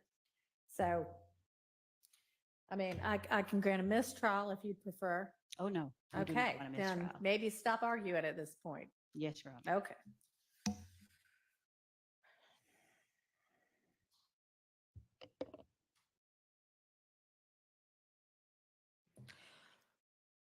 Now, in terms of her having presented it as a guilty plea, an offered plea is still a guilty plea, so I don't find there to be anything wrong with her having references in a guilty plea, but, we already talked about the whole factual basis thing, so I won't rehash that, but, okay.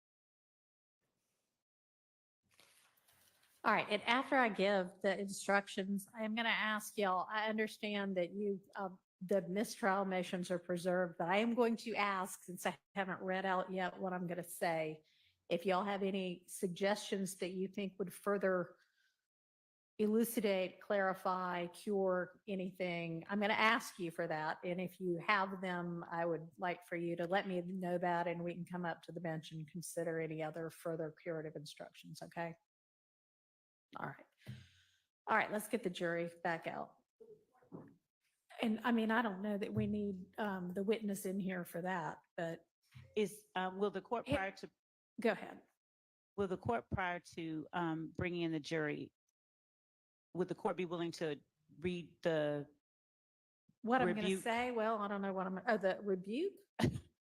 I mean, it's probably going to be something to the effect of, after I explain to them what they're not to consider, I also admonish and rebuke you, Ms. Love, to pay careful attention to how you ask questions and to what you put before the jury. Mr. Harvey wants more. What else?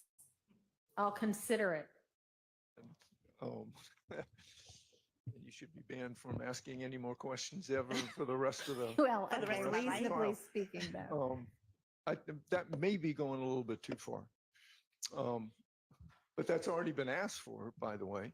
And that the court, in giving these instructions, intends to rebuke the state for asking those, for eliciting that improper testimony.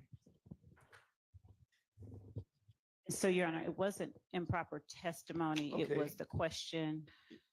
Improper statements of the state. That's the whole point of a rebuke. That's the whole point. And we would ask that the court just, if the court is going to read, that the court reads only what the court initially said.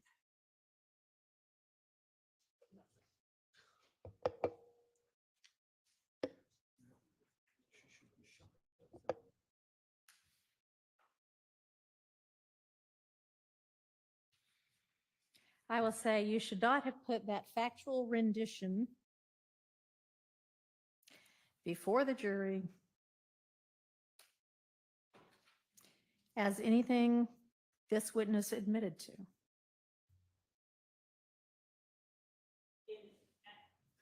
Mm-hmm. I'm listening. At the time he pled guilty Okay. in 2017, because I understand. Your Honor, Give me just a second. Sorry.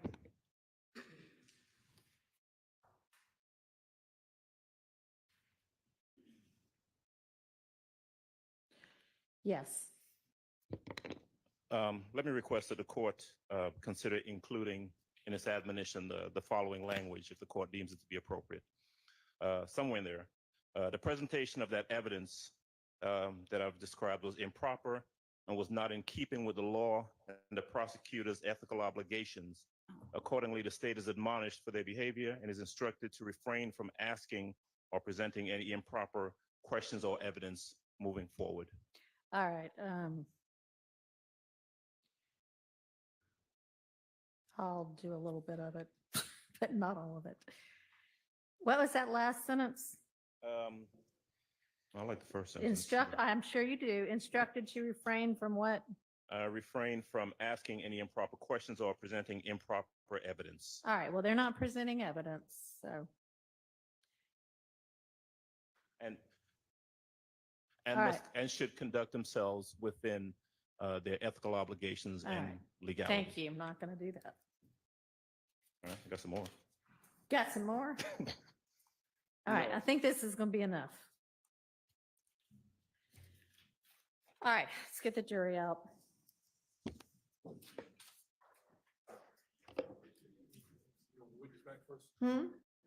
I mean, do y'all want the witness in here for this? No, Your Honor. Okay, let me ask you a question. Have you or somebody instructed, maybe even Mr. Wright, the witness to not talk about anybody else's plea to anything? Can Mr. Wright just do that? All right, let's get the jury out.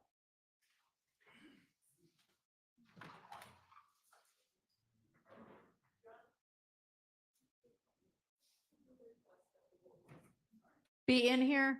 Okay, Your Honor, we do right, request all that the right. witness is present. okay. Somebody let them know that. You can hurry. I mean, I've already said for the jury to come in, so.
All right. Thank you.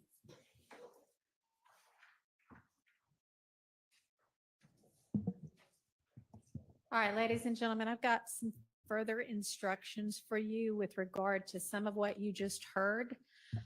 So I gave y'all an instruction that if this witness provided testimony that was inconsistent with a guilty plea admission, that you could accept that guilty plea admission as substantive evidence against any of these defendants.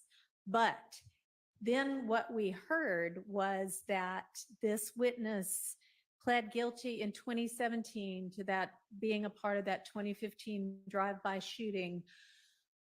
But and we heard kind of a factual basis that the prosecutor in that guilty plea had read before the court, or somebody had read before the court, as a part of what Ms. Love was asking questions about, and she was, kind of reading it from a transcript. All right, here's the thing, is that guilty plea, as I think you heard this witness say, he entered that because he believed it to be in his best interest to do that. And this gets into a whole lot of kind of legal terminology and legal concepts, but there are a couple of different ways that somebody can say, yes, I'm pleading guilty to a crime. And one of them is called an Alford plea. It's just named after a case called Alford. But they're essentially saying, I am going to plead and accept that I'm guilty of this crime, but I am not saying that the facts that the state's putting forward are true. I am just saying I think it's in my best interest to go ahead and resolve it that way. So everything that you heard is, and that is totally legitimate to do that. And let me also say that Mr. Wright, who was representing this witness at the time, he let the court at that time in 2017 know, hey, this is an Alford plea. He's doing this because it's in his best interest, he believes, to do this. And Mr. Sledge was under no obligation after his attorney said that to, even if he got an opportunity to say anything else, to say, yeah, what my lawyer said, to add anything whatsoever to that. So I think there was a question about that, and he didn't, he didn't say anything else. He had no obligation to, he had no requirement to, he had no responsibility to, okay? So basically what I told you about, oh, you can take those facts and those admissions and consider it against him or anybody else in this trial. When it's an Alford plea, you cannot. So none of that I said was actually true about what you just heard about those 2017 guilty plea to the 2015 drive-by shooting. Okay. So let me think what else. Oh, and you also need to completely disregard that anybody other than this witness right here, Mr. Sledge, might have pled to anything that had to do with that drive-by shooting. All right. So just entirely erase that from your minds. And I also, at this point, am going to admonish and rebuke you, Miss Love, to pay careful attention to how you ask questions and to what you put before the jury. You should not have put that factual rendition before the jury as anything that this witness admitted to at the time of the 2027 guilty plea. And I'm going to instruct you to refrain from asking improper questions. Yes, Your Honor. Thank you. All right. Anything in addition that anybody needs to put before the court right now with regard to those curative instructions? All right. All right. Go ahead, Ms. Love.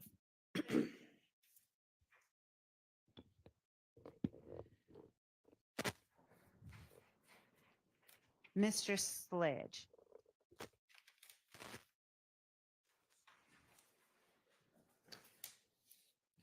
Would you tell the jury just one moment? Sure.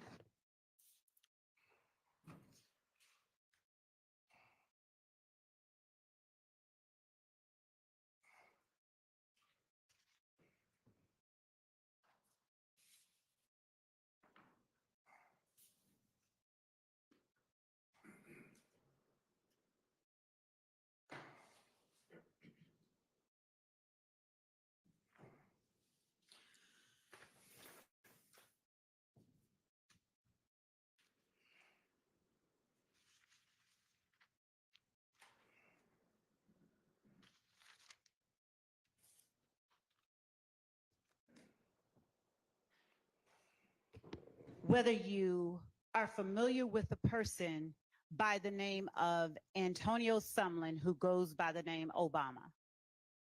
I know of him. How do you know of him? Just send him around. Have you ever have We you prob- ever we hung probably out been in the with? same. We probably been in the same vicinity, but I never hung with him. He never been in a car with me. He never nothing like that. What about Martinez Arnold? Yes, I know Martinez on. How long have you known him? I've been knowing Martinez on. Whoa, it's been a minute. I can't actually tell you how long, but it's been a minute. Is he a person that you know who also answers to the name Duke? Yes. Is Martinez Arnold YSL? He's an artist of YSL. And what about Antonio Sumlin? Is he YSL? I can't tell you yes or no to that answer. Now, putting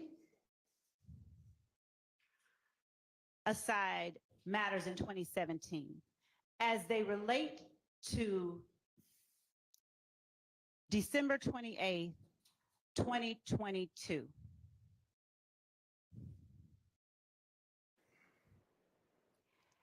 at any point, did you make an assertion while speaking with the state through your attorney that YSL is not a gang? I don't think I made it in that plea agreement, but in 2015, okay, right. In 2022, December 28th, 2022, at any point, did you assert that YSL is not a gang? No.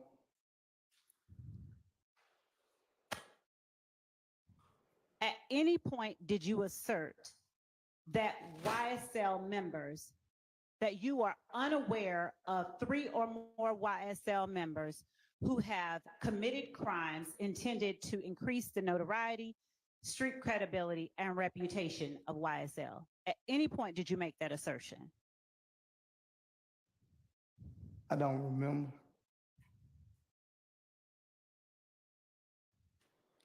Is there anything that would refresh your memory? Yes, if you have anything that can refresh my memory. What do you believe would refresh your memory? I can't say whatever you have. If I can look at it and go over it, and then I can. Would looking at 444Y refresh your memory? Yes. Your factual acknowledgments, okay. Approaching the witness with 444Y. All right.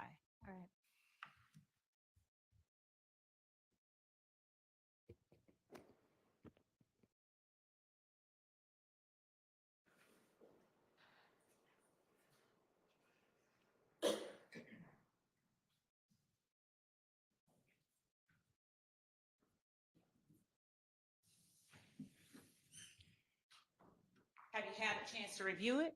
Yes. Does it refresh your memory? Yes. Okay.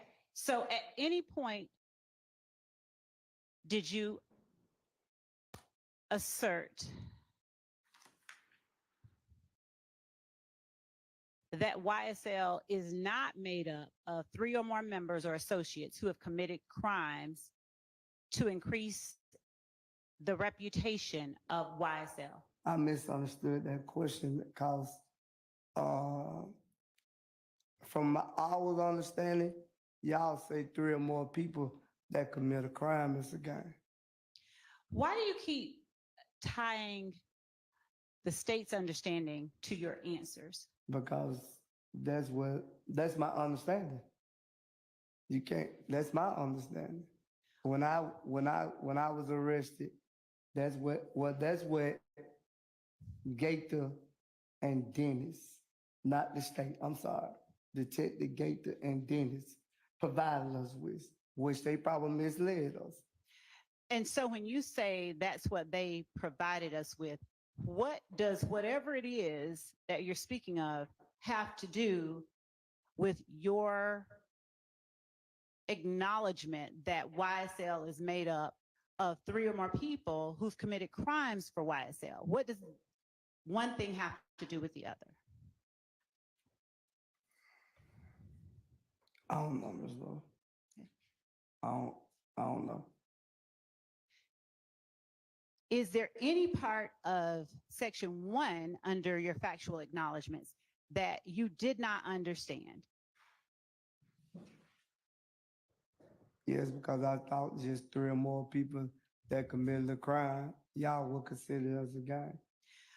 Again, let me ask I you didn't this question. understand it then. Ms. Lord. Is the word gang in section 1?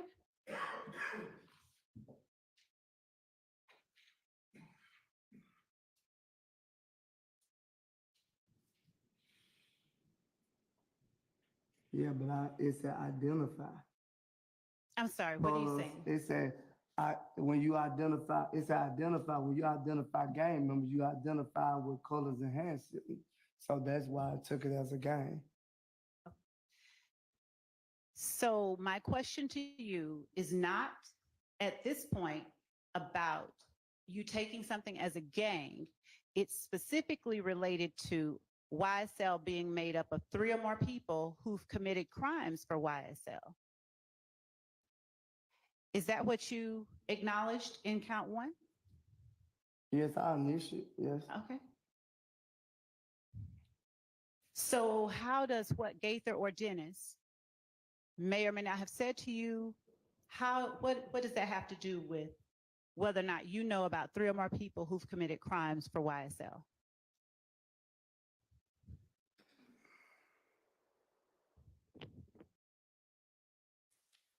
I can't say.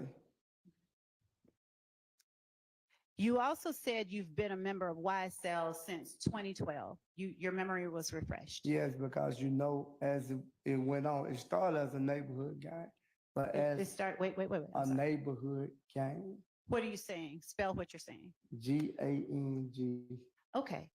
What started as a neighborhood gang? YSL. All right. What do you mean when you say gang in that sentence? You ain't let me finish the first. I promise you I will, just if you don't mind. Can you tell the jury what you mean when you say gang right there? What it said, gang. 3 or more people. Keep going. It's a gang, you say. No. I can't testify, so it has to be you and your I words. just said 3 or more people is a gang. So when you say that YSL started as a neighborhood gang, what is it that you mean? That it just has 3 or more people? Yeah, because, well, I guess, from my understanding, I guess.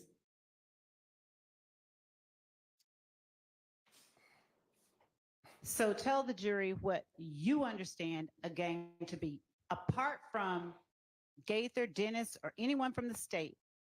What is Mr. Antonio Sledge's understanding of what a gang is? Judge, I'm going to object. It calls for a legal conclusion by this witness. No, sir, it doesn't. So I'm going to overrule that. She's asking about his lay understanding of it. My understanding of the gang was 3 or more people hanging together. That's my understanding. I didn't think you had to be committing a crime to be a gang. So continue explaining why you said it started out as a neighborhood gang. Because that was my understanding of it. Okay. And so then what happened? Jeffrey Williams started a company called YSL the Label. So it departed from the gang. Okay. So who all was a part of the neighborhood gang called YSL? I can't name. In this courtroom, I don't see anybody, but you got a couple of us. I can say I was. I'm gonna say I was. I can't I can't name the other people. I'm gonna stick with I was. Who started YSL, the neighborhood gang? I wasn't there when they started, so I don't know. What is your understanding of who started it?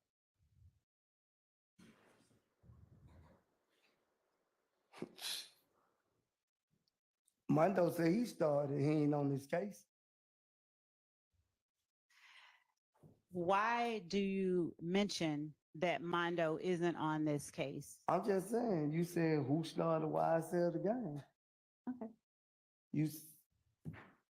So is He. Mondo, to your knowledge, also YSL, a YSL gang member? I don't know. I never hung with Mondo. I don't really even know him.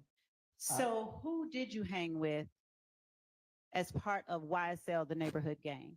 Well, I guess you could say Stevens. I don't want to name the other people they did. I don't want to name the deceased, if that okay with you. Is Stevens the only living person that you know of who was a member of YSL, the neighborhood gang?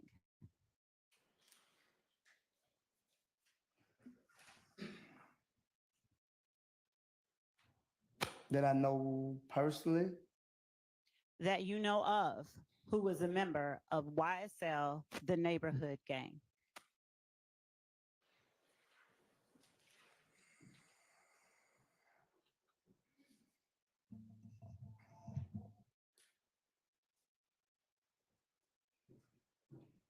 I can't think of right now off the top of my head. Is every person that you hang with or consider a friend or a loved one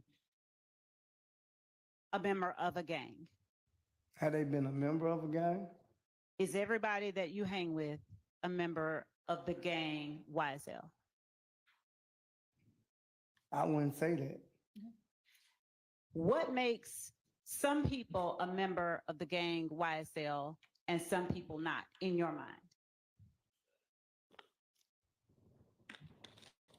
Based on what you say, based on what you tell me.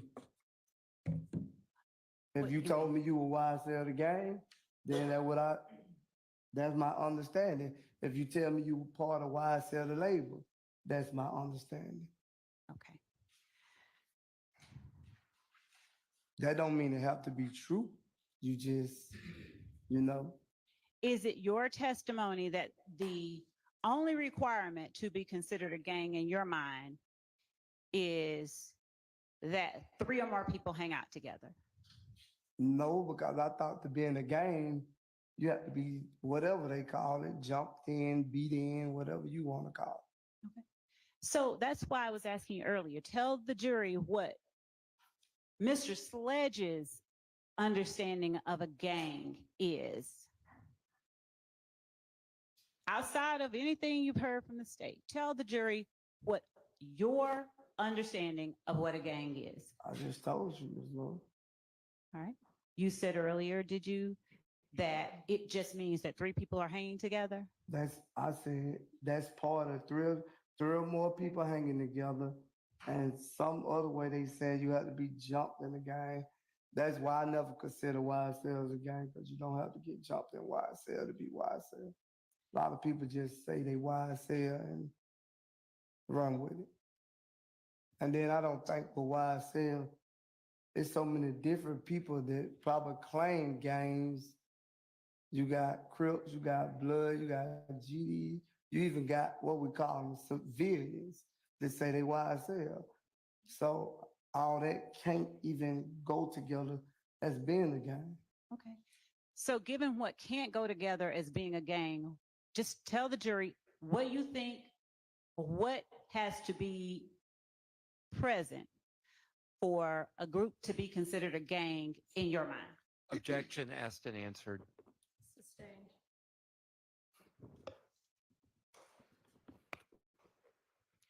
I'm going to show you what the state has labeled and previously provided to the defense, but I will provide again as State's Exhibit 410 Yankee to State's Exhibit 442 Yankee.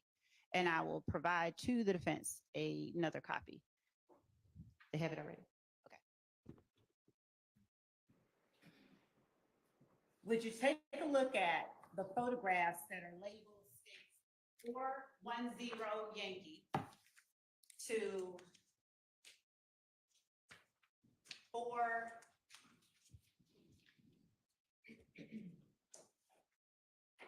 Let me actually enumerate. So 410, 411, 412, 413, 414, 415, 416, 417, 418, 419, 420, 421, 422, 423, 424,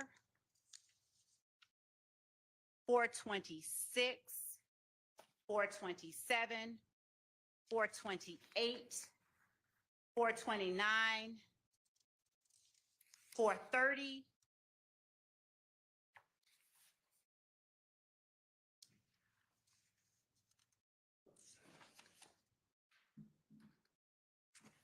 And tell me if you recognize those photographs.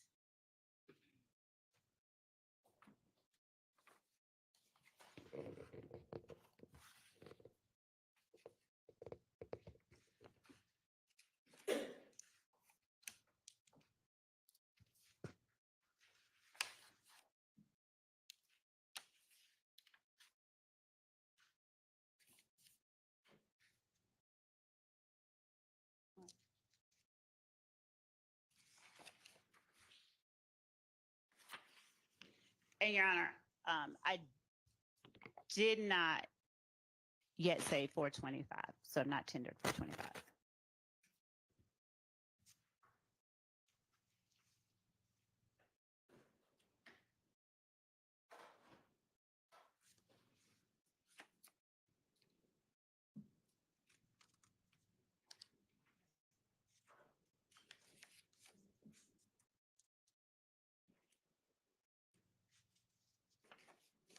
All right, say, well, it's 410Y through 424Y and then 426Y through 430Y. Yes.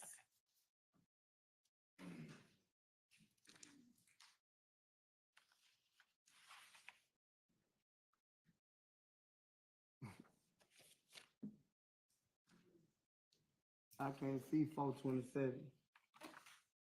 It's blurry. Can you pull up 427 on the digital? I'll bring you a digital copy of 427.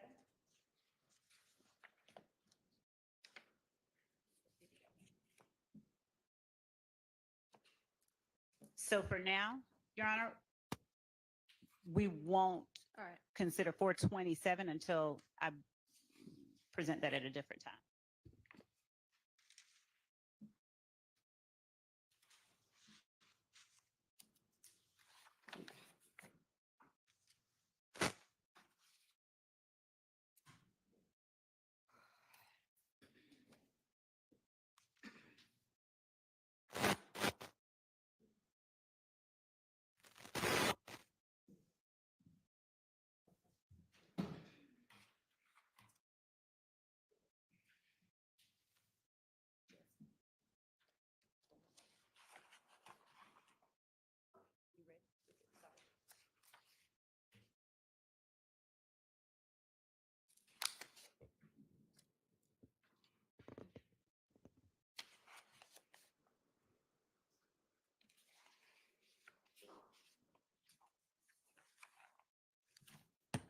Have you had a chance to look at 410 through 424 and 426 and then 428 through 430?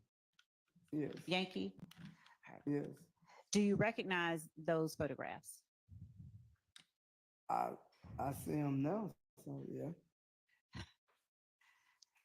Are you depicted in those photographs? Yes. Okay. Are they fair and accurate depictions of you at the time that the photographs were taken? I'm in the photographs, I see that much. Are they fair and accurate depictions of you at Yes, the time? Okay. yes. Your Honor, the state tenders 410 Yankee, for 411 Yankee, actually 410 through 424 Yankee, 426 Yankee, and 428 Yankee through 430 Yankee. All right. Is there another? Got it. Understood. Are they admitted, Your Honor? Did the court say yes? Yes, they're Okay, admitted. thank you. All right, so Mr. Sledge, I'm going to start out with 410 Yankee. And I'm going to display it on the screen right over your right shoulder. I can see it right here. Okay, and if we could just blow that up.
don't actually remember. I think that's what it is, though.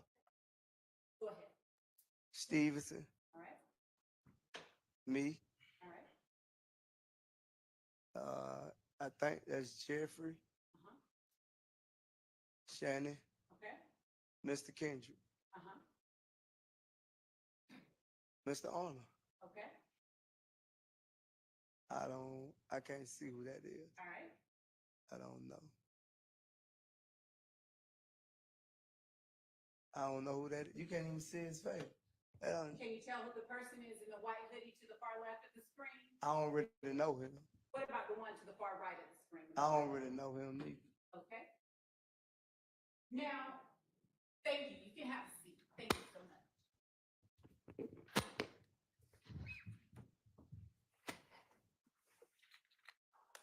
Is the date and time reflected on that post April 28th, 2015 at 11:58 a.m.?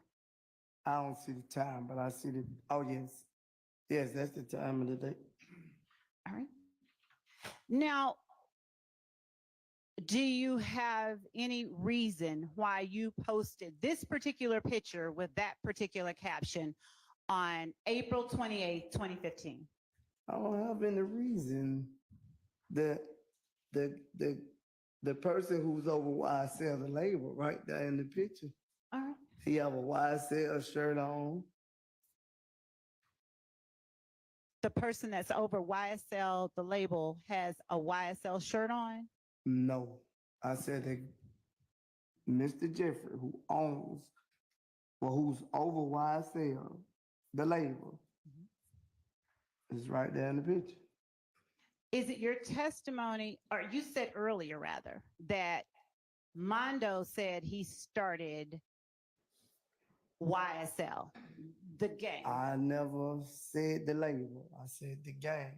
That's what he said. I didn't say he started. I said that you said Mondo said. I heard Mondo say he started YSL, the gang. So From your understanding, is there anyone other than Mondo who started YSL, the gang?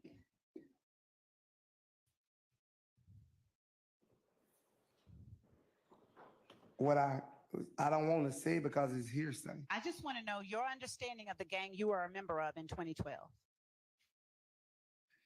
Hearsay, I could say Stevenson, they said.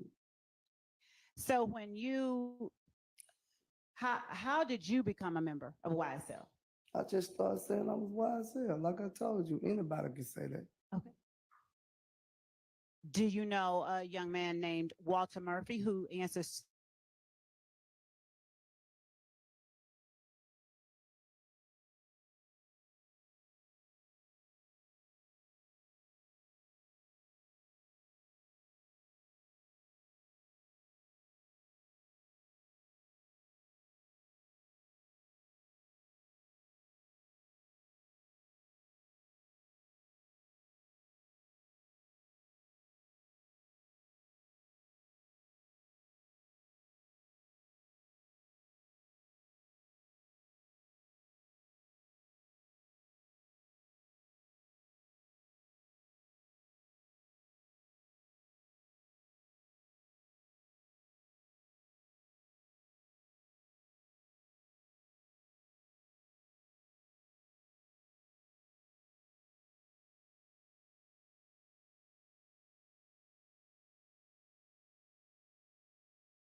used the word initiated.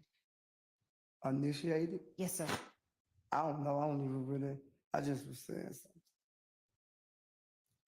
What do you would, you were I don't just even- saying stuff? Yes, Why did you just say that particular word? I don't know. Why is your index finger Wiping my under your nose? nose? That's the way I decided to take the picture that day. Okay. And why did Me? you said wiping the nose. Right.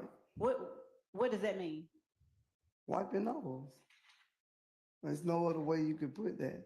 Is that a symbol or a hand sign that YSL members frequently use?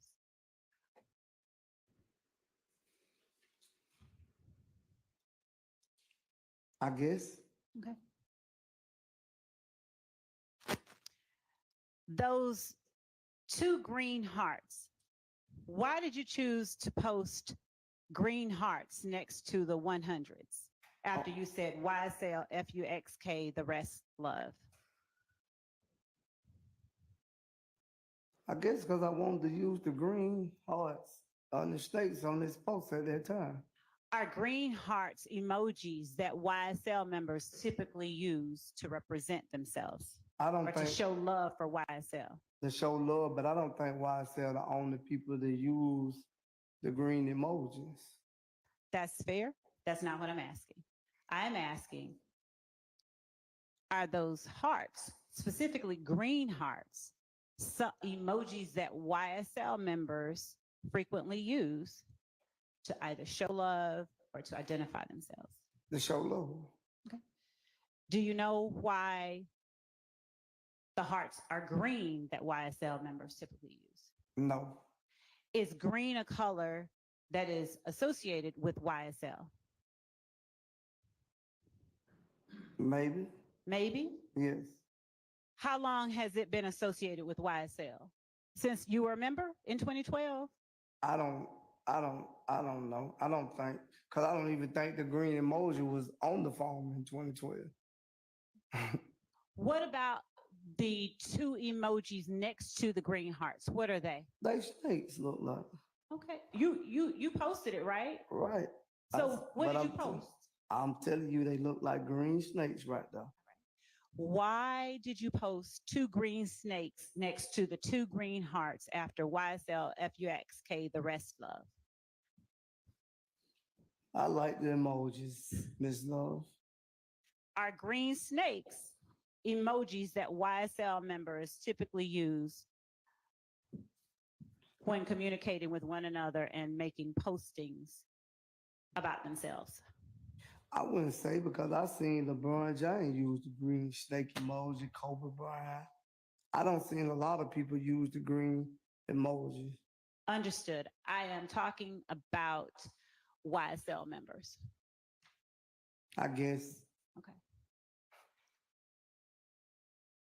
How many people on your post that is depicted in 410 Yankee actually have record deals or had record deals in 2015?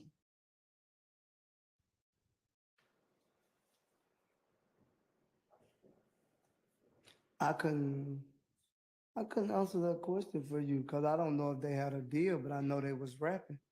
I don't know the whole aspect of the legal business, but I know they was artists, they features on songs and things like that.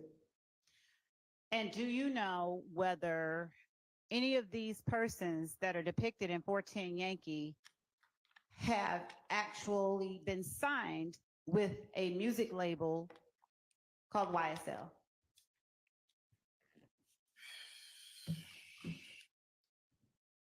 I never seen the paperwork, but they say they was. How many?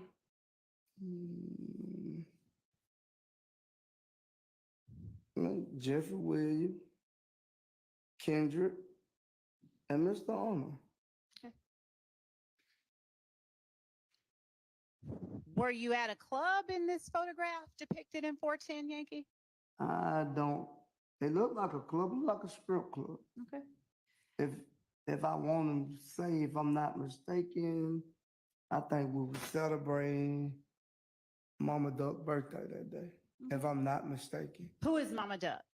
That's Jeffrey Williams' mother. Okay. And Mama Duck, that's the name you call her. Yes, And do you love Mama Duck? with all my heart. Okay. Is Mama Duck here today? I can't see you in the way. Yeah, she right in front of me now. All right. Was the photograph depicted in State's Exhibit 410 Yankee posted before or after Demekion Garlington got jumped in the club? Could you pull the date back up? Because I'm not for sure. Yes. Are you able to see it? No, I can't see it right here. Can you make it broader? 428. It looked like a day.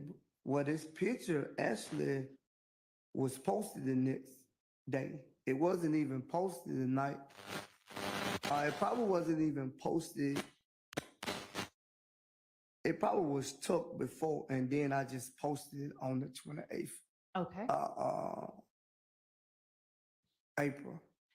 And do you recall whether you posted it before or after Demekion got jumped? Is there a day before? If he got jumped the 29th of April, you confused me. Okay. So you wrong. Okay. You realize I can't give testimony. You're right. Okay. So moving on to State's Exhibit 411Y.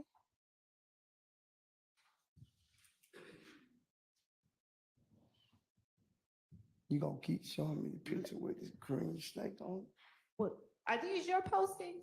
Yeah, but you just said something about the green snake just a minute ago. Why we gotta keep going about the green snake? I know the jury understand by now. You're saying that Okay. the green snake is what we go by. Who is we? I'm saying that's what you said. You said Oh, I me. can't give evidence. You don't said you? me, Garlington. You said that I posted the green snake on the post with us in it. So that what YSL supposedly go by the green snake, right? You do understand that I can't testify. I'm saying, but Let's quit this to me, and ask the next question. I feel like Showing you State's I Exhibit. just feel like it's pointless. Showing you State's Exhibit 411 Yankee with the date clearly depicted. I can't see the date. Would you read for the jury the time and date depicted on that posting? 2 p.m. 4/24/2015. And what is the caption that you put on this post? I love my snakes and they love me. Who is it that you consider your snakes? Anybody I be with at that time. Who is depicted in this collage of photographs in 411 Yankee? They all different photos. I couldn't see that one right there, but I want to say me. Let's start at the bottom left, and I'm going to point the arrow over different people starting at the bottom left. That's me.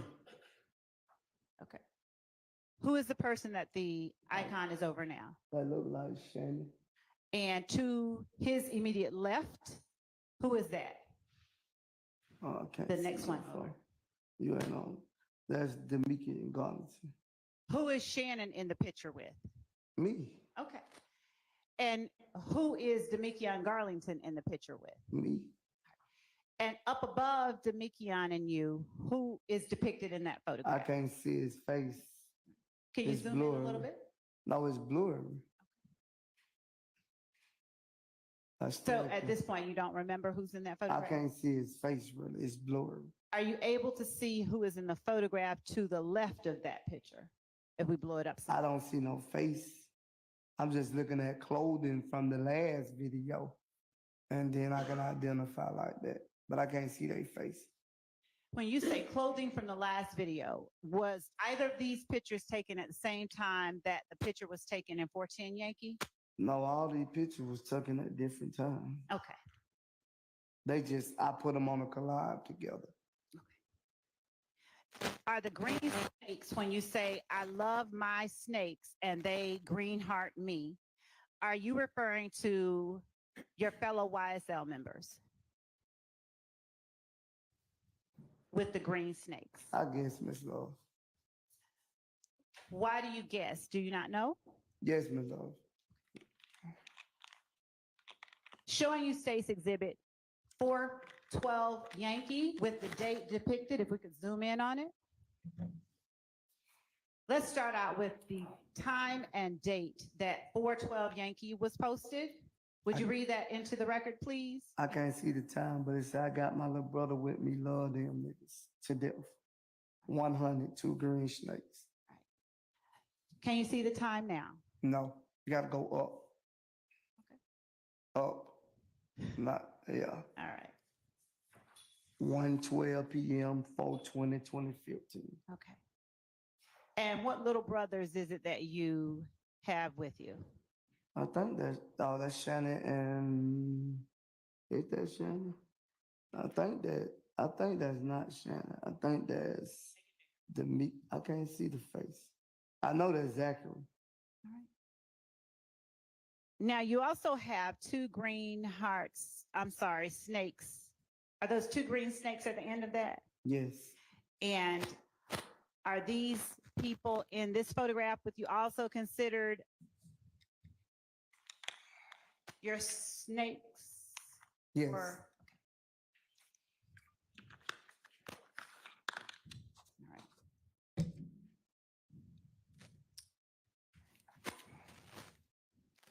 Showing you State's Exhibit 413 Yankee. As we zoom in on the date and the time with each one. Did we already see this picture? Would you read into the record what the date and the time are for State's Exhibit? Me and the YSL family. 2 green heart, 2 green snake, 100. Okay. And what date and time? Time Did you post it? 4:53 p.m., 4/18/2015. All right. So you could actually see they all different dates, but the same picture. So I don't know what date they was taken. Okay. I'm asking about the date that they were posted. Posted. Oh, okay. Okay. I'm going to go to State's Exhibit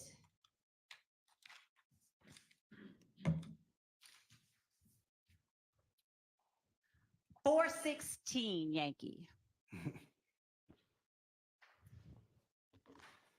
Blowing up 416 Yankee to show the date and the time. Let's start at the very bottom with the time and the date of this post. Would you read into the record the time and date of this particular post? It's a bitch on blood, 100, 100. Thank you. You got ahead of me. I need you to read the time and date that you made this post on your Instagram account. 10/23/3/27/2010. 10:23 p.m. on March 27, 2015? Yes. All right. Now, what are you doing with your hand? I can't see it. Let's Not on here. go down and blow it up. I see I'm shooting a bird and I'm throwing up it looked like a 3. Okay, your left hand, you're shooting a bird. Are you not showing YSL with your right hand? That's not why I said. Okay. When you say, I said it look like I'm throwing up a 3. We throw up 3 for zone 3.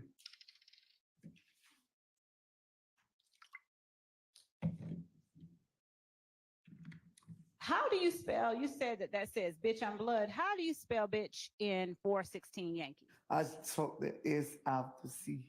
I replaced the C with an X. Why? It's just something we do. Who is we? People in general, I've seen on the internet do it. I can't say Pacific, I've seen a lot of people do it. Have you seen members of YSL do it besides yourself? No. Okay. What do you mean when you say your blood in 416 Yankee? I said I'm blood. I never. What do you mean when you say you are blood? I affiliated with the blood gang. All right. Did you also affiliate with the blood gang in 2012? No. When did you begin affiliating with the blood gang?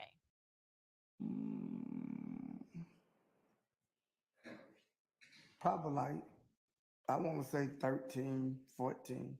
How did you become affiliated with the blood gang? Because I know a couple of people that was blood. I never joined, but I know blood. What about the Bloods make you consider them a gang using your definition? I heard around the blood with blood gang. So Going to State's Exhibit 417 Yankee.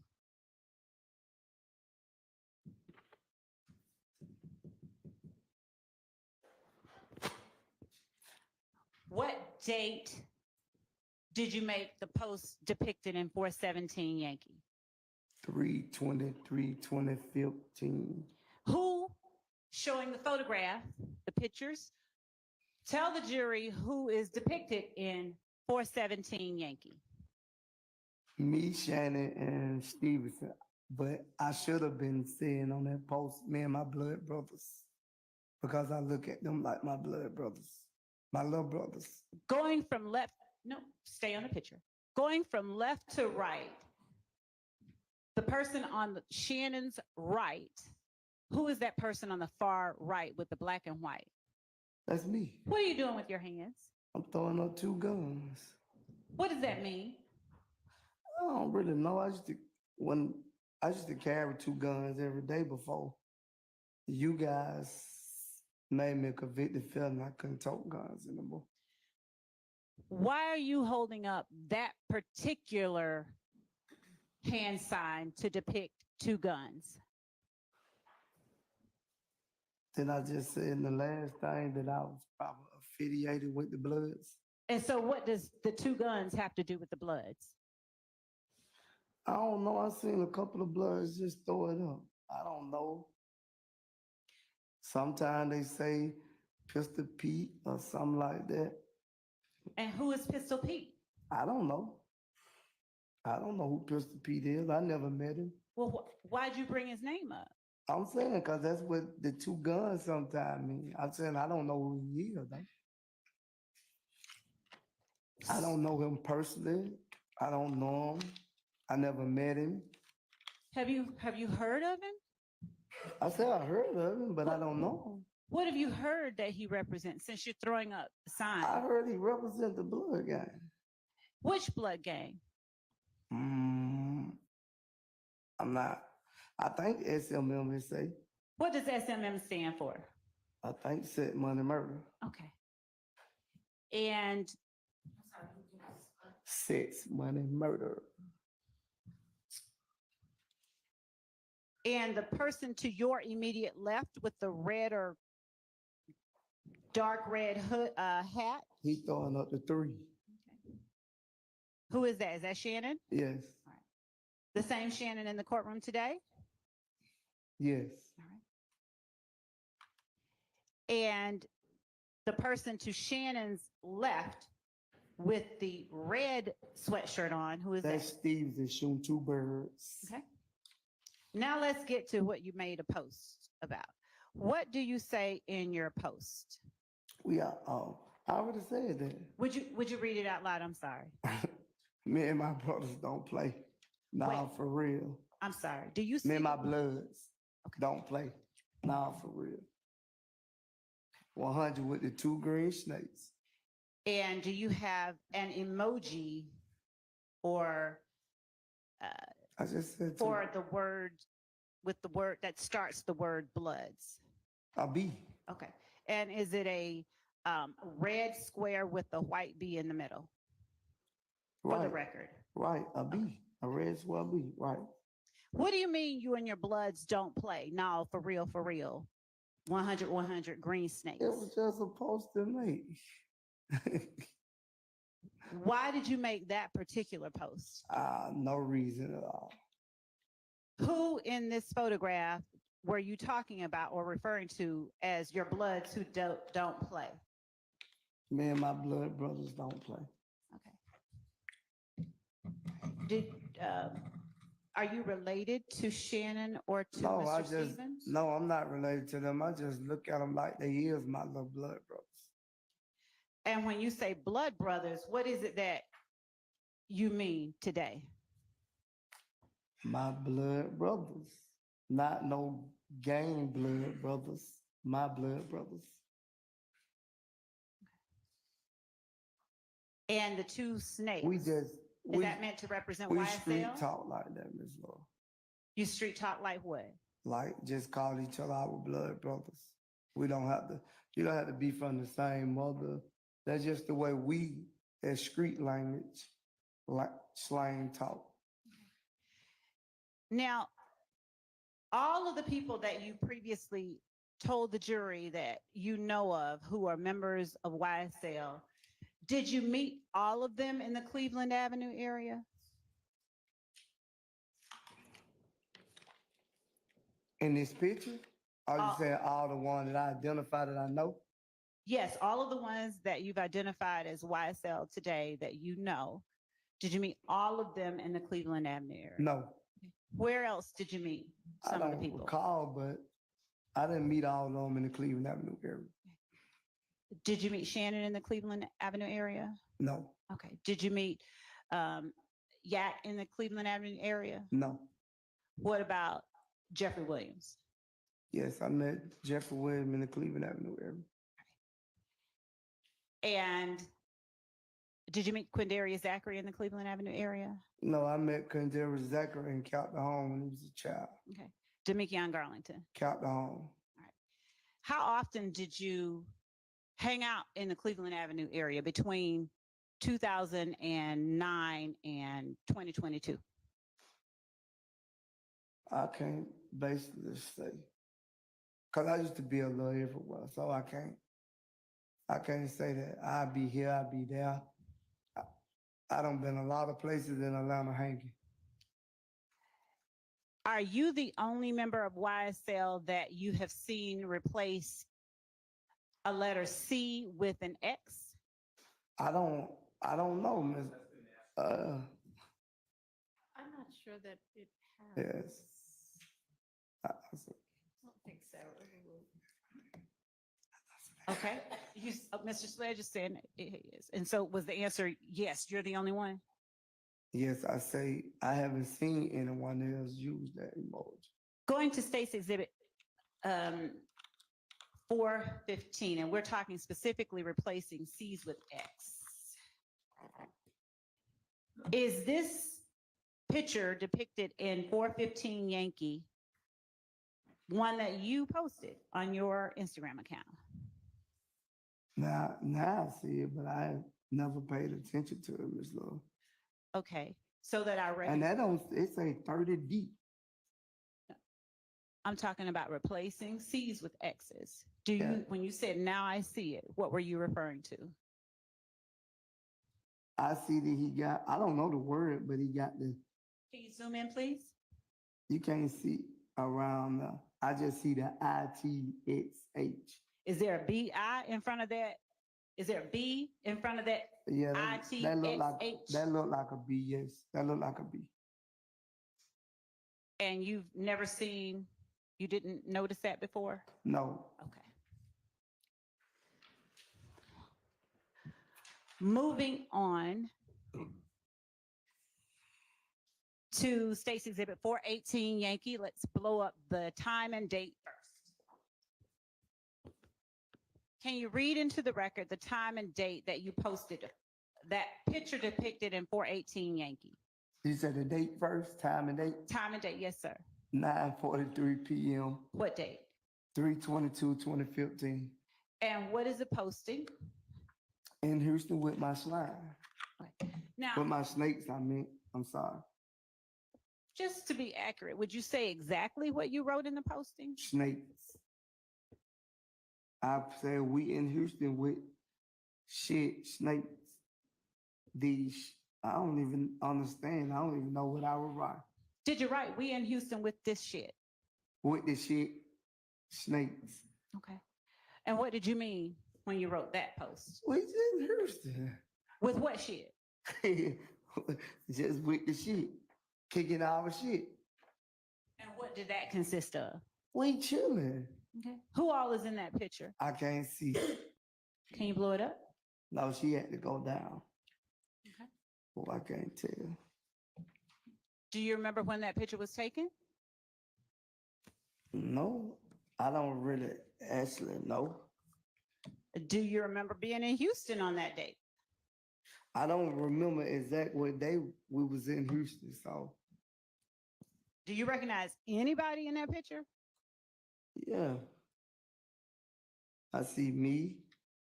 I see Jeffrey, Shannon, Stevenson. Is that OG Bentley and Gunnington? And I think that's Dora.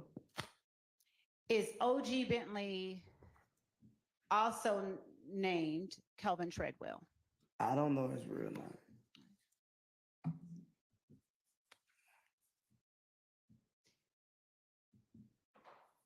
The person directly in the center on the top row that the icon is over now, who is that? I don't know him. Do you know a person by the name of Demise McMullen, who is also known as Nard? I don't actually know him. Do you know of him?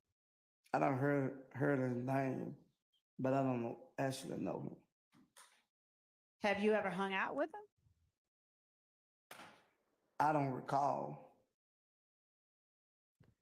Do you recognize that person as the person you know of as Nard or Demise McMullen?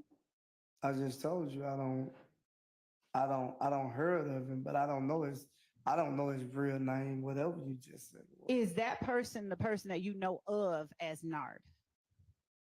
That you're standing next to in the picture? Yes. Okay. So the one that we just were looking at, that is the Nard you know? Yes. Okay.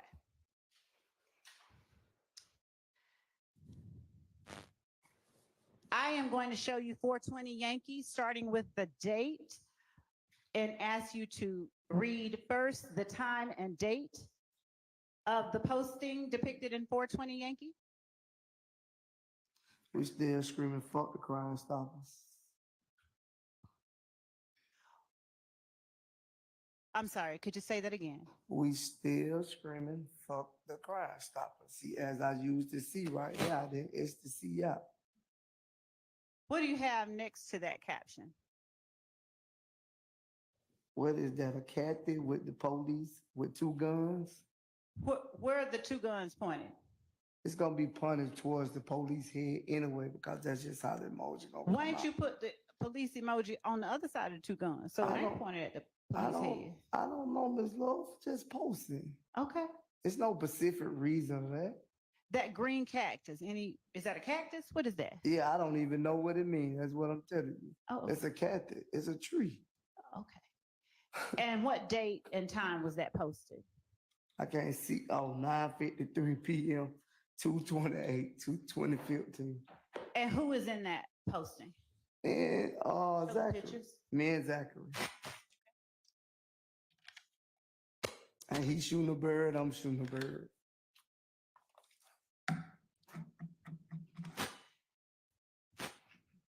What did you call Zachary, as you said? What you mean? Lil D. All right. Was he signed as an artist under YSL? Not from my understanding.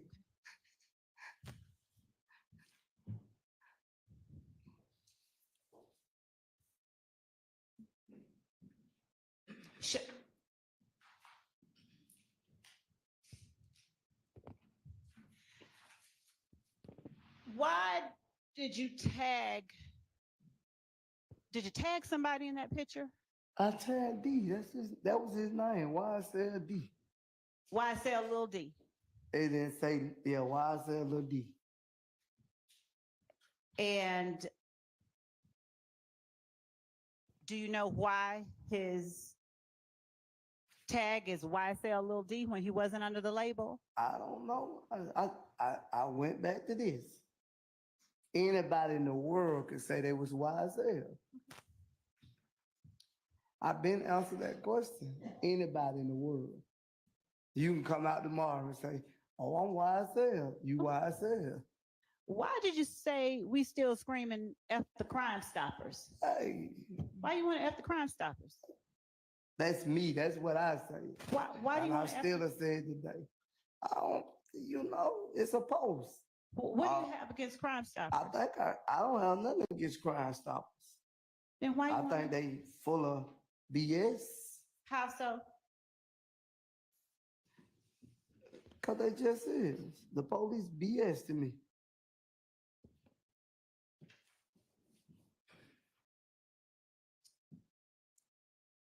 Showing you states 421 Yankee.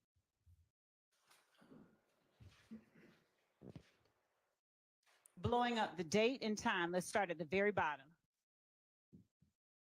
What date and time did you make that post?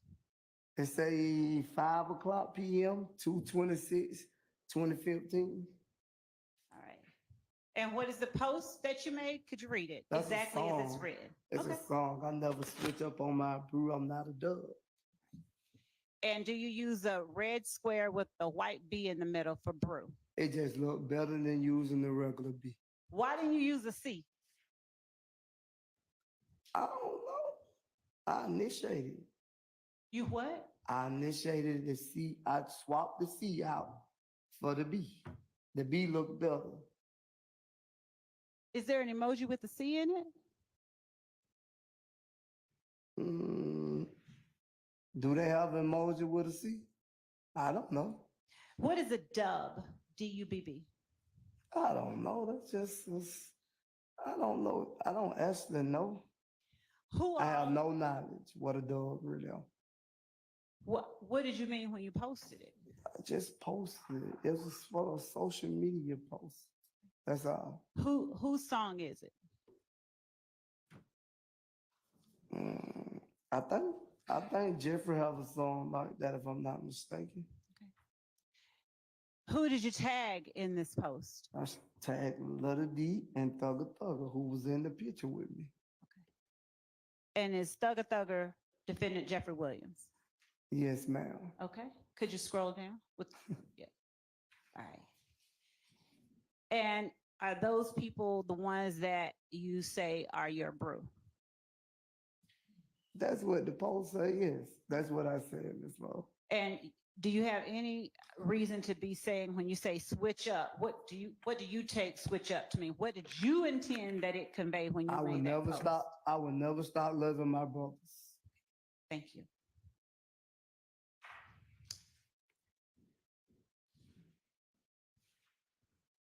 Showing you states 422 Yankee.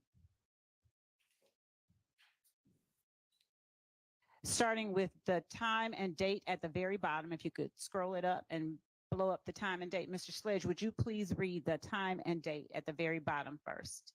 The time and the date, 1:46 PM, 3/20/2015. And what is the posting that you made underneath the photograph? I said, this is my family. I love them to death. Real YSL shit. At Dolly Yak. 30 DSB with the shit and at Thugger Thugger. Now, who is at 30 D? That's Demika and Garnison. And who is SB with the shit? Shannon Stillwell. And when you said real YSL, do you place any emojis to the right of the word YSL? 3 green snakes.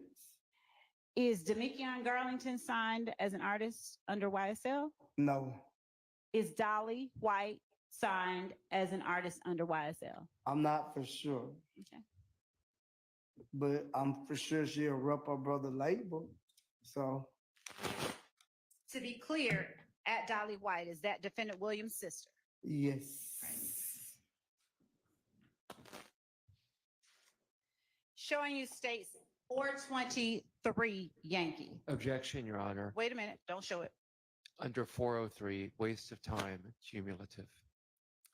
Are we gonna do anything else with the rest of these photos? These are the ones that we went over previously that we I said. know, but is this essentially the same type posts? Do we have any new people in them? Any new? Each one of them, Your Honor, is on a different day and they have different captions, and the captions we believe are important. All right, yeah, go ahead. And I know you hadn't been having everybody identify all the people, so as long as you just keep moving through, go ahead. Okay. Overruled. 423 Yankee, starting with the date and time at the very bottom. Would you please read the date and time you made that post? Blow up the date and time.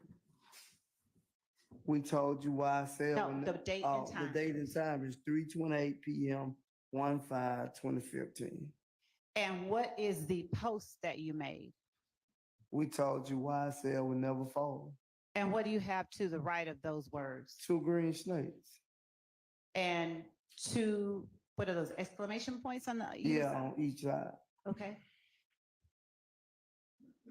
Would you please explain to the jury what you meant when you said YSL will never fold? Because we knew Jeffrey Williams was gonna make it as a great artist. Okay. And when you said, we told you YSL will never fold, who is the we that you're talking about? Shit, scare me, y'all. Us as a family. And who all is depicted in I can't. the 423, face after we bring it down? Who all is it that you're referring to as YSL who will never fold? That's Zachary, me, Kendrick, and on. I don't refer to say the deceased. You what? I refer not to say the deceased, the other person he deceased in this picture. Was he an artist that was signed under YSL? I'm not for sure. Okay.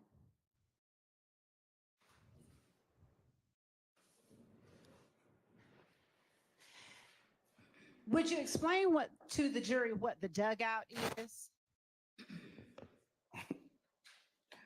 The dugout was a gambling spot. Is They it? sold food. It was just a little hangout spot. Did YSL members hang out at the dugout frequently? Not just YSL people hung out, though. It was a variety of people, but you only gonna take pictures with people you know. It was So old men, everything hung out there. They probably old enough to be my daddy. where is the dugout located? I don't know exactly the street. Is that McDonald Boulevard, if I'm not mistaken? Is it in Lakewood? Is it in It's not the actually new area? It's the Lakewood. You can say Lakewood or Summerhill. Okay. Which one? It's in between.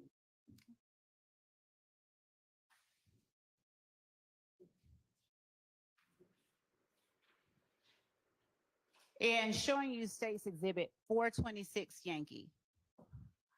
Would you tell the jury who is depicted in State's 426 Yankee? My deceased brother. Okay. Skip past 426 because that wasn't admitted. And Your Honor, my apologies. I believe that was one that we didn't tender. Which one? We did? Which one? 426 Yankee? Yeah, you did. Okay. And when you said your deceased brother, who is it that is depicted in 426 I Yankee? just told you I don't even like to say the deceased name in the courtroom. Okay, I understand. I need you just for the record to say it one time and. Matt move on. Miller. Who? And that's his last name, Matt Miller. Is the first name Christian? Christian Matt Miller. Was he YSL? I guess. Yes. Was he signed as an artist to the label? No. Was he murdered? Why you had to go there, Miss Lowe? We just said, yes, he was murdered. How long ago? I don't forgot actually the time that he was murdered.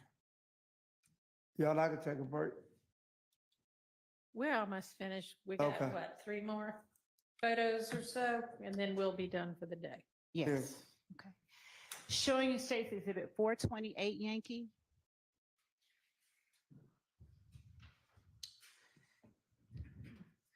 Would you tell the jury who it is that is, first of all, is this a post that you made?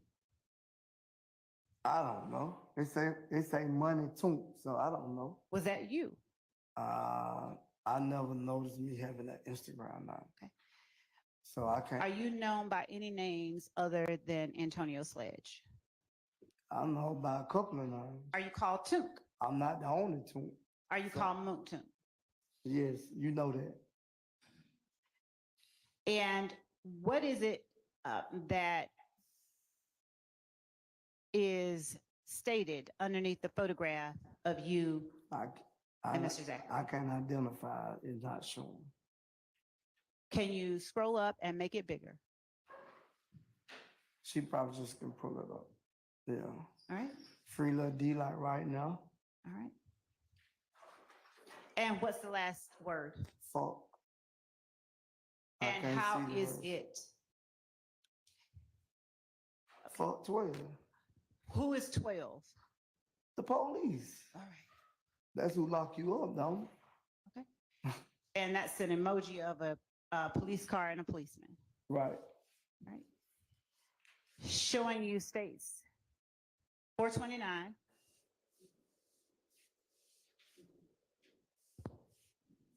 Showing you States 429. What are you doing with your left hand? I'm wiping my nose. What do you mean for that to convey? What do I mean for that? Yes, what do you mean for that to convey? I just wipe my nose on certain pictures.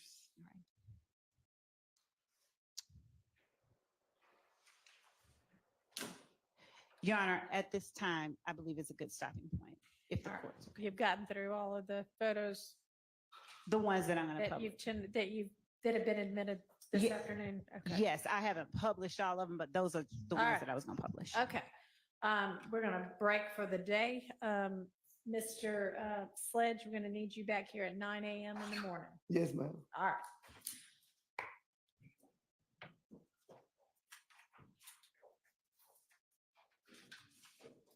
And we'll see all of y'all back at 9 a.m. as well. Same instructions as always. Y'all have a pleasant evening.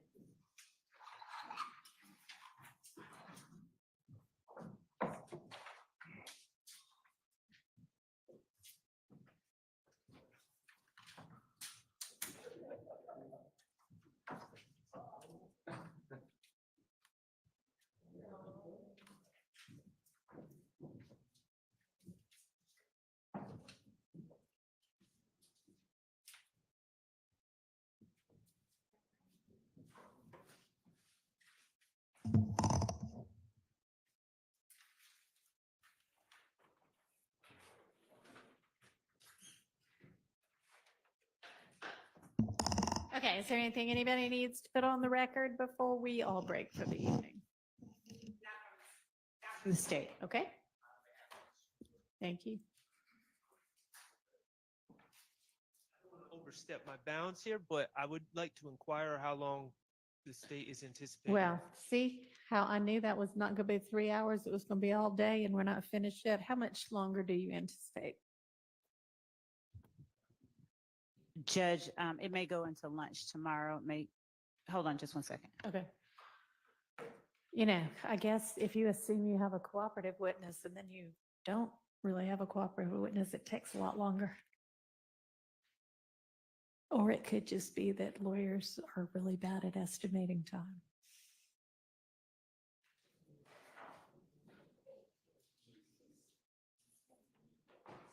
My team is admonishing me that it might be longer than lunch. So Okay. Then probably most of tomorrow. most of tomorrow is now the estimate. And Your Honor, they have 100 more witnesses? Well, no, they've got like 99 more now. I don't know, but yeah, we're going to get Can I to, renew my motion to put I the state mean- on a clock, Your Honor? we cannot put this date on a clock. What we can do is make sure that there is not cumulative evidence. She didn't do all of them. So thank you, Ms. Lev. I appreciate that. We all appreciate that. All right, Your Honor. It's under consideration and, y'all make the cumulative objection and I'll take it up at the time, okay? All right.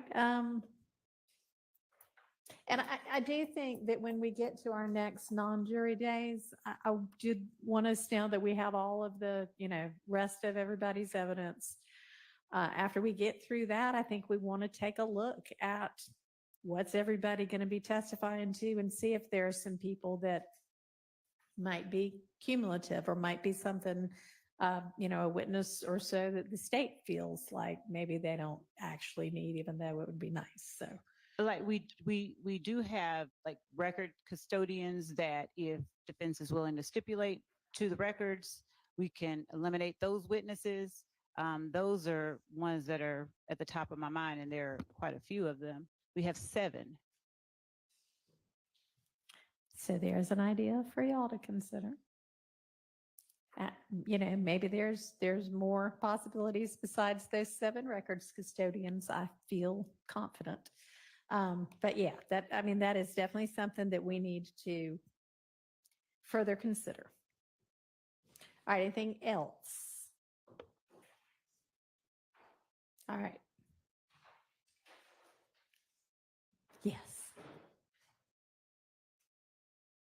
Are there any issues with jurors that we need to be made aware of, Your Honor?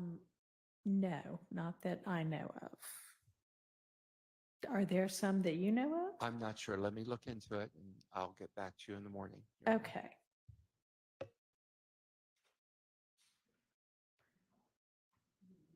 Does everybody want to come to the bench for a minute?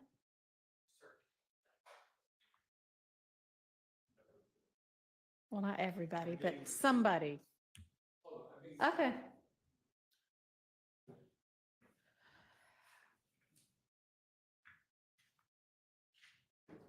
I don't know if we'll need it or not.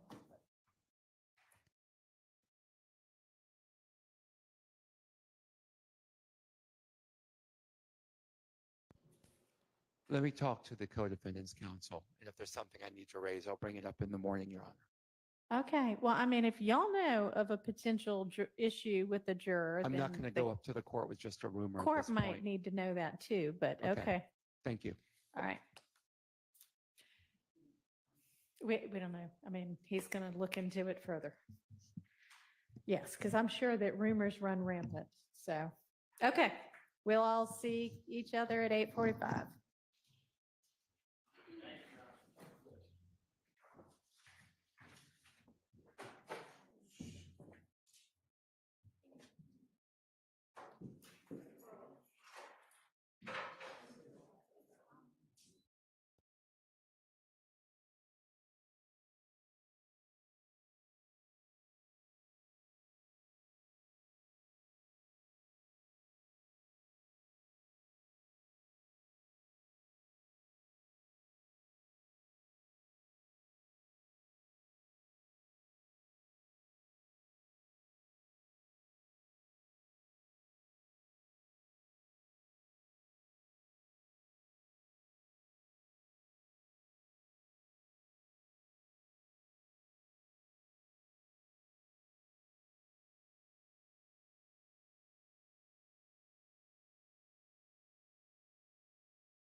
So, hey guys. So, what do y'all think? Oh wait, my TV. What do y'all think the deal is with the juror? It's obvious. It's something. Or Weinstein wouldn't have brought it up. Weinstein is a damn good attorney, and he would not have even raised it if it wasn't something. Y'all remember that Carisha? Something, very much something. But nah, it's something. But I understand what he's saying. He don't want to bring it up if it's just a rumor right now, because if it turned out to be not true, then the judge would be like, oh, well, why the hell did you bring it up? And it's a rumor. So I get that, but I also don't think he would have brought it up at all if it was just nothing. So, Cavell, does Sylvia know some tea on juror since she's there?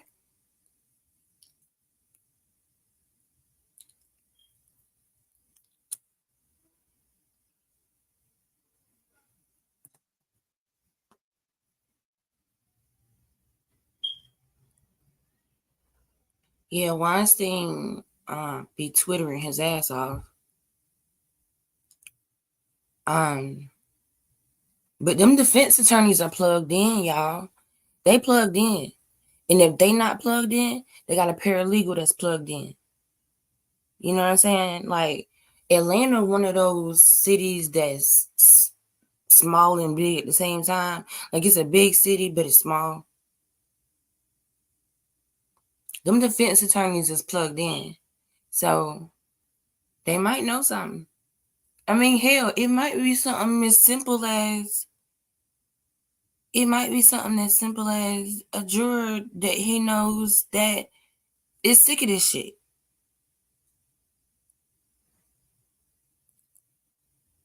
So I don't know. You said it'll be on TikTok tonight. It probably will. I'm about to start streaming on TikTok. I got my approval to go live on TikTok. So I think I'm about to start streaming on both places at the same time. But yeah, that's crazy. Hold the slow, okay, Simone? Hold the slow. Give me a couple of them YSLs, but hold it slow.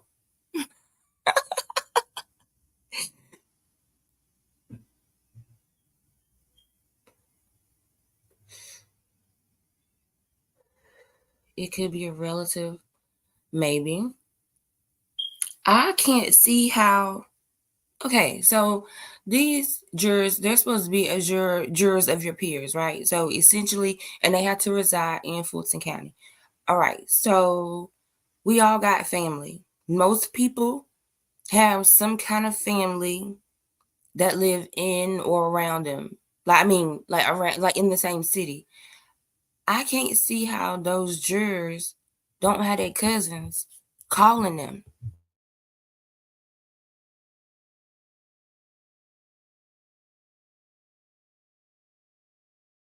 I can't see how they don't have their cousins calling them like, hey, bro, or hey, sis. Like, it's just impossible for them to think that these jurors don't really know what's going on.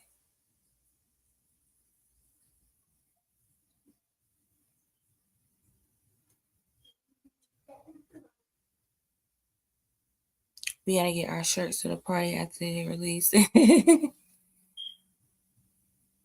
Right, spouses, co-workers, all of that, all of the above. Like, this case is too high profile for people not to be talking. Like, you tell them, hey, don't look at your phone, don't do blah blah blah blah. All right, cool. You might have a juror that's doing all of that, that's following all the rules.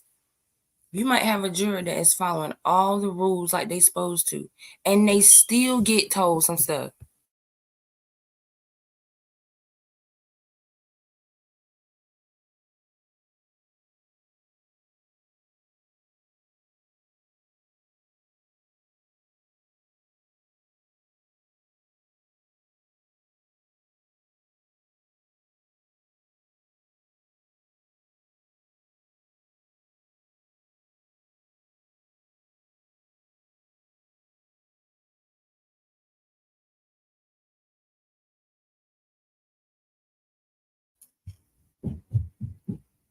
Right, obvious, because it is obvious, because people are probably looking at them like, nigga, why you ain't at work today? Why you ain't been to work in a year? Huh? Why you ain't been to work in a year? And what you doing all day that you can't talk to me about it?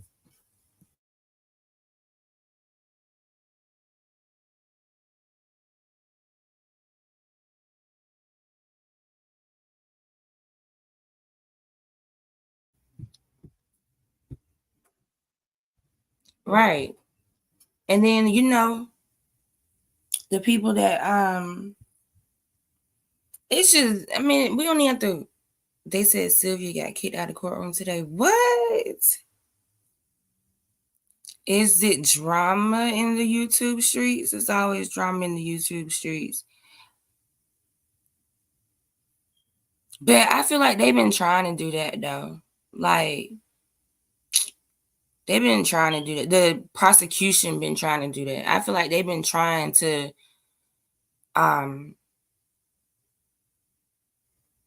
put a muzzle on any outside, what Glanville call them? Outside agitators. I think the state is really trying to put a muzzle on anything about this case being made public that don't come from Law and Crime and Fox. But you can't do that because you can't stop freedom of speech. Hell, Ashley Merchant is still giving interviews about this case. Like, I'm looking now to see if I could try to find some information on that. But before, hold on, let's see. Before we do that, let's just send prayers up to anybody that was affected by the shooting today. So I'm getting word that 2 students and 2 teachers were killed today at a school in Georgia, Alapache High School. And it was a 14-year-old that did the shooting. So let's just send prayers up to any and everybody involved. As a parent, that kind of stuff just irritates the hell out of me, because you should be able to send your kids to school. If not any other place, definitely to school. You should be able to send your kids there. It's in Discord. They say she was driving. Oh, well, yeah, she does that all the time, because I watched the stream the other day, because she talks to her audience in the morning when she's on her way to court. And she's been said a long time ago that she's giving all the jurors nicknames. And that's just how she identifies them in her head. But we don't know who she's talking about. Somebody that's the state that's really stalking and watching her page, because nobody else would even care. Nobody else would even care. Like, who else would care to go and snitch that she gave the jurors nicknames? It doesn't matter, because we still don't know who she's talking about.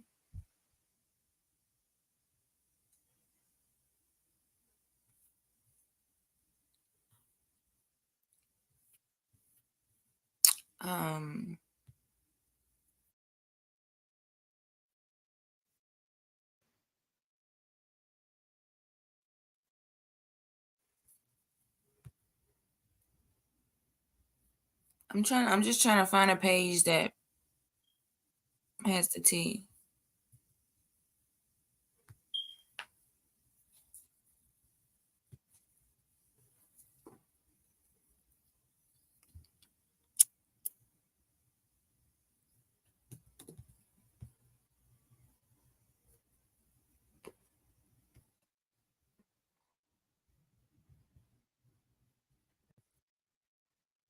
That's got the state written all over it. Like, that's got the state written all over it because they, like I said, they're the only ones who would care. Oh, so she went live. She went live 9 minutes ago, so it's not that long. Let's check this out. Hold on.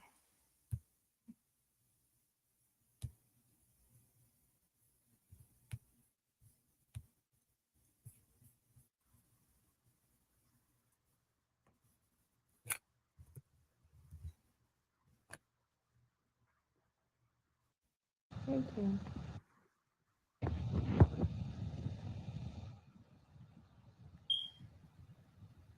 Hey, Ramsey Rose.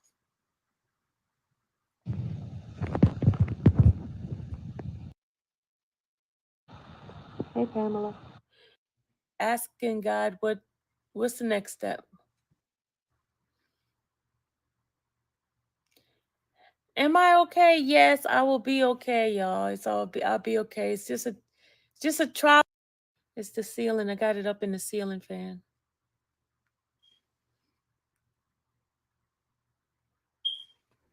Yeah, I got it up in the ceiling fan.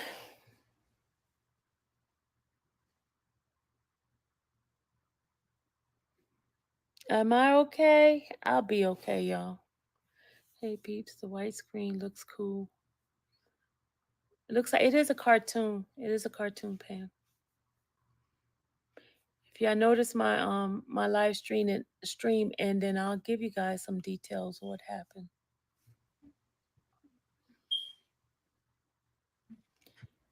Am I okay? Yes, I will be okay, y'all. I'll be okay. It's just a trials and tribulation. That's it, y'all. Trials and tribulation. I'll give you guys some details of what happened. I'm just asking God what's the next step? What's the next step? What should I do? I'm gonna pray about it and I'm gonna leave it with God.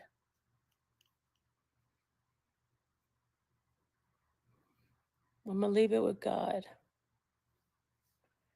This is when your faith gets tested. You know what I'm saying?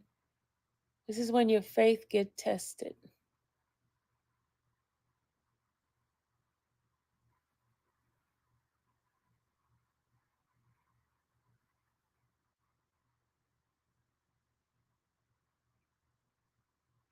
Your faith get tested. I have 36,000 strong support. Well, some supports, not all support, but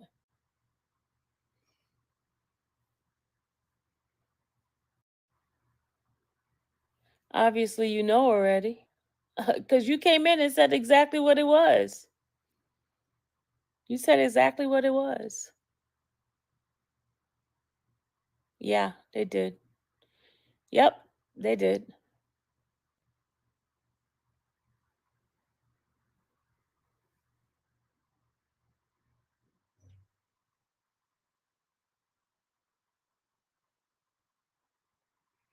Somebody sent them a video of me. They sent him a video of me.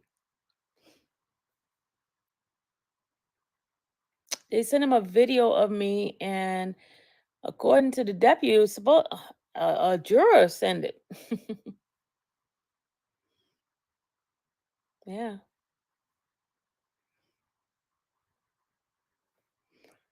a video of me giving nicknames. Giving nicknames. You know, the one I was in the car and I was giving different nicknames, remember? Yeah, cause she called one lady SpongeBob, and she said she got her own reasons why she called her SpongeBob, but that's the nickname for her, SpongeBob.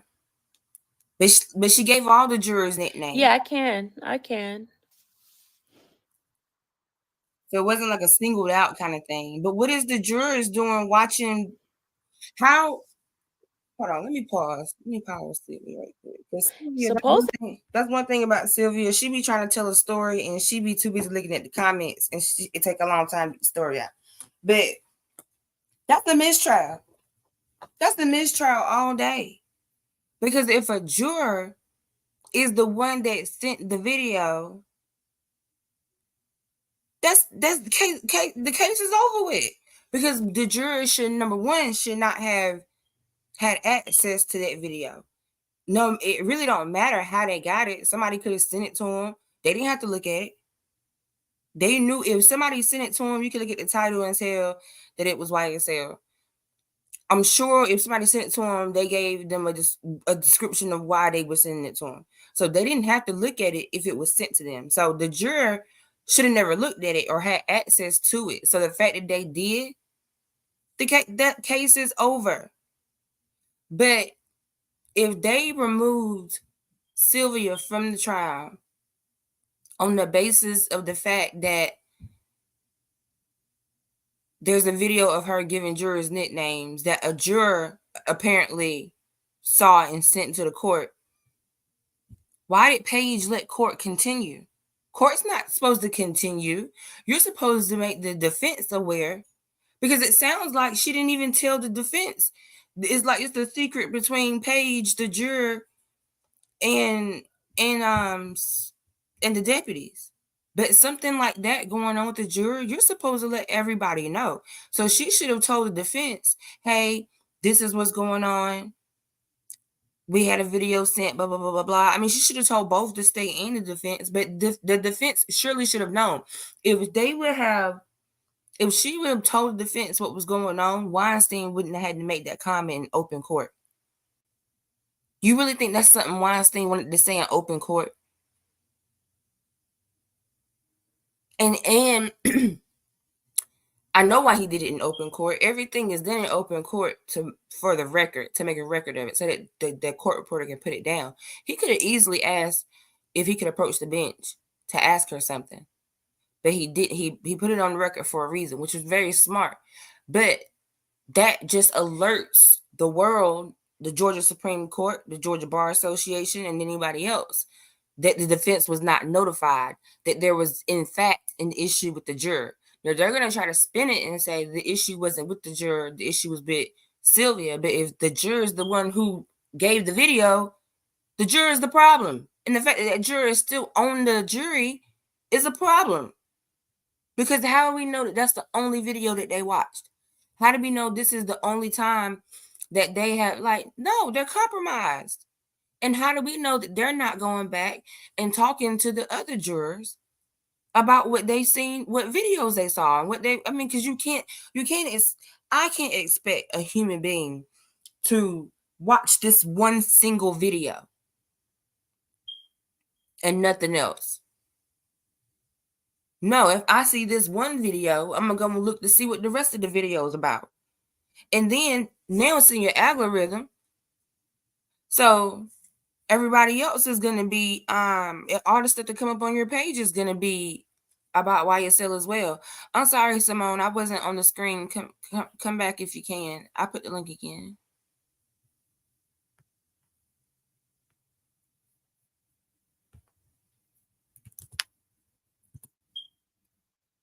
I just put the link again, but yeah, that's problematic. And that's problematic for Paige as well. Because Paige should have stopped, she should have stopped everything and let everybody know. Ask the defense if they want to continue. Like, Paige, that's on Paige too.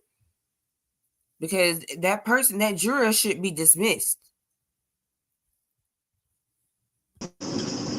Hey, Simone. Hey. Hey, How y'all can you doing? hear me good? Yeah, can you hear me? Yeah. Okay, I'm trying to catch up. I know y'all talking about a video, but go ahead. I'm listening. No, so I was just excuse me. I was just watching Sylvia's channel, and Sylvia, I guess, is explaining what happened. With the jurors. Yeah, Cavell said it wasn't a juror that did it. Oh, okay. Mookie said that it might have been a juror. But I remember watching a live. I mean, because she does it often, like in the mornings when she's on her way to court, she like goes on live and talks to her audience, and she's made up nicknames for the jurors. And I know because I remember one day she was talking about a lady who she's nicknamed SpongeBob, and she said that she has her own personal reason why she calls her SpongeBob. But she's giving all the jurors nicknames, which is not a problem because we don't know who she's talking about. Okay, but if you call me SpongeBob, I'm gonna be offended. I'm gonna be Now, offended off rip. right. So now the person might actually have like a SpongeBob shaped body and might have been offended when they heard it, which is, maybe why they got bad. I don't know. But Cavell says a group of some mad people got her address and sent her letters. Oh, see, that's too far. That's Yeah, just that's too that's too far. far. That's too much. And that's what Like, one of the risk is with doing social media. I mean, not social media, yeah, but the YouTube like type of being life. being in the People public, be yeah. offended. Exactly. That's crazy. I saw some videos on her yesterday when I was scrolling through just looking at stuff, and it was just people like kind of bashing her. And I'm like, this is the first day that I've ever seen any videos with somebody bashing her or anybody who covering a YSL trial. So I'm like, it was kind of new to me. I ain't know what was going on. But to find out all of this, I Well, don't. I mean, I know that there's been like some stuff out there. Like, I know she had like some angry people. Yeah. I don't know much. I just know. I mean, I just know from the Fox 5 chat. It was people that came in the Fox 5 chat Mm-hmm. mad one day about a wrench or something. Like, they take the modding thing very serious over there. Yeah. And so that's how I came to know recently of a bunch of drama. I don't have a dislike or like for Sylvia. The only thing I've said is, and I've told everybody this, like when I first like really got into YouTube hard, I think I had clicked on one of her videos. I don't even think it was about YSL, but she spent like the first 30 minutes of the video talking about how the whole internet was hating on her. And it just kind of rubbed me the wrong way because I'm like, how is the whole internet hating on you, lady? But hell, I'm starting to see she might be right. And you know what? That's why I took a step back from Seti Nash. Because I'm all for, and I understand that people have a platform. You got to do what you got to do for your platform. But what I would rather go to Sylvia for than to go to Seti is he think that everybody is out to get him. And like his grade system and the number of people that have caught on to this case has gotten to his head. So where he's not the same Seti Nash that I knew when I used to be like, oh, I'll watch him every day just to see his recaps. I don't want to watch an hour recap with 55 minutes of it, you cussing people out for stuff that they said in your comments. You're This on a this social YSL platform. this whole YSL thing, yeah. I'm not a City Nash fan. And I used to watch him. Yeah, I did too. I think I told the group one time, like he tried to talk to me. I had one Yeah, I conversation with him remember. on the phone, and that was it. That was enough to know that I didn't need because he was arrogant in the phone conversation. I don't really care for arrogant people. Right, It gives narcissistic vibes. exactly. Um Exactly. And we and not. you're right. All of this has gotten to his head. Like Mhm. it was so obvious that he clout chased because when Kayla first came up on the scene and that day that she was there and like they had Woody fire her in open court or whatever, that day, because I think in that day she had went and stood over by Simone and them and said something to them. And that day, Sadie made a video about how Kayla is with the other side and she's with the state and she's this and she's that. But then once Kayla got on YouTube and started doing interviews with people and started going on and started taking off and doing all that, then Sadie became Team Kayla and he was on her page. It was like he's just chasing clout. Yeah, He go that's where the really what clout it is. go. That's really what it is. This YSL trial didn't changed a whole bunch of stuff. a whole bunch of people. It ain't even about Thug no more. It's more so about the witnesses that they putting up there now, if you ask me.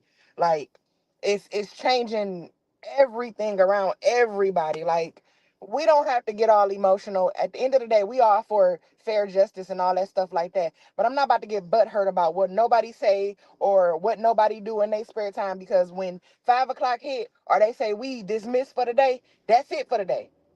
You know what Right. I'm saying? Yeah, You ain't you're gotta right. carry that home. And you're right. He do spend way too much time talking about and all y'all that was in my comments, blah blah blah blah blah. He hates to be wrong. Like he can't accept being wrong.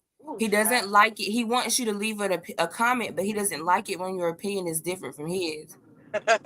You leave a comment, but make sure you kiss my ass. Right. Cavell, you can Yeah, come but back. You can come on, Cavell. If you were in the waiting room, I didn't see you. come on, Cavell. He got the tea, but outside agitators keep kind of like coming in and dropping off. And so Come on, I Glenville. understand what he's saying. Like, you know, so, but I'll let you know when to be quiet. Wait. I saw the comment, but like when who come in? I be so late. I'm driving y'all, so It's a Cavell. Oh, Cavell got half the internet don't like him too. for real. Man, cuz forget them. You know what I'm saying?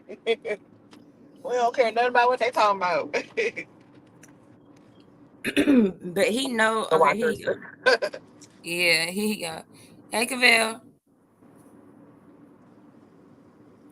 Cavell, Billy. What up?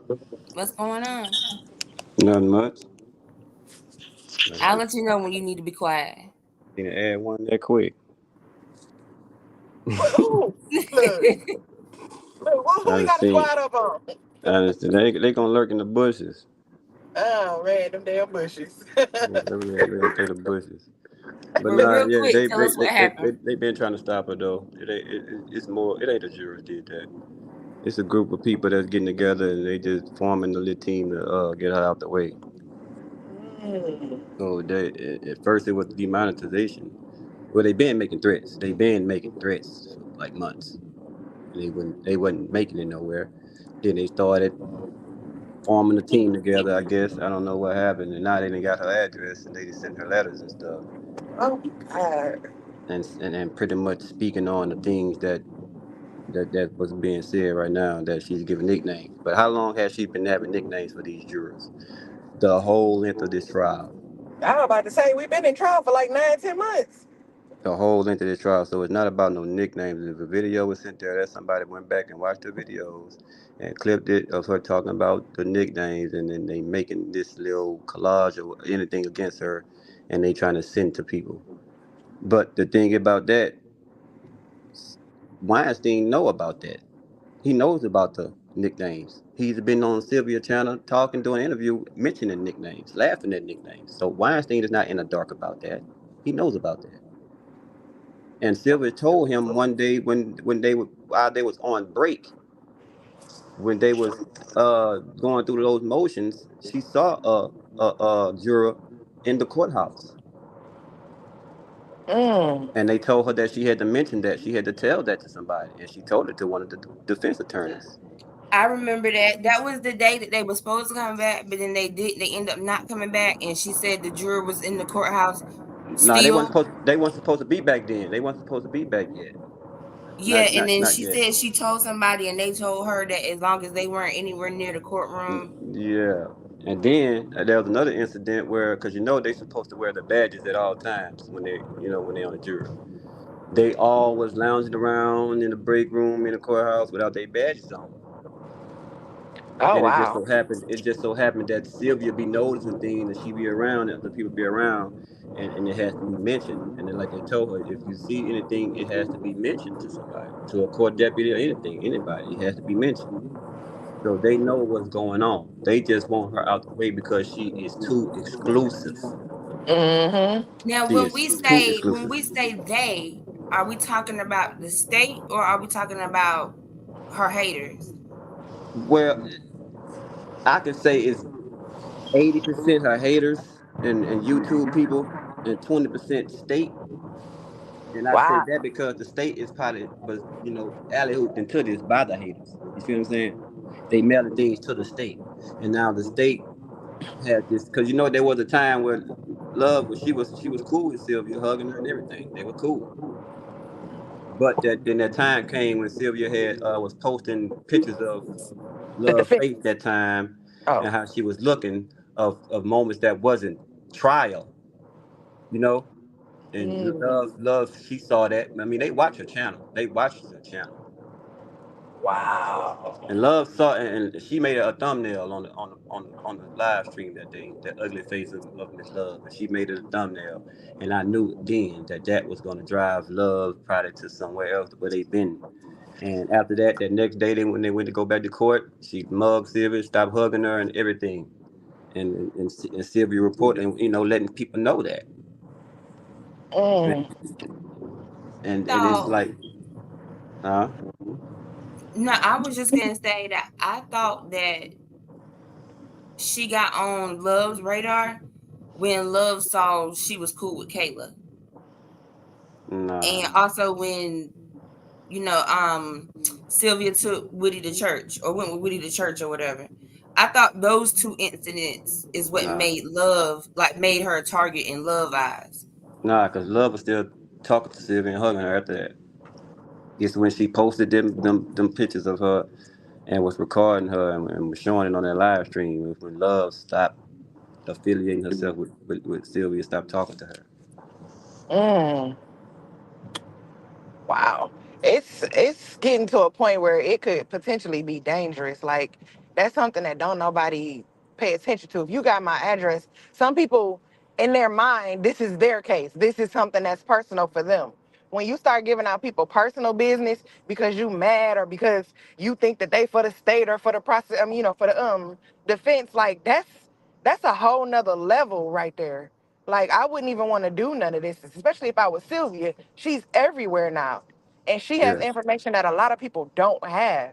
That's scary. People are crazy. yes. So you got to think what month this is? September. You got Uh-huh. to think in May. That's when all the hell broke loose with the people that used to be in her chat and her mods, and when all the haters. That's when they formed back in May. And to this day, they still, egging and just still doing things and making live streams and just bashing and bashing and bashing and going to every chat. No matter who's going live, anywhere they going to every chat and calling a scamming and doing all this old crazy stuff. And they doing it every day, every day, every day. So they devoting their time like that. What else would they devote their time to? You see what I'm saying? Right.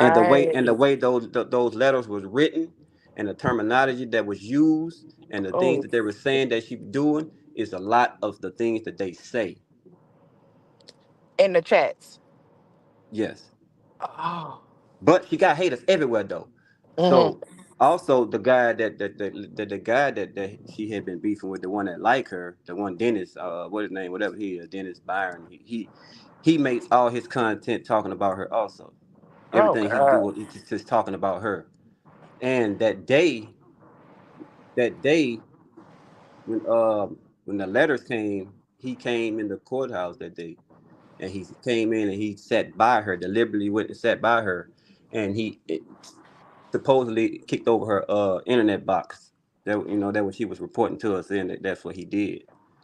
You know, Dang. and to me, with the way my brain think, I'm thinking that was him coming in there, to check her temperature to see what's really, how she feeling, if she got those letters or not. Because they had already been having some Mm. thing, and I don't know if y'all remember some weeks ago when the judge had put somebody out the courtroom because they couldn't come and report with the camera. It was him.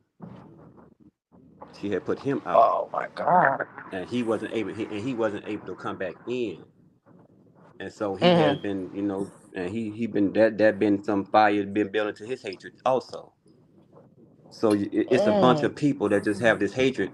They probably then got together and just start Yep. recording, clipping, and writing letters and sending stuff just to get her out the Yep. way so they can have a laughing moment. And Okay, but people become obsessed with that. They come obsessed with it, with hatred for you. They become obsessed with hatred for a person. Uh-huh. And so that what turns into happened? What stalkers. happened to what happened to, I'm not gonna say what did she do, but what happened to warrant the hate? Because all I saw was the guy, I think his name was D, but all I saw was it was a big commotion about somebody's wrench being taken. And I was like, they cannot be this mad over my, like it can't, this cannot be about a wrench. Like, it cannot be this serious about being a mod. Like Nah, so is that all what it's it was about? just one day she was alive and she had on some shirt. I guess it was a big looking shirt, and I guess she got a cash app or something. She had got somebody sent her a cash app, and she mentioned that she bought her daughter some food, and the late when she got off, they went to the live they owned it and was talking about her shirt and talking about we sending people sending her money, she's scamming and she feeding her daughter with the money they sending her, and they were just talking about her, and a bunch of them were her mods. So somebody who her mods, thinking they were cool and was in there and they seen what was going on, they went took it back to her and told her what was going on, and she just took all their wrenches from them. And when they came back to the live the next day, like everything cool, hey auntie, hey, they seen they wasn't mods, and it drove them through the roof, and that's where it all started. No sugarcoating, no nothing. That's how it all started.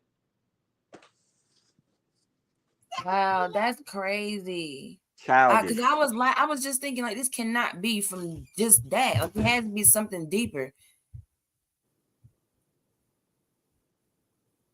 No, And how you they sent the cash app, send, but one of them wanted the cash app back when they heard that, and so they start calling her scammer this and scammer that. But as long as y'all been on her channel, she wasn't scamming, getting cash apps and stuff. But when y'all mad now, she a scammer.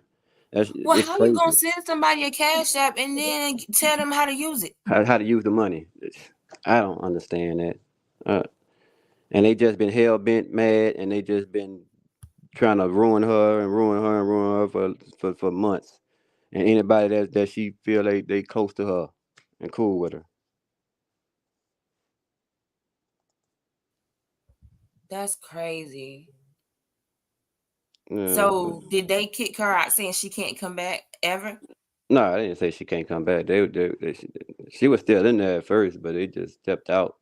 But her cameras are still rolling. She was still alive for a while, but she came back and shut it off. But they just was telling her just for a day, just for that moment, whatever they discussed what was going on. But I see. I don't want to be that big. Like I don't want to no, be. no, but she already was talking about falling back after they was doing all the other crazy stuff, and then when she received those letters, she was like, that kind of, she like, nah, they know where she stay.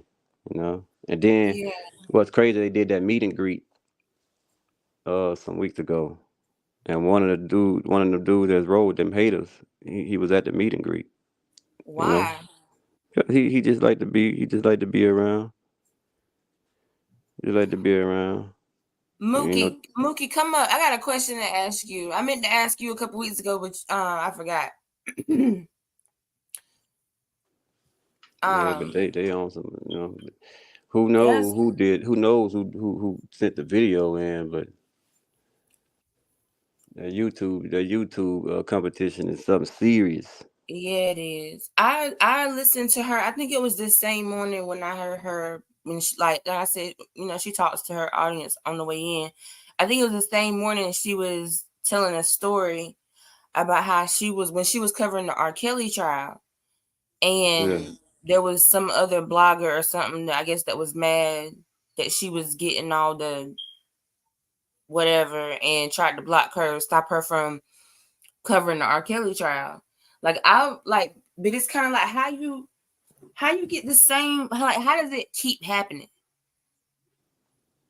Like every trial you cover. Because she be like she really be boots on the ground. They were doing that shit when she was covering Boosie because she was taking pictures and talking to Boosie, Tyrese. They were doing it when she was talking to Tyrese, and after he coming from court and all this, they just hate that she's able to get access to certain people. And then people just been watching how she cool with all the defense attorneys and how they all be talking to her after court, giving her little small little interviews, and they people don't like that. If I'm a YouTuber and I got a hatred heart, and I'm seeing somebody else doing what I wish I can do, I'm gonna be a hateful person. Simple as that. And that was all that come down to hate. and then it turned into obsession. That is crazy. Yeah, because I mean, once you threaten my life, Yeah, I mean, with them knowing where she stay at, that is a big deal. But it's also 2024, yeah, so it's like, you know, if you really press, you can pretty much find out where anybody stay. If you that pressed, yeah, I just yeah. don't understand why these folks are that pressed. Like, What's the point to do all that? Just to send her a letter and say you writing a judge a letter. right? Hey Mookie. Hey Mookie. What's going on? Niggas they let me in. I wanted to ask you. I don't know if you remember because it was like a couple months ago, but you came in. I had joined this live, and I had just joined because I think one of the girls that was hosting it, I think I had met her on Fox 5 earlier that day or some shit like that. But anyway, when I joined, they was in there talking shit about people, and they was talking shit about you. But right when they started talking shit about you, you came in the live. You remember that? It's like somebody said something about a crackhead, and you came in like, who a crackhead? Damn, let me think. I remember that shit.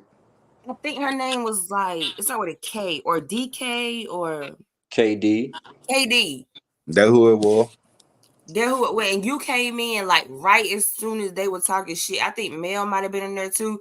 And I was Yeah. like, shit, I don't want to make it seem like I'm a part of this. So let me get out of here. But I always wondered how you knew that was going on to come in right when it was happening. I don't know. Probably the spirit sent me. Yeah.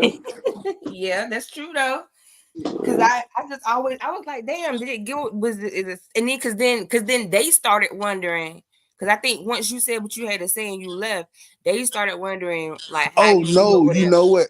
You know how I found out? Somebody put it in Discord. Eno told me. And she one of the ones Oh. she one of the ones that run with them. Oh. Eno told me. And she one of the main messy ones that run with them. She tried to That's play that. She tried to play both crazy. sides. She tried to play both sides.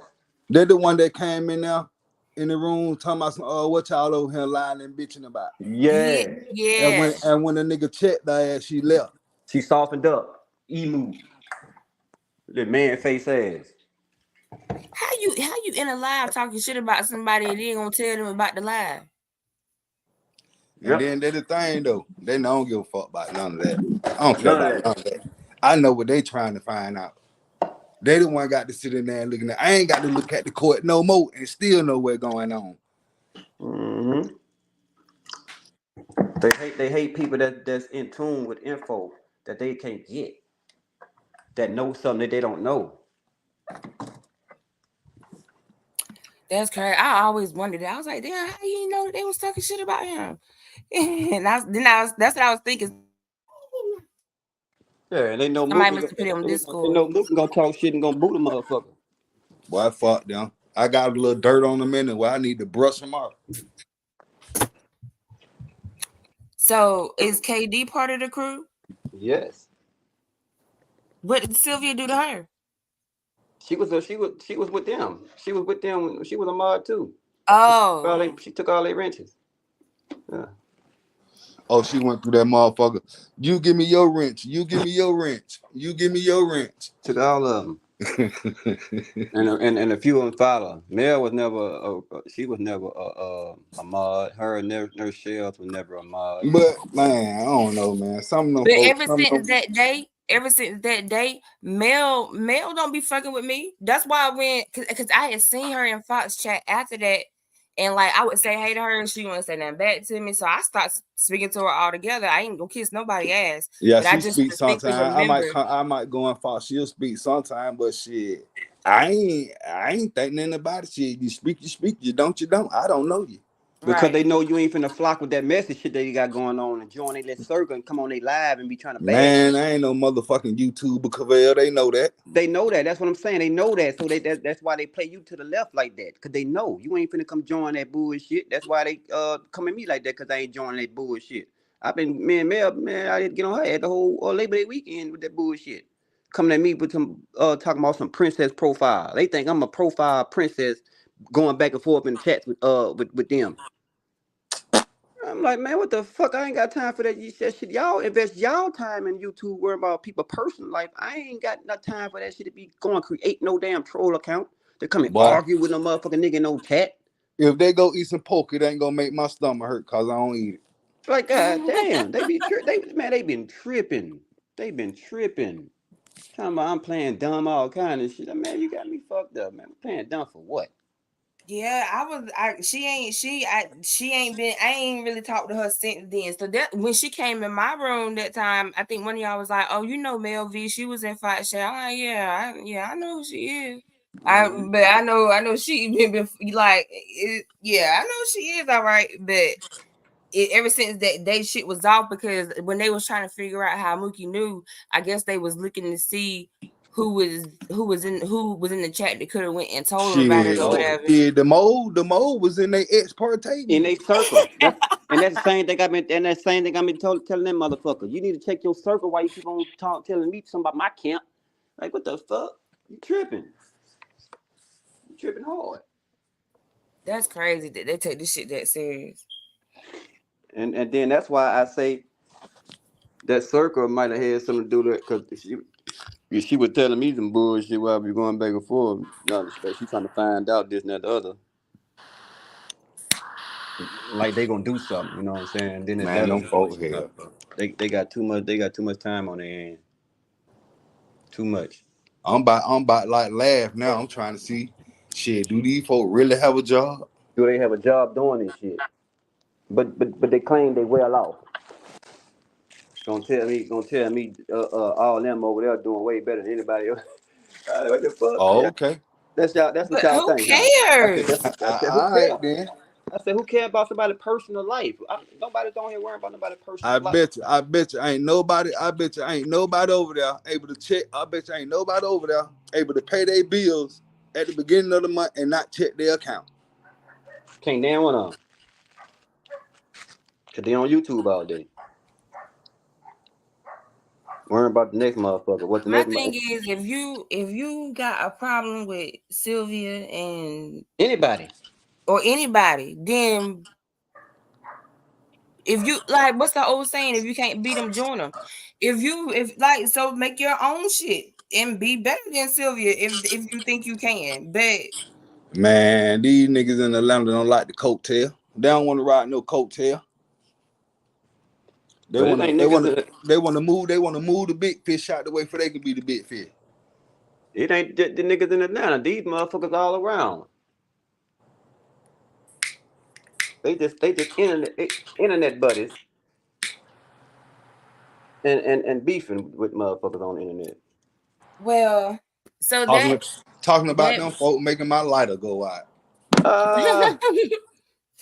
well, that brings us to the next topic, which is, so other people are gonna come into the chat and into the live, you guys. We can't scare everybody away now. But Don't be coming in now with your eyeballs not speaking. At least say, that hey. was my next point. But come in and say hey or something. I mean, damn, like, or shit. I don't even care if you really don't come in and say nothing. But if you just chilling, but it's kind of like maybe the eyes was her way of saying, hey, I'll give that benefit of the doubt. Nah, I use them for being nosy. I want to see something. When I put them eyes out there, I want to see something. See, I tried. That's why the eyes be my color when I put them up there. They probably was looking to see if they saw me. Because I told them to come.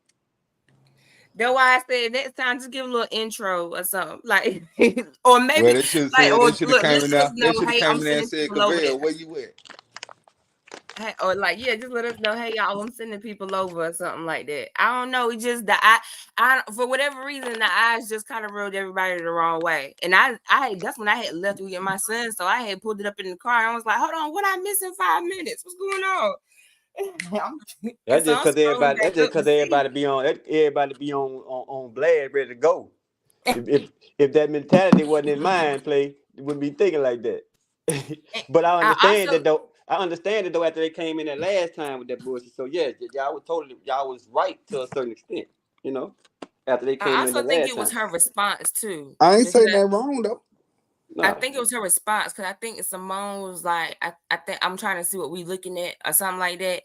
And then she was like, well, I think we looking at this live or something like that. It just came off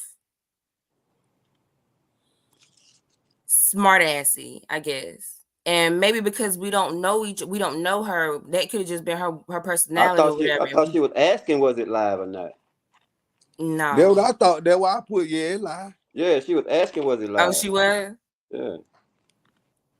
But why would you be asking that if it's a red circle around the icon that say live? Shit, everybody do that. Sometime it'll be doing that, but you don't know 'cause the way yours be looking. Sometimes it don't look like you playing. It look like you playing another video like you're doing now. Oh, okay. Well, then that's what. Well, then maybe it's just it. Maybe then the village was the problem.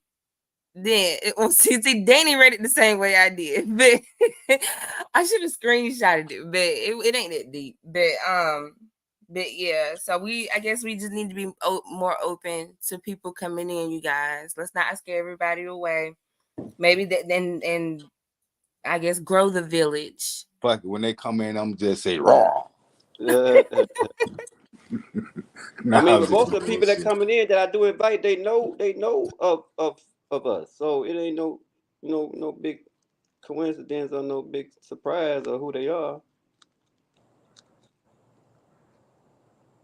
So Lav, you Oh, gonna have to. Mookie, you knew the girl that came in today.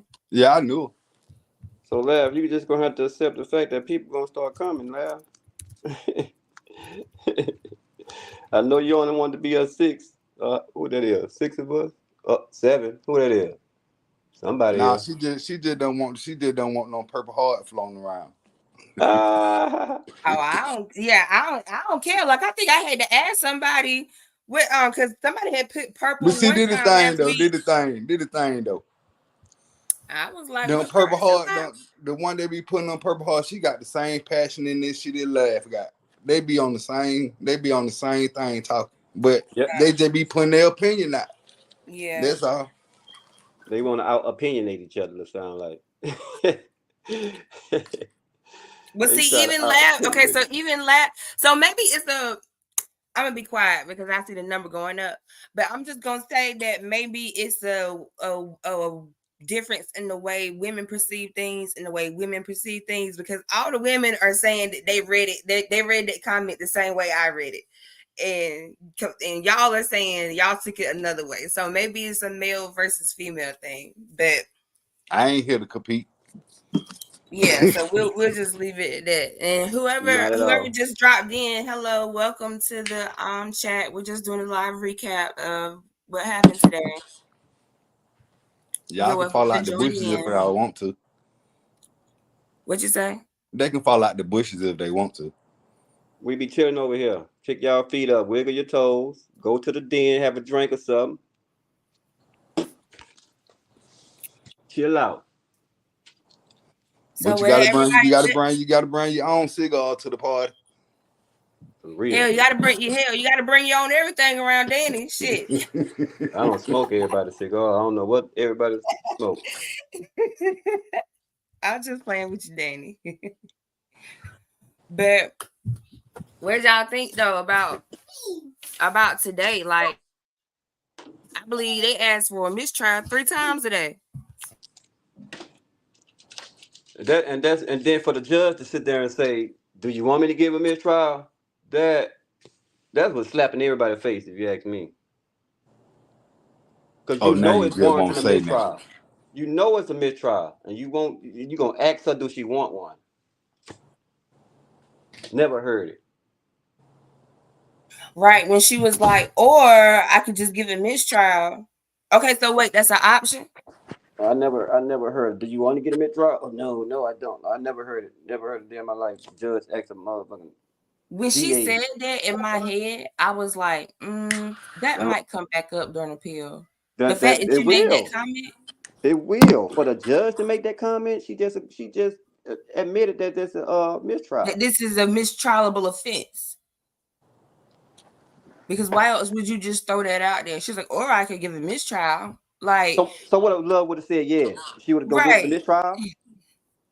You see what I'm saying? And you're right. That it sounds like they said, they're trying to goat them into a Yes. mistrial. That's exactly what's going on. Cause they know they losing. They know they losing. And they trying to do anything they can to get about that loss. Because you hostile, how you hostile with your own witnesses? Like, come on here. Like, Yeah, she's full of shit. But Yeah, laugh. You did say it was gonna be longer than 3 hours though. hell yeah. She said that with Woody. We're finishing the redirect. and It that was gonna nigga be took 2 3 hours. months.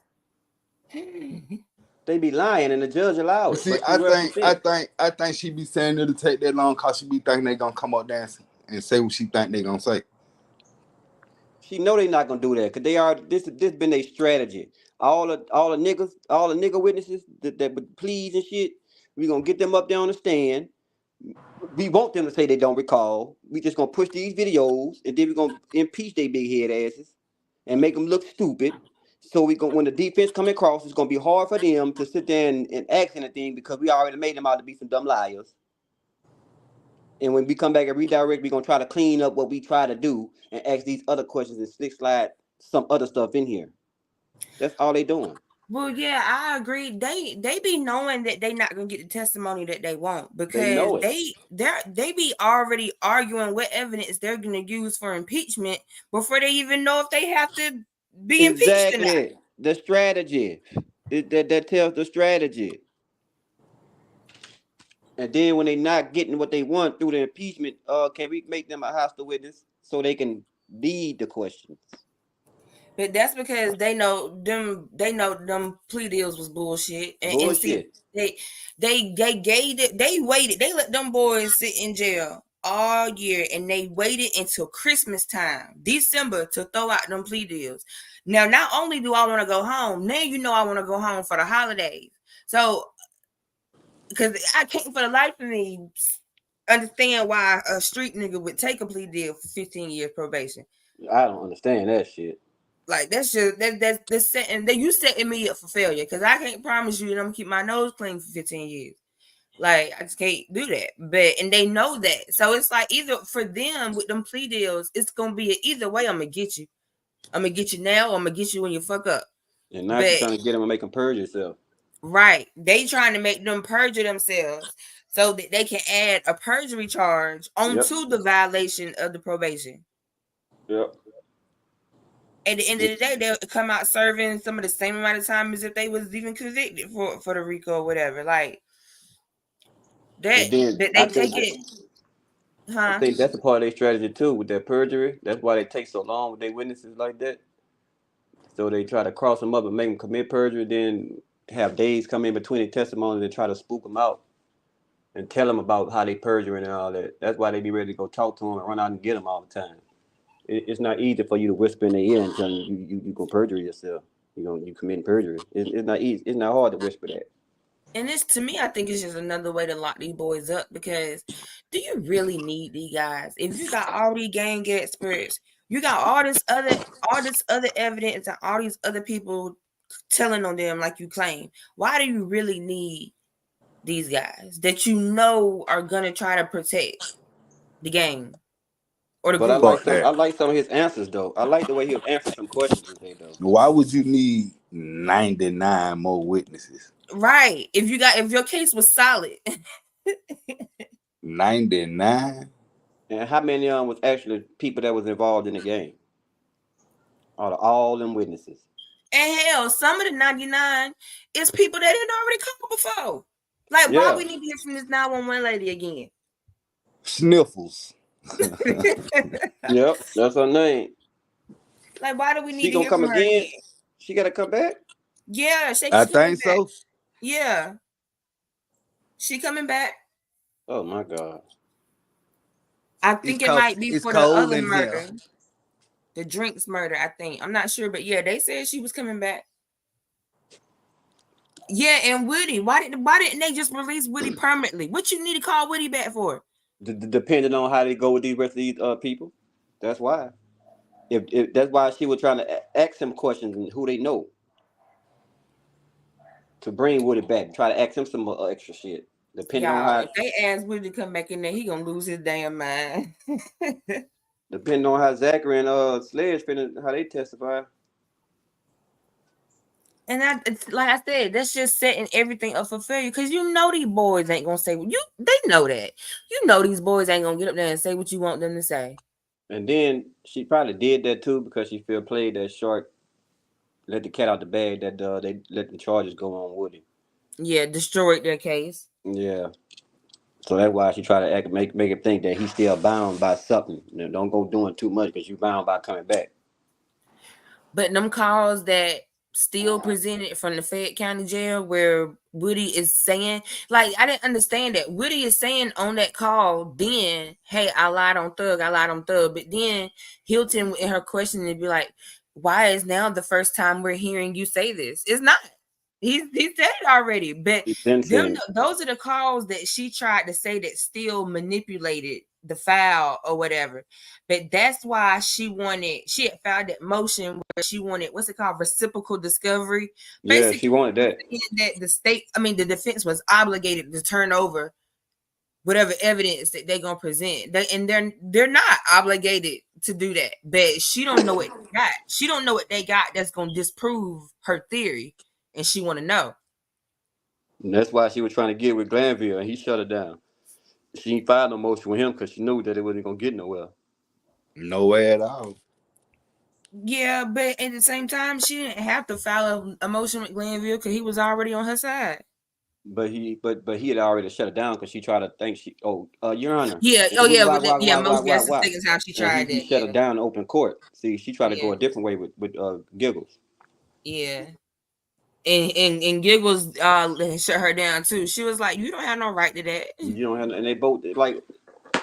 If Headville tell you this, what makes you think Giggles not gonna tell you that? Like, come on. You get away with a lot, but that right there, nah, you're not getting away with that. Yeah, I'm sorry. So Mookie, give us some insight about Sledge. Is he the type that's gonna tell love off? I'm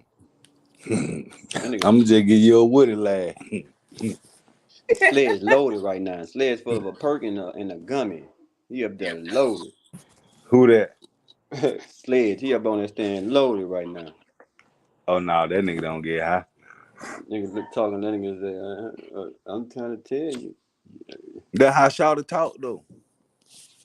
I like some of his questions that he answered. I like the way he answered it though. But he is talking a lot still. He definitely should have started out with the I don't recall. That way, because he didn't even start out with I don't recall. He started out, talking. The difference with him though, he has a plea agreement, so she can pull it out and I ain't know he took now. everything that he Shit, I watched when he took his plea agreement, but that's what I'm saying. Glanville kind of coerced him to take his too because he didn't want to take it at first. Is that's the dude that was like no, and Yes. Glanville was like you need to think about yourself. You need to think about it. Yes, they coerced him. You're not supposed to do that as a judge. Yeah. Yeah, and see, the thing is, Woody didn't have a plea deal, so Woody can say I don't recall all day. They didn't have no plea deal to pull out for him. Mm-hmm. They just had video tapes of him talking like a bird, which was enough. Which was a damn enough, but they had 2 movies of him. I'm talking about, God damn. You could tell the state don't give a damn about the jury's time either, because if they really cared about the jury's time, then all these unnecessary they would cut all this unnecessary crap out. But if y'all are so satisfied with y'all case, then let's cut out all this extra shit and get to the heart of the case. Then put on like they at the heart. That's the thing. They at the heart of the case. Oh, this is the heart. That bit better got a pause. This is the heart. Woody was the heart. Like this. Oh, so this is the fireworks of your case. Oh, okay. Yeah. And you got 99 more witnesses. And the firework was a dud. A bunch of fireworks wasn't even good. Didn't even spend no money on the fireworks. She got no sparklers out of Kroger. And hell, Woody with the sparklers. That's all they put. That's all. Would have came out with some sparklers. They thought they were coming out with that big thing. Nah, would have hit them with some sparklers. He was the bottle boy. Yeah, they came thought Woody was finna, but see, and I like the way he still came out with his opening, still laid his opening down masterfully, because he told everything what Woody was gonna come up there and say. I lied. And he said the state gonna bring up a well-known liar that'll say anything they can to say their own, and it's exactly what he said. Now you think the jury don't gonna remember that shit? And remember that short I did when in Steele's opening statement, he said that Jeffrey Williams believes that the government is corrupt, and look, they've proven to be corrupt. They're showing Like number corruptness. his whole opening statement is coming to be true, and ain't that the point of a trial, to prove your opening statement? And just like Weinstein said, it's a Krispy Kreme donut trial. There's no hole in the middle. He killed me with that shit. He said Krispy Kreme. It's a Krispy Kreme trial. I'm waiting to see, because I can almost guarantee there's gonna be some motions filed tonight. Because like I said, they stood up 3 times and filed and asked for a mistrial in one day. Like, that's unheard of. Yeah. No, the judge said, "You want me to give you a mistrial?" That added on to it. So you know they damn near filing. Weinstein and whipped it up. They probably gonna pop up on Thugger Daily in about another 30 minutes. You know they own it. Cause still wife be watching the trial as it going. When something happen they don't like, he hit her up on the phone and she working it. Uh-oh, y'all. It's some new tea out. Okay, let me share my screen. It's some new tea out about Nathan Wade and Fannie. So when they had that hearing in March, they said that their affair was over with. They won't fucking around no more. Well, the New York Post, they done showed up together. So Fannie's daughter got arrested, and Nathan and Fannie showed up together.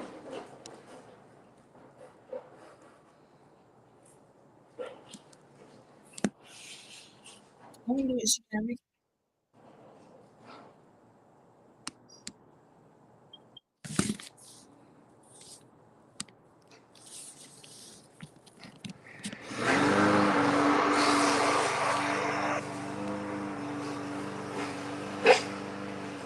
I ain't know that. I ain't know it was 24 minutes long.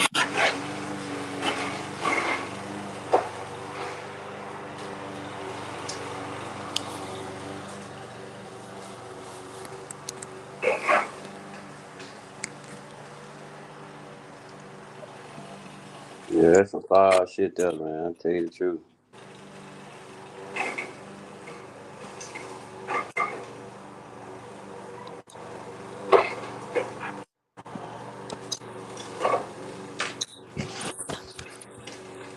Who exactly? What Zachary had to do with it?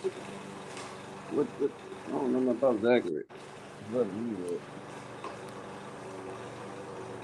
8 people. I see. Who cut grass? Why is she going to jail for y'all go to jail for license suspension? Yeah. On your first time? If they want to take it to jail, Well, most yeah, of them. I guess, yeah. It depends on what kind of cop you get. If you get Officer Dick, then yeah, I guess. Because that could clearly be a citation. But fuck that, they gonna take your ass to jail in Georgia.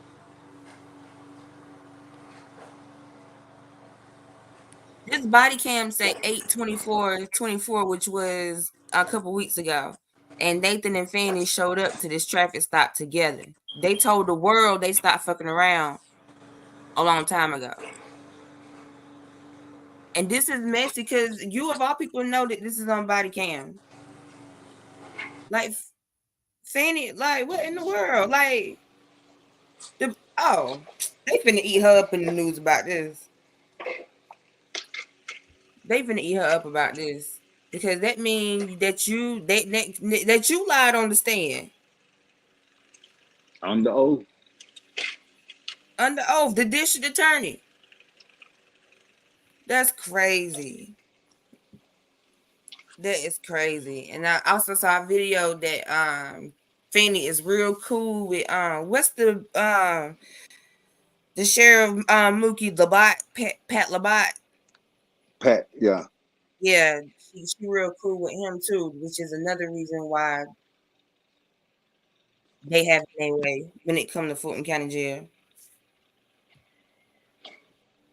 Shit, all the officers there walked out of there the other week. I saw that. I saw that. And I saw the report that they did about how terrible Fulton County Jail is. And what did he say last week? He said that is the most worst place I ever been to in my life. That's crazy. Well, I guess we'll wait and see what happens No, tomorrow. I'm getting my grass cut. So you getting your grass cut? Yeah, last said she heard somebody getting their grass cut.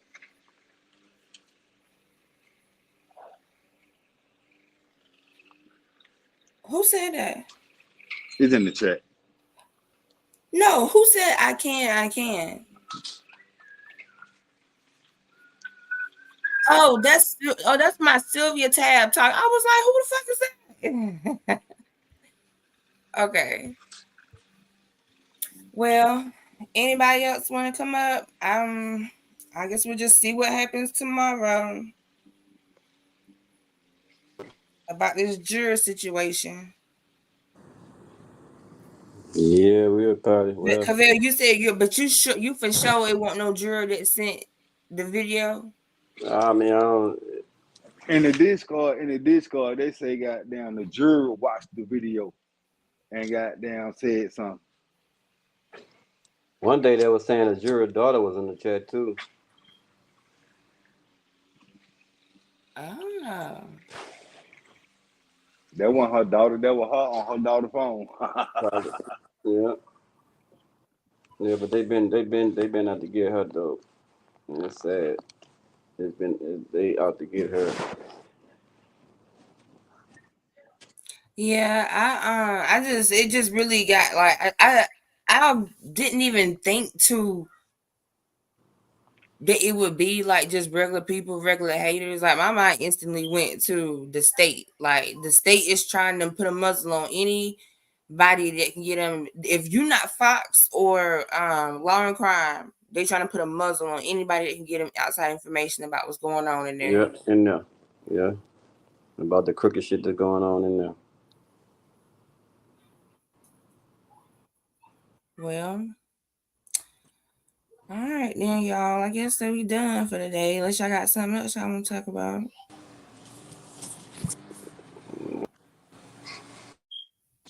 Now on this channel.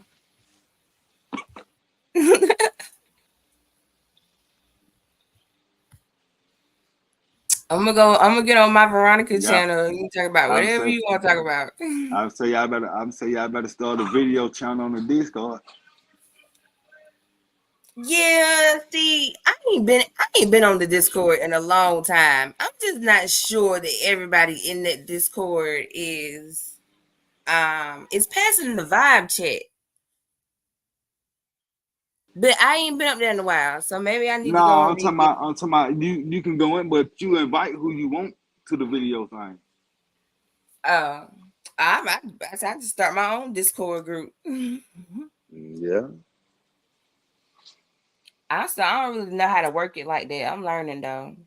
But you know how to work an iPhone though. I don't like iPhone. I'm a Samsung girl. Yeah, they about the same.